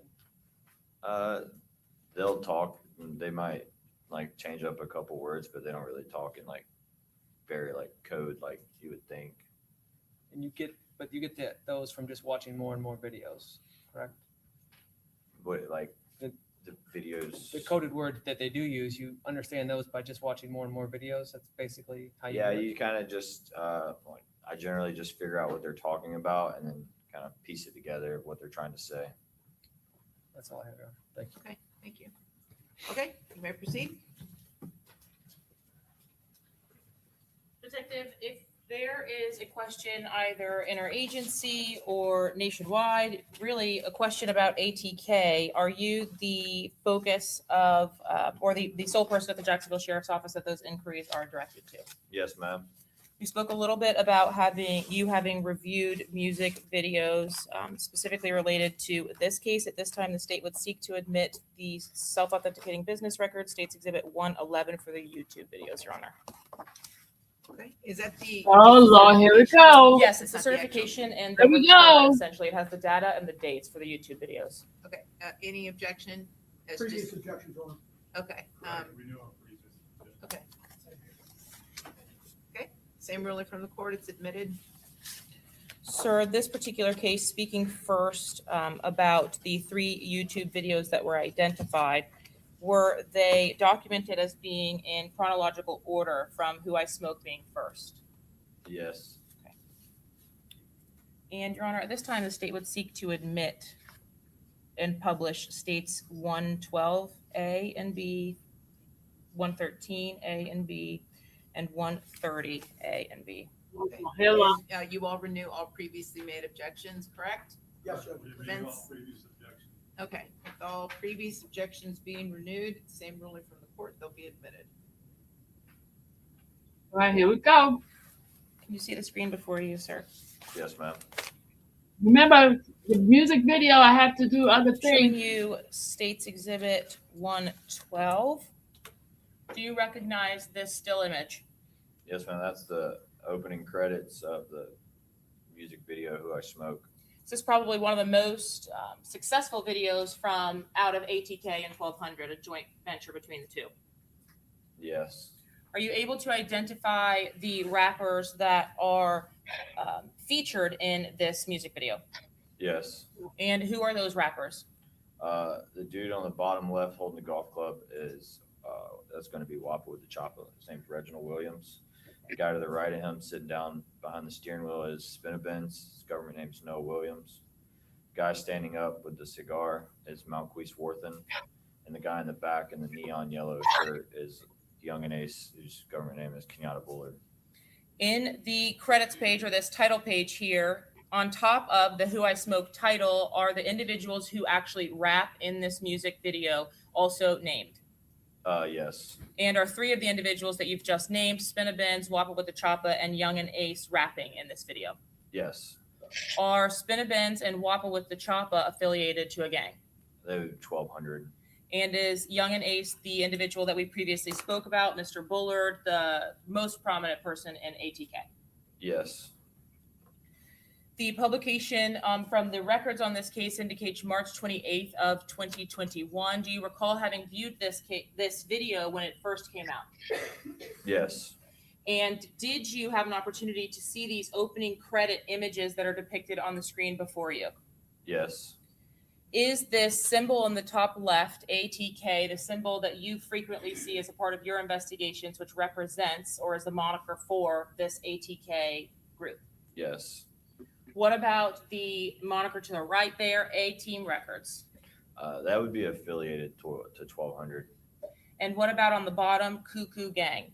Also affiliated to 1200. At this point in your career, meaning when you're testifying here today, is it unusual at all for you to see a music video containing ATK and 1200 representatives? No, it's not unique. During the course of the videos, are there graphics that are often placed across the screen, specifically in this Who I Smoke video? Yes.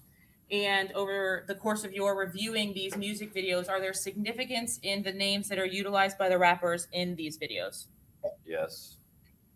When you discuss drill rap videos, you talked to us about the content of those videos. What is typically the content or the purpose of a drill rap video? To be disrespectful towards the opposing group. Oftentimes when you are reviewing these music videos, is the disrespect directed towards fallen members or ops that have died? Generally, sometimes they'll speak about the ones who got shot and lived. Who got shot and lived? Is that what you said? Yes, ma'am. I'm going to publish now states Okay. 112A. Oh.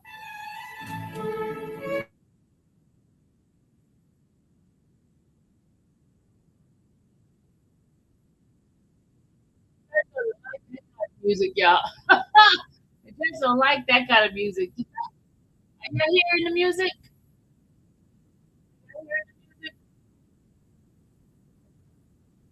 You hear the music, yes or no?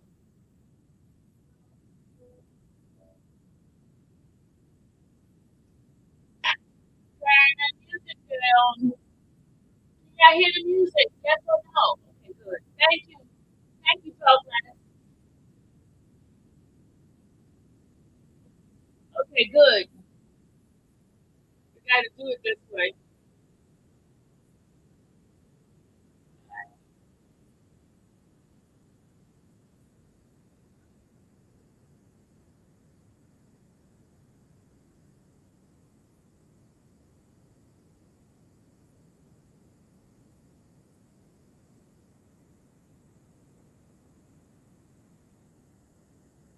Can y'all hear the music, huh? Can y'all hear music? Oh, Lord. It's like my face is moving while they playing it. Can y'all hear it? You said no? Okay. Because it sounds like it. My face is moving, so I think you can hear it. Oh, Lord. Oh, Lord.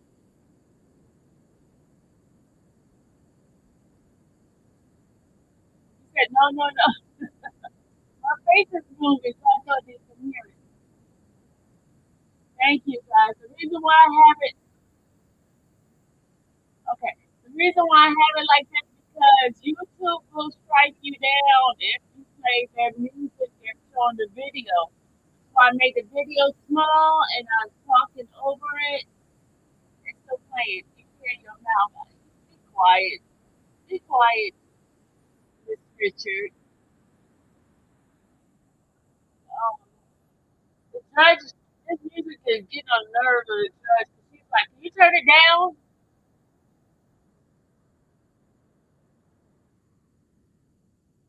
All right, it's over with. A part of your duties and responsibilities include reviewing these videos and deciphering the lyrics. Is that correct? Yes, ma'am. Specifically in the Who I Smoke video, if I could direct your attention to the last line on the slide of the lyrics that were provided. In this case, there was a line depicting I was smoking tray D2. Did you understand there to be any relevance or significance to that line? Yes, ma'am. What does smoking someone mean?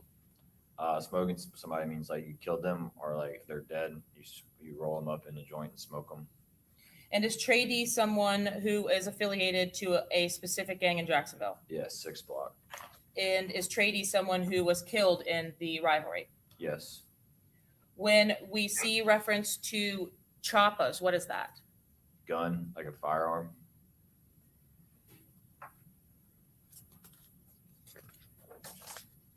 As we watch the videos themselves, we see several individuals that are at least named in the video. So in looking at the last line of this current slide, no hospital gang boy, that line, do you see that, sir? Yes, Could you describe for the jury what no hospital gang means?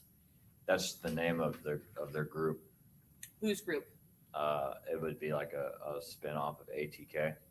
And is that NHG, like what we were discussing earlier in your testimony? Yes, ma'am.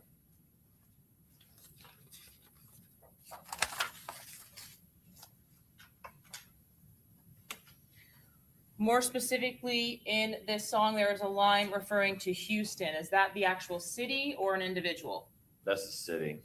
What is it that you know about Houston that was relevant in your review of this particular video? So he says he was lurking on his page, which means he was watching his page, his social media page.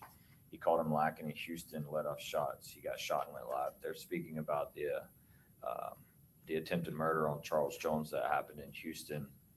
He went live from a hospital bed, basically trolling them, saying they didn't get the job done. Okay, so there was an attempted murder on Mr. Jones. Was he injured? I believe he was. And he went to the hospital and then went live. Is that like on social media? On his Instagram. And that's a video of some kind on Instagram. Yes.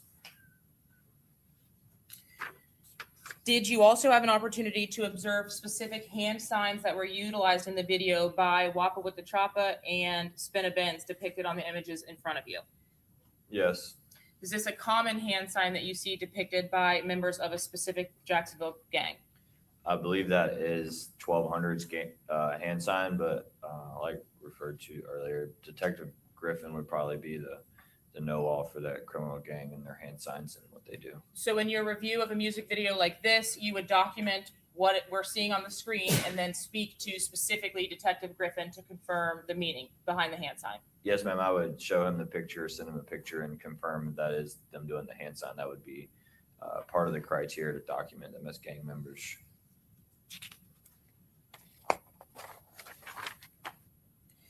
I want to ask you specifically about two homicides which occurred in 2018 and 2019. Are you familiar with the homicide of Joe Rod Adams, aka Spaz, and Adrian Gaynor, aka Bibby? Yes, ma'am. To what group is Spaz or Joe Rod Adams affiliated or was affiliated? Out East 1200. And was Mr. Adams ultimately killed? He was. What was the circumstance of that homicide? It was at Raines High School football game. He was shot and killed at the game.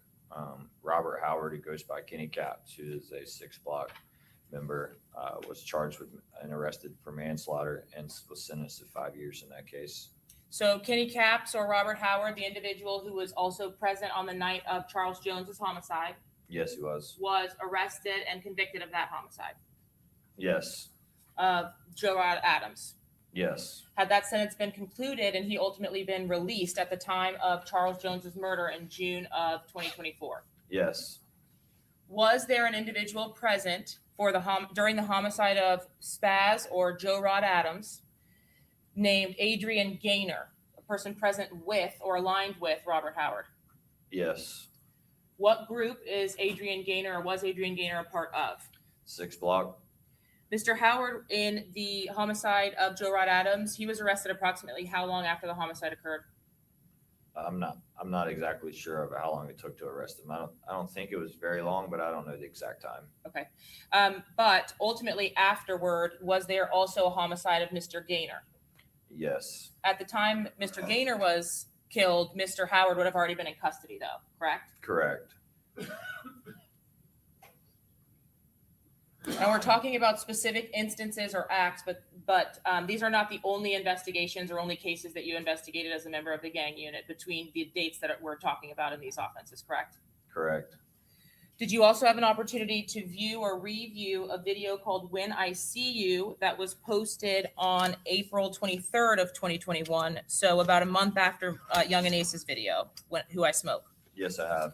And is that what we're seeing a title page shot of here in State's Exhibit 113? Yes, we are. Are you able to identify the individual depicted on the cover of this page? In the all black with the black shoes and red bottom, I think it's his underwear, that's Charles Jones. And you've become familiar with him over the course of your work in Jacksonville? Yes. In reviewing that video, were you able to observe hand symbols that were used by Charles Jones as well? Yes. Is it common in these music videos for the rappers to diss the other gangs by using the other gangs' hand signs? Yes. Whenever they use another group's hand sign, they'll face it down. That's where the disrespect comes in, is when you put it down. And when I see you specifically, did Mr. Jones also utilize his right hand to make another depiction towards the upside down 1200 sign? Yeah, he's making like a finger gun, like he's shooting 1200. Is this common or uncommon to see in these drill rap videos? It's pretty common. And is this understood to be a diss just based on your training and experience? Yes. Lastly, during the course of the When I See You video, did you document Mr. Jones making reference to a shug and an incident on a bike? Yes, in this music video, yes. Had you had an opportunity to review the entirety of the lyrics for this music video? Yes. And at the conclusion of the music video, does someone depicted in that video also pour what appears to be alcohol on top of the poster that was utilized as a demonstrative in the video? Yes. Publishing states 113.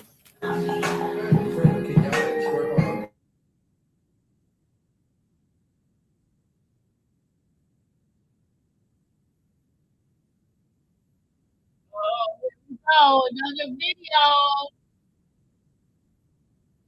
We got one more after this, right? 3 videos, right?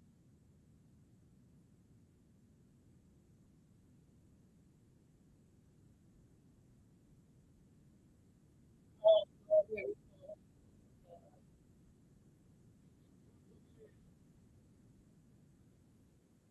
Here we go.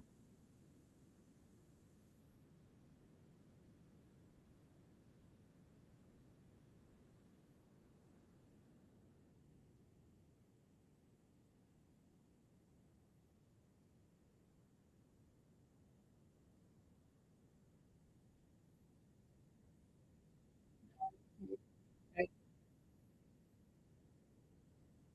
So I got one more after this to try to make sure that don't hit my channel.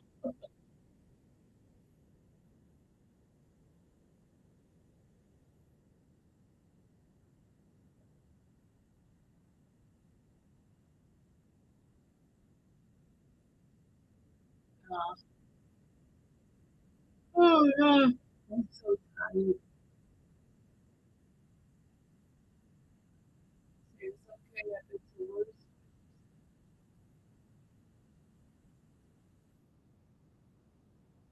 6 is all yesterday.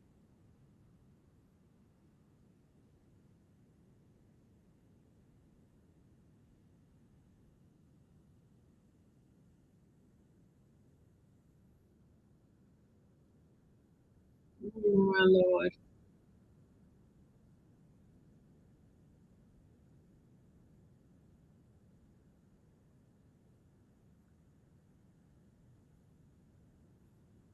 Actually, the other people gonna have that problem. Let's see. Let's see what they have.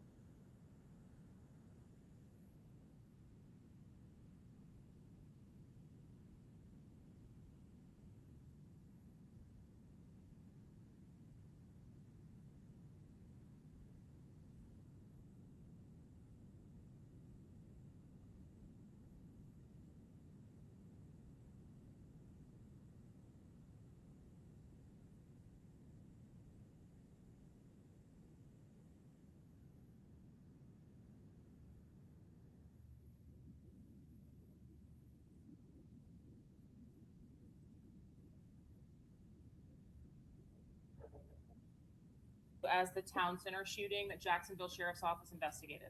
Yes. And is that the preliminary or the primary focus of this video that was posted by Charles Jones? Yes. Is that what Mr. Jones is referencing in this poster here that's observed on the screen? Yes, that's the 3 victims, the 3 deceased victims of that case. The town center shooting. Yes. Were you able to ultimately identify those 3 victims? Yes. And is that by nickname Quan Quan 23 and 4. Yes. Was there also another individual present with those three when that shooting occurred? Young and Ace. Is Young and Ace the only individual who survived that shooting? Yes. When we're watching these music videos and we hear common terms that are used, like smoking on another person, does it mean the same thing even though it's included in a music video posted by the opposite side? Yes. So smoking on someone would mean the same thing essentially in a 6 block video as it would typically in an ATK video. Yes. Okay. You still would look towards the context to ensure whatever the meaning was. Correct. When the town center shooting actually occurred, the references that are made by Mr. Jones in this video, gone out to eat on his birthday, those specifics, are those accurate as to the investigation for the town center shooting? Yes.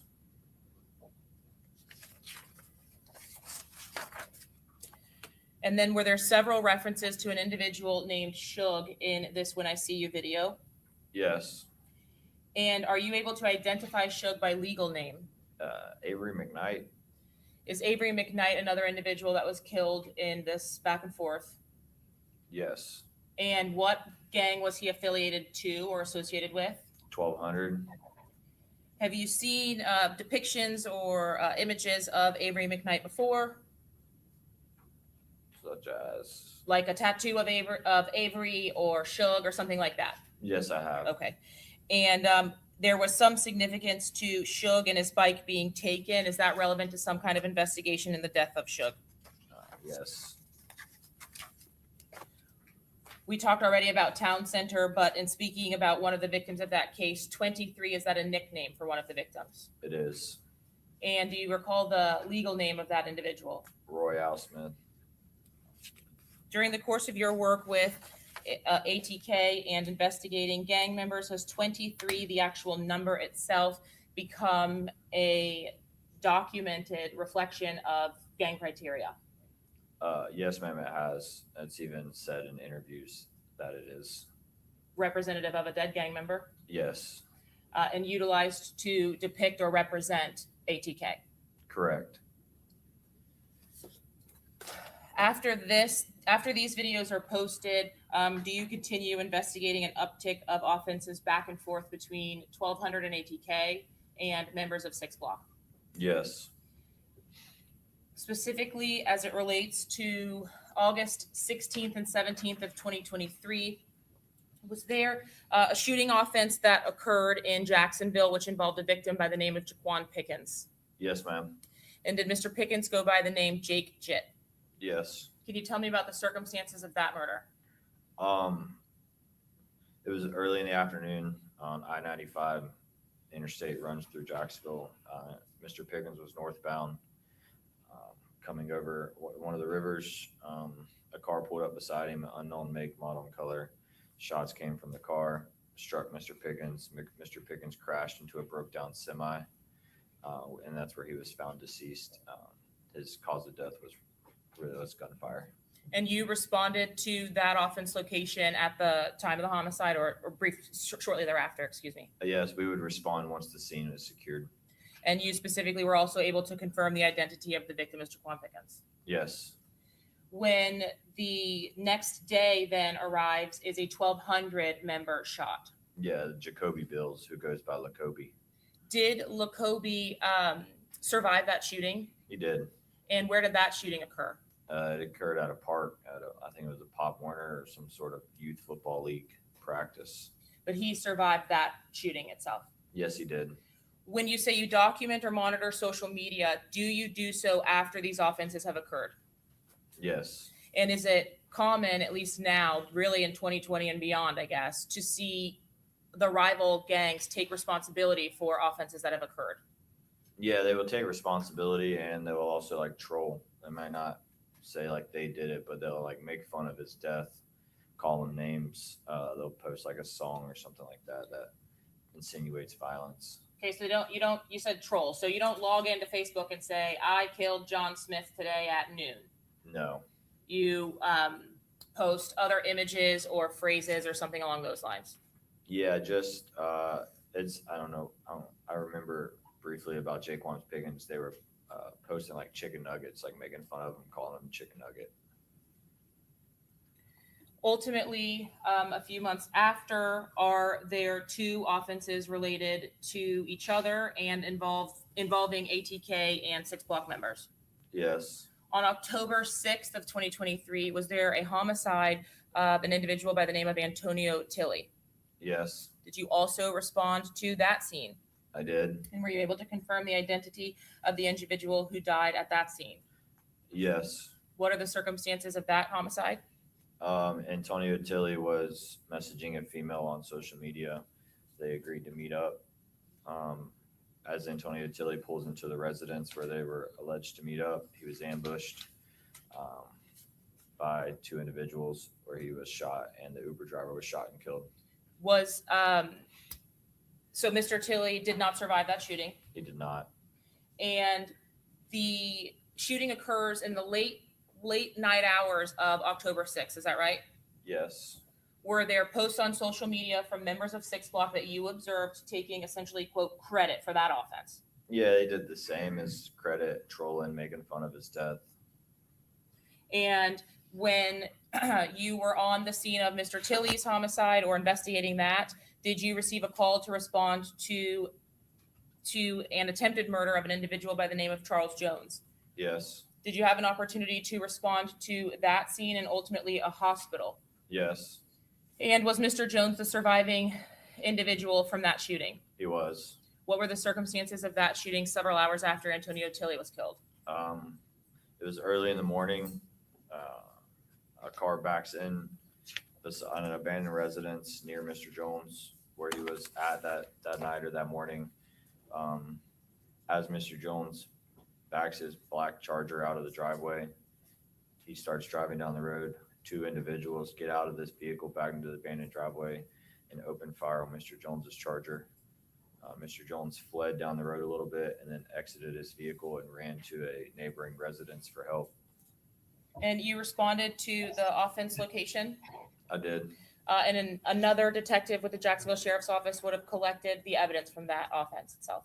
Yes, ma'am. Anytime, any violent crime or anything like that, our evidence technicians collect all the evidence.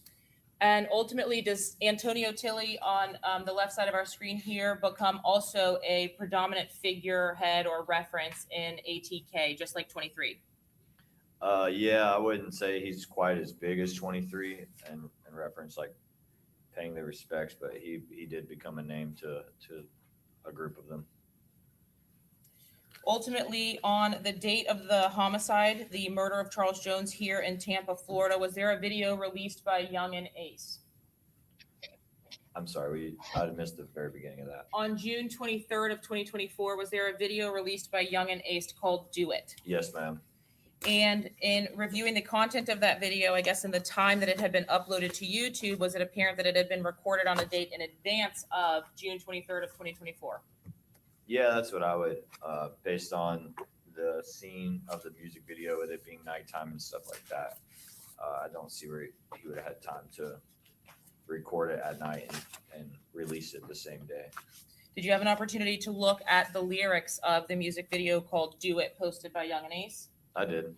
And was there anything as it relates to your investigation of ATK which led you to believe that before June 23rd of 2024, there was an ending of the war between 1200 and ATK versus 6 Block? You're about to play a song, y'all. It's still ongoing at that time. Yeah, I would say like the ending of the war would be probably the death of Charles Jones.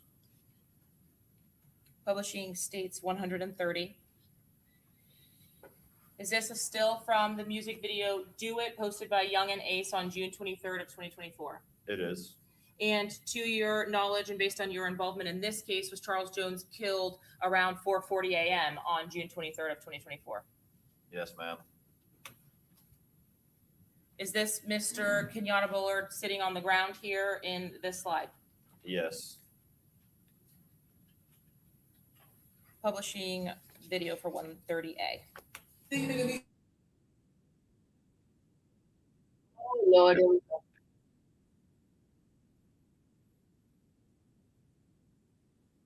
This is the last video.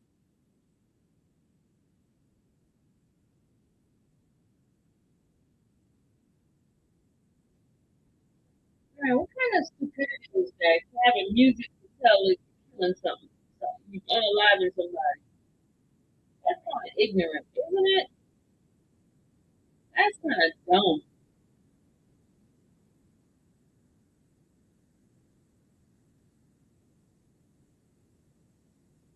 Thank you, Izzy.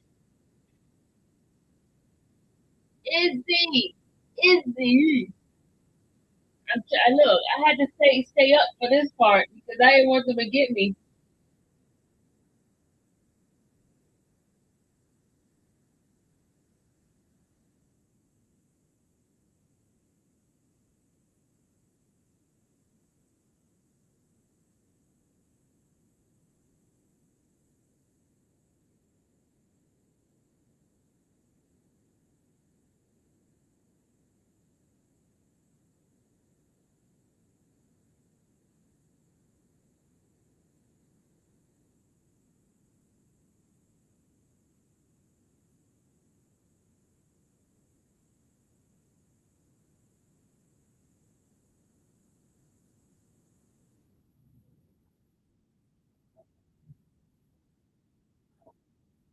Young and Ace or Kenyatta Blurt is using in this video.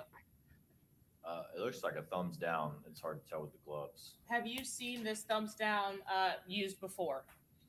Yeah, when you like a thumbs down, I've seen it. Bully Gang is associated with 6 Block, is that correct? Yeah, there would be a subset. And have you heard Bully Down utilized by ATK and or 1200 members? Yes, Did you analyze specifically the lyrics of this Do It video? I did. And in the line that's highlighted on top, go onto the park, take a picture. Do you see that line there? I do. Was there a significant incident that occurred in Jacksonville in which Charles Jones was in Melvin Park? Yeah, they went. So Melvin Park is on our city's west side of Jacksonville. It's often where ATK claims their territory. Young and Ace was originally from Clay County, which is like a neighboring county to ours, but Melvin Park was the general area they hung out. Charles Jones went there and took a picture with the park sign. They wrote on it, and they did a music video inside of Melvin Park.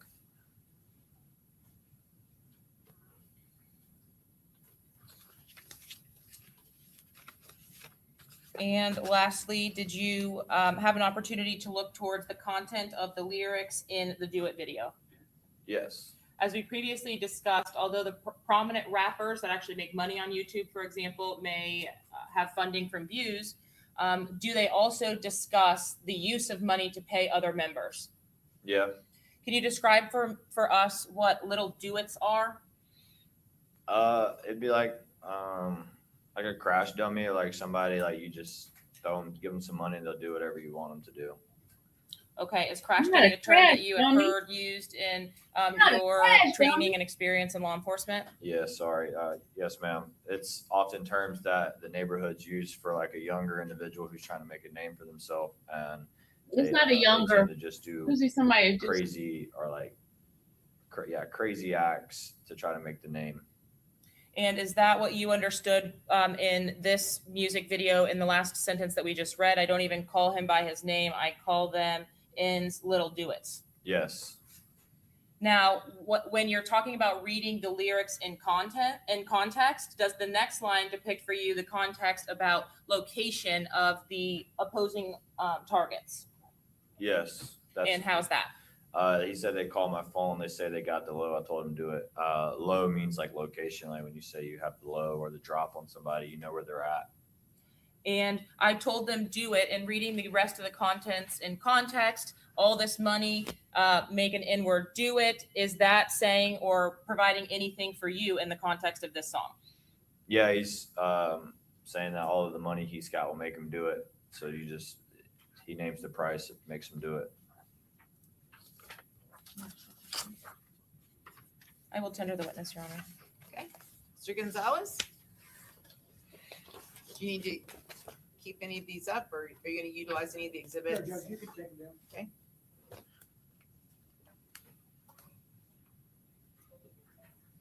I'm going to unplug it. Does anyone need any of the exhibits? I'm going to unplug it. So Trial and Error, Episode 1. No.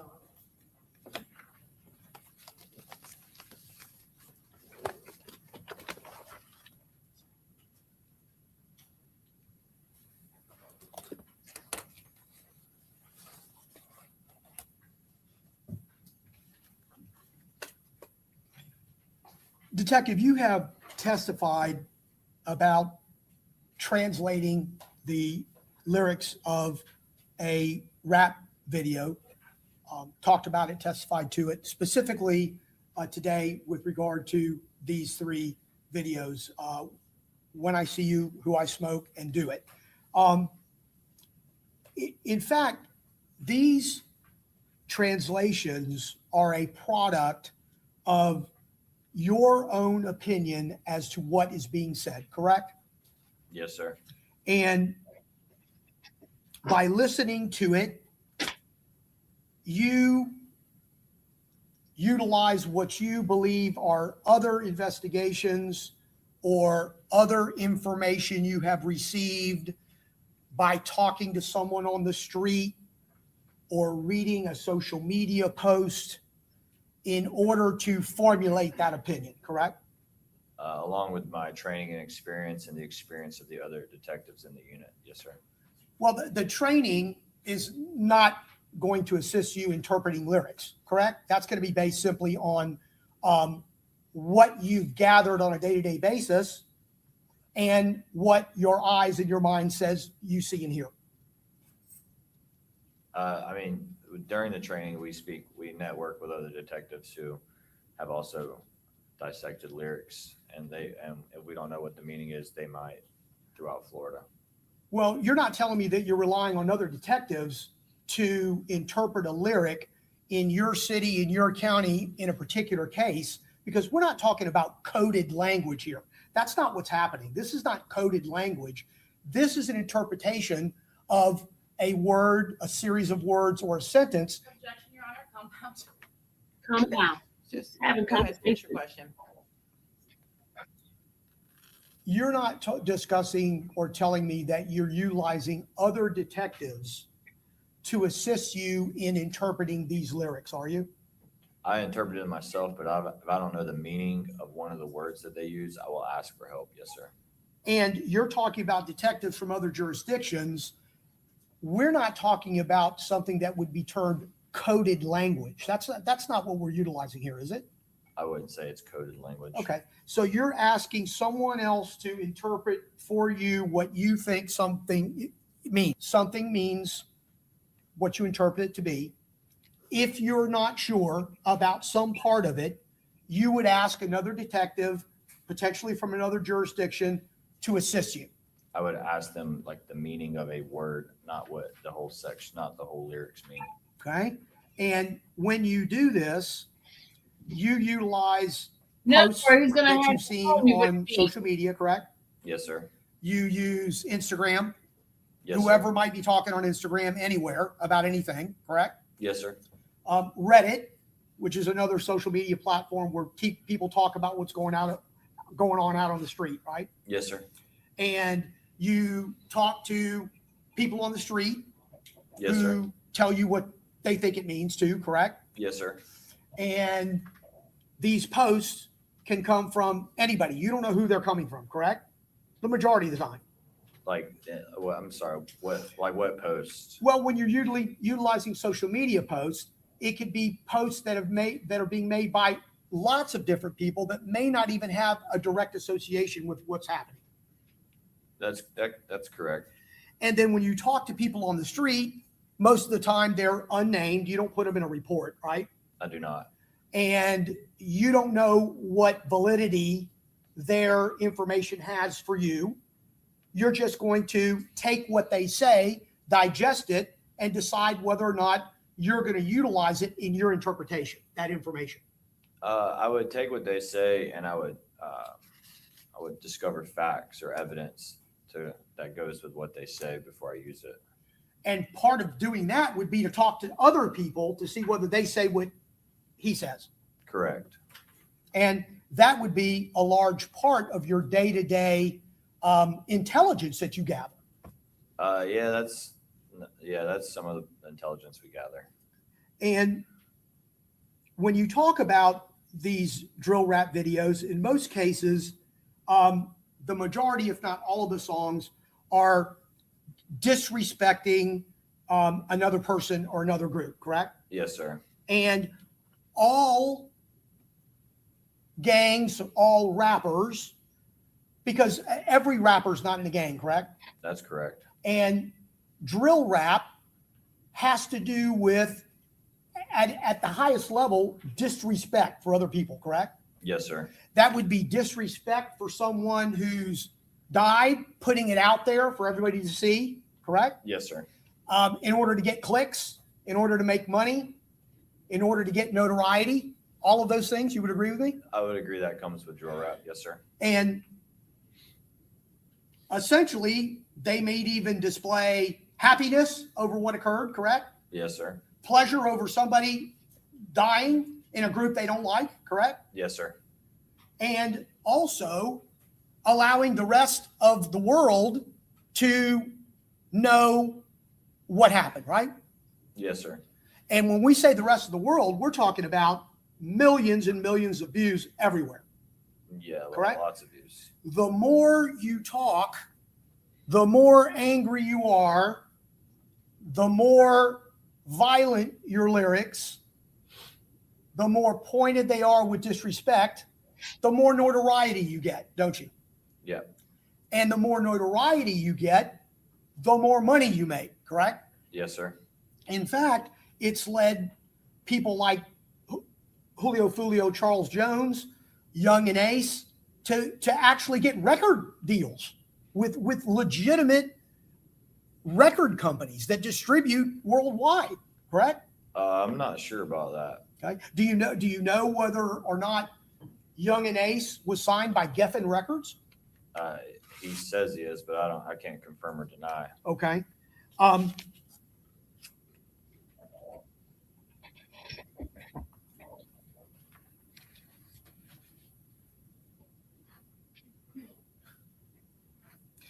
This disrespect that's shown in these rap videos,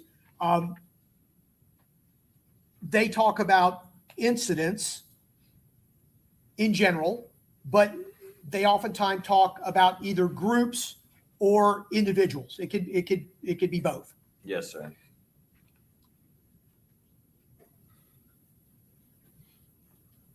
This also expands that particular rapper or performer's base of either customers or followers when they do these shocking things, correct?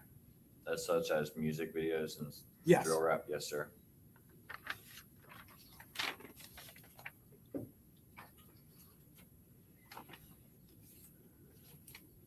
And more often than not, when you're doing drill rap videos or you're doing these videos in general, you're doing it because somebody else is rapping about you. Generally, yes, sir. And so it's back and forth kind of thing. Yes, sir. And it's generating a lot of buzz and it's generating a lot of money for a lot of people. Correct?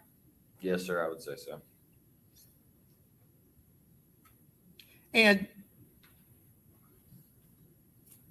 would you agree with me that because a rapper, a drill rapper, any rapper, people that are in drill rap videos,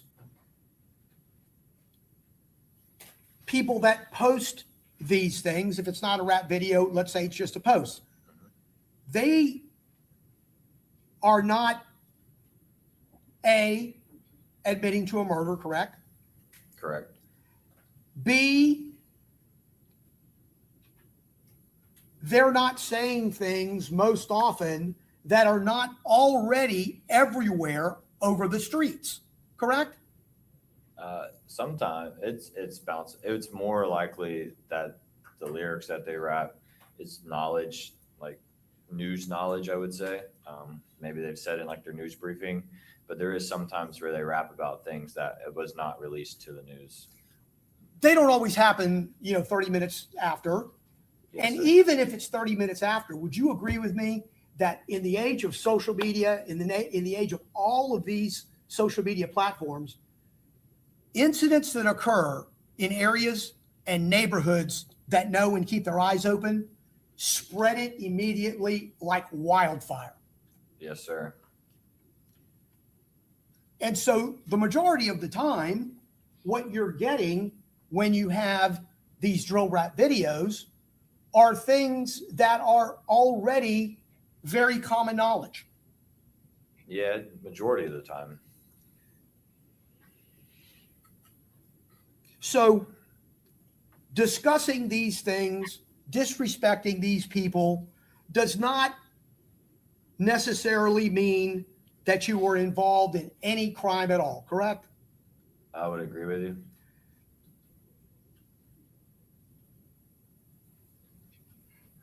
Because we would probably think that when you were in the midst of doing investigations of the actual incidents that took place, having evidence that is provable against someone would in fact lead to that person's arrest, correct? Yes, sir.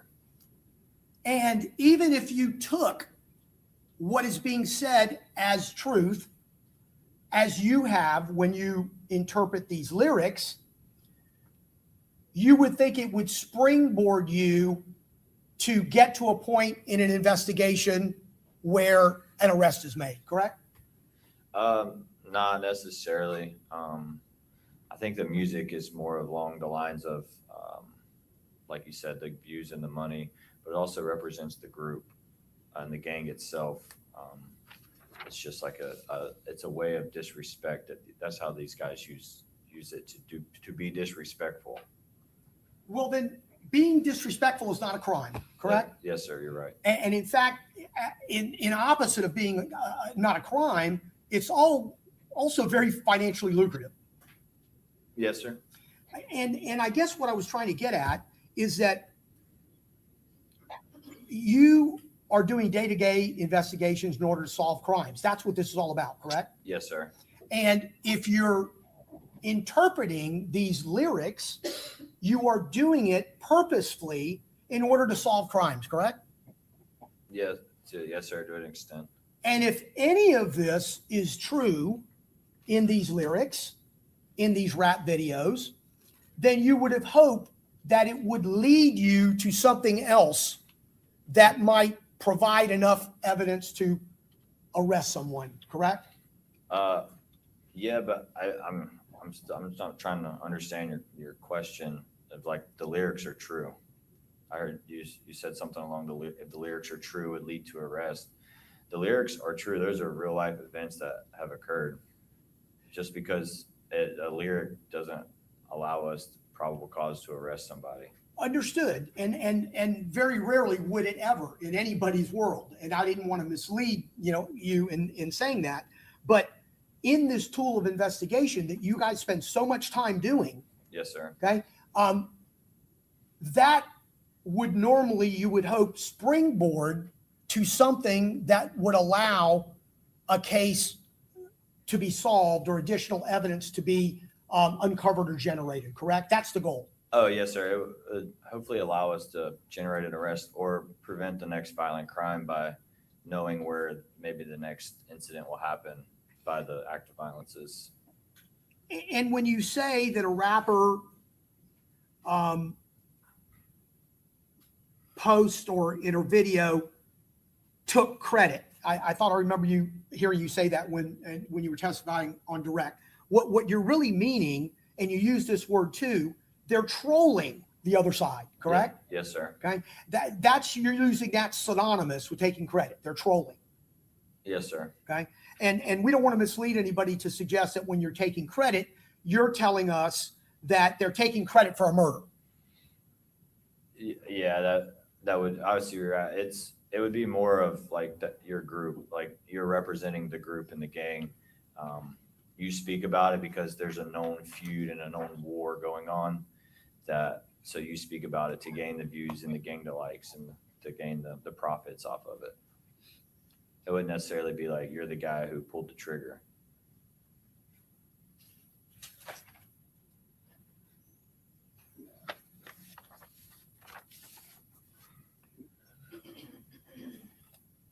Let's talk a little bit about some of the incidents that you have discussed.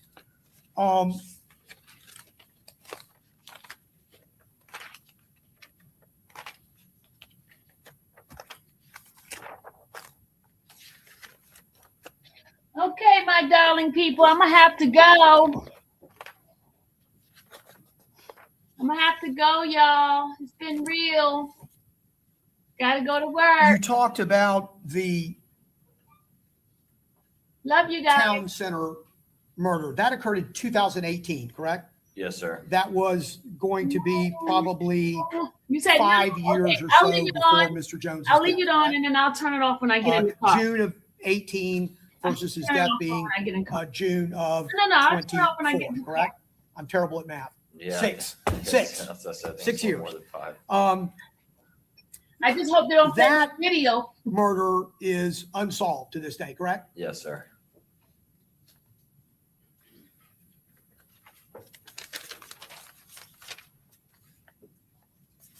And the Joe Rod Adams Spaz murder, August 24th, 2018, again, about 6 years from Mr. Jones's murder. Were you aware that that investigation indicated that Mr. Howard, who did that shooting, shot Spaz Adams over a girl, a problem with a girl? I'm not aware of the investigation, the details behind it. I'm just aware of that Robert Howard was sentenced to 5 years for manslaughter for that charge. Correct. Or for Robert that Howard, case. right. Robert Howard admitted that he shot Spaz Adams. The question is why, right? Yeah, I'm not sure the motive behind it. Did you ever have any conversation with Detective Dishman, who did that investigation? No, sir. Okay, so you are utilizing that as what you think is a critical juncture in this alleged gang war, correct? Usually utilizing this particular incident. Yes. Okay, but in fact, you could be wrong about this incident actually having gang undertones as opposed to an argument between two people over a third person. Yeah, but it's about the underlying factors of it. The one was 1200 and one was 6 block, and the war goes way before that date and time.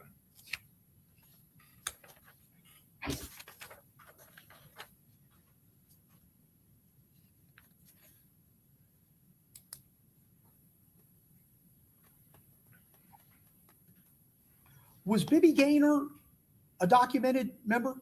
I'm not sure if he was a member or an associate. That would probably be a better question for Detective McCullough, but he was associated to 6 block. And that was because he was very close with Julio Folio, correct? Yes, sir. Okay. So in order to know whether or not he was a documented gang member, we would need to ask Detective McCullough. Yes, sir. He's the 6 block detective. I don't keep up with the members and the associate statuses of those guys. Even on this particular one that you know is so vitally important to this timeline, Yep. How much longer do you anticipate on cross? Judge? A while. Okay, you all step on out. All right.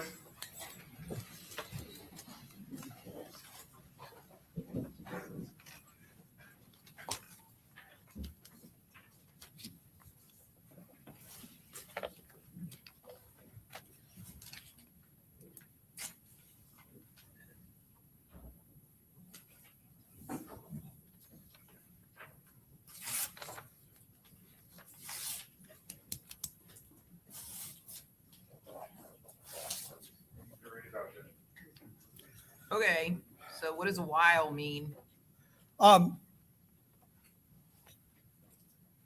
Because let me just tell you this. You can take whatever time you need as far as cross goes, but we're not going to replow all of this territory again when it comes time for the gang enhancement portion of this. So my understanding is Detective Nieder's going to come back for that. Yes, Your Honor. Okay, I'm just letting you know that we're not going to do it twice. So if you're telling me you need a lot more time, great. I'll give you whatever time you need, but we're not doing this 2 times in a row. So Well, you're Judge, telling me how much time do you think you're going to need? First, let me just say, Judge, I may not rehash this entire thing with Detective Nieder if he's going to be testifying to something completely different when he comes back. But all of these 6 incidents that the state's chosen to bring to the jury's attention through Detective Nieder's testimony, we're now going to get testimony from those particular gang detectives that are not going to be Detective Nieder I know, I'm talking, it's Detective Nieder is what I'm talking about. So at some point, depending upon what it is, when he comes back, when he testifies to, I'm gonna start sustaining asked and answered, just so you know, okay? Just, Understood. we're not gonna do this, 2 times in a row. Okay, so at this point, it's already 6 o'clock and it looks like Mr. Gonzalez is not anywhere close. And then we have 3 more lawyers that have to do cross. So we're just gonna have to wrap it up for today and bring Detective Nieder back on Monday. Yes, Your Honor, may we request permission to at least have our staff communicate with Detective Nieder about plans for travel and Yeah, of course. coming back, given Yeah. that he's gonna be leaving the stand? Yeah, that's fine. Okay. Okay. Very good. All right, let's bring our jury back in.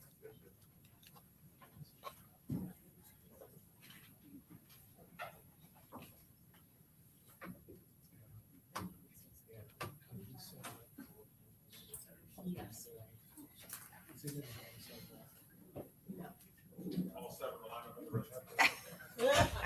Okay. Well.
Can you guys hear me?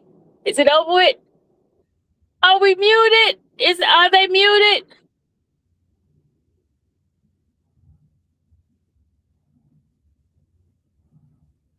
You see a screen? That's me. That's my other screen. I got it covered.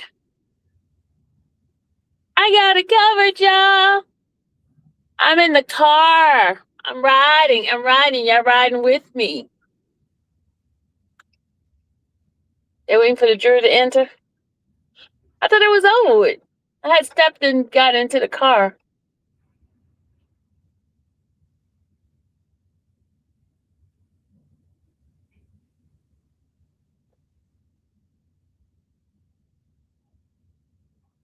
Oh, they gotta do the jury's admonishment. Okay.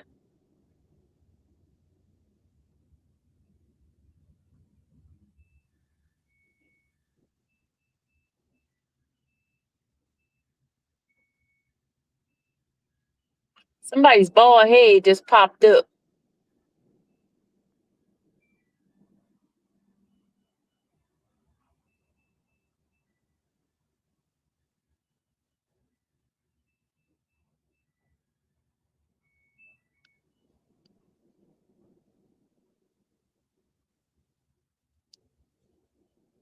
Tomorrow we're gonna get together. We're gonna do some review of the Alicia testimony. I mean, you know, the day the judge was acting up on him. We're gonna do that tomorrow. We're gonna do some reviews. So it ended right on time. The time I have to start going to work. Man, I forgot to bring my ice. I'm gonna have to stop at Quick Trip to get some ice. Yep, I have to get some ice from Quick Trip.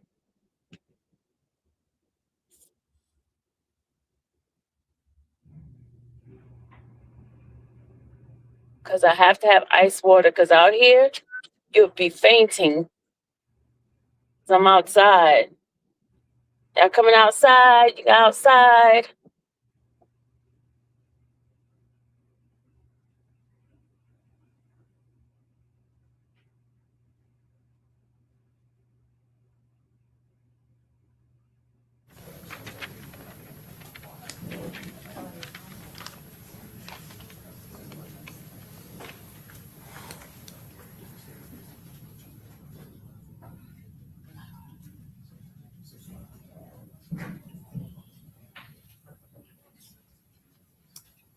Okay, welcome back. Everyone have a seat.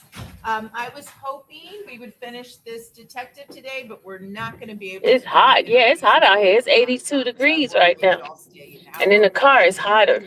I don't wish to abuse you too early in the process. So, Can y'all hear the jurors? I can't hear. In the process. So, we're going to be in our recess. Is she muted? Is it still muted? Because I can't hear. Do anything except anything related to this. Can y'all hear her? Don't talk to anybody about this case. Don't read, watch, listen to any news accounts or social media posts. Don't do any independent. Oh, I'm talking too loud. I can't hear. Monday morning at 9 a.m. Oh, my bad. The resumption of the testimony of Detective Nieder. Okay? You all enjoy your weekend, all right? Very good. All right.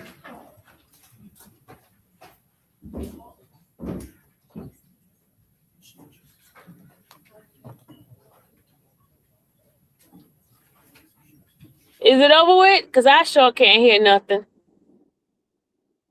It's over with, right? Okay. Good night, y'all. See y'all tomorrow. Bye. Because it looked like it's spinning. It stopped, right? It stopped. Bye, everybody. Everybody?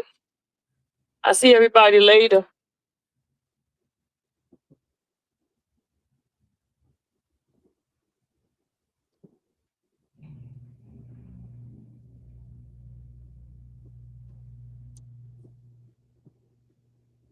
Bye, guys. Toodaloo. See you tomorrow. I'll be up early.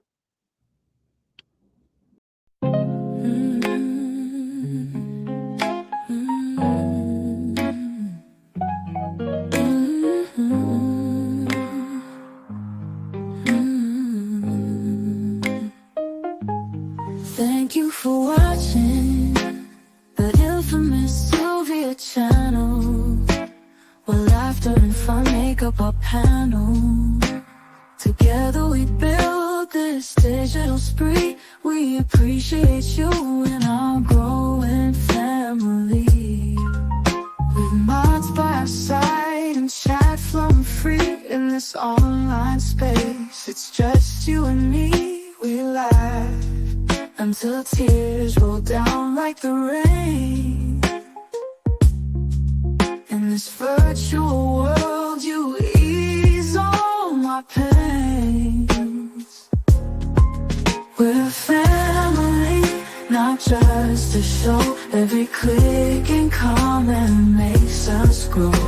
Mods and chat, keeping the vibe so right. Together we shine like stars in the night.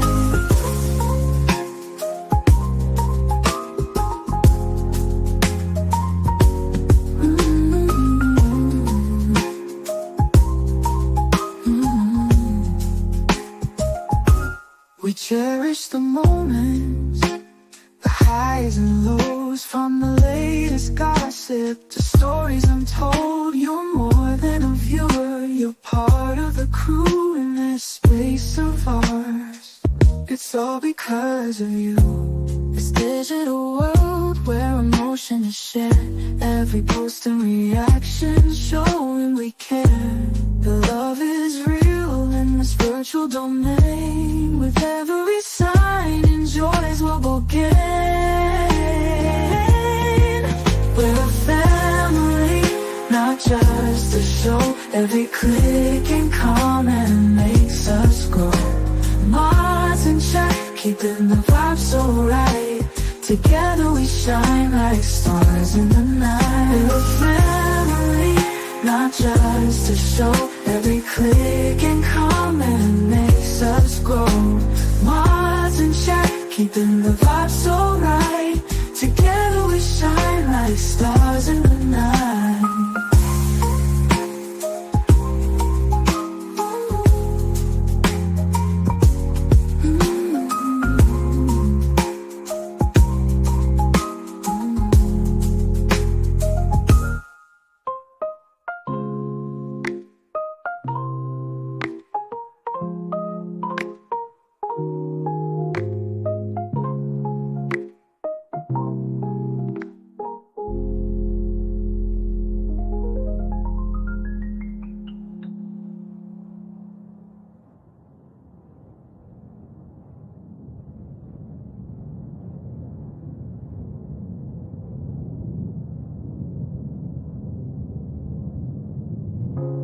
This digital world where emotion is shared, every post and reaction showing we care.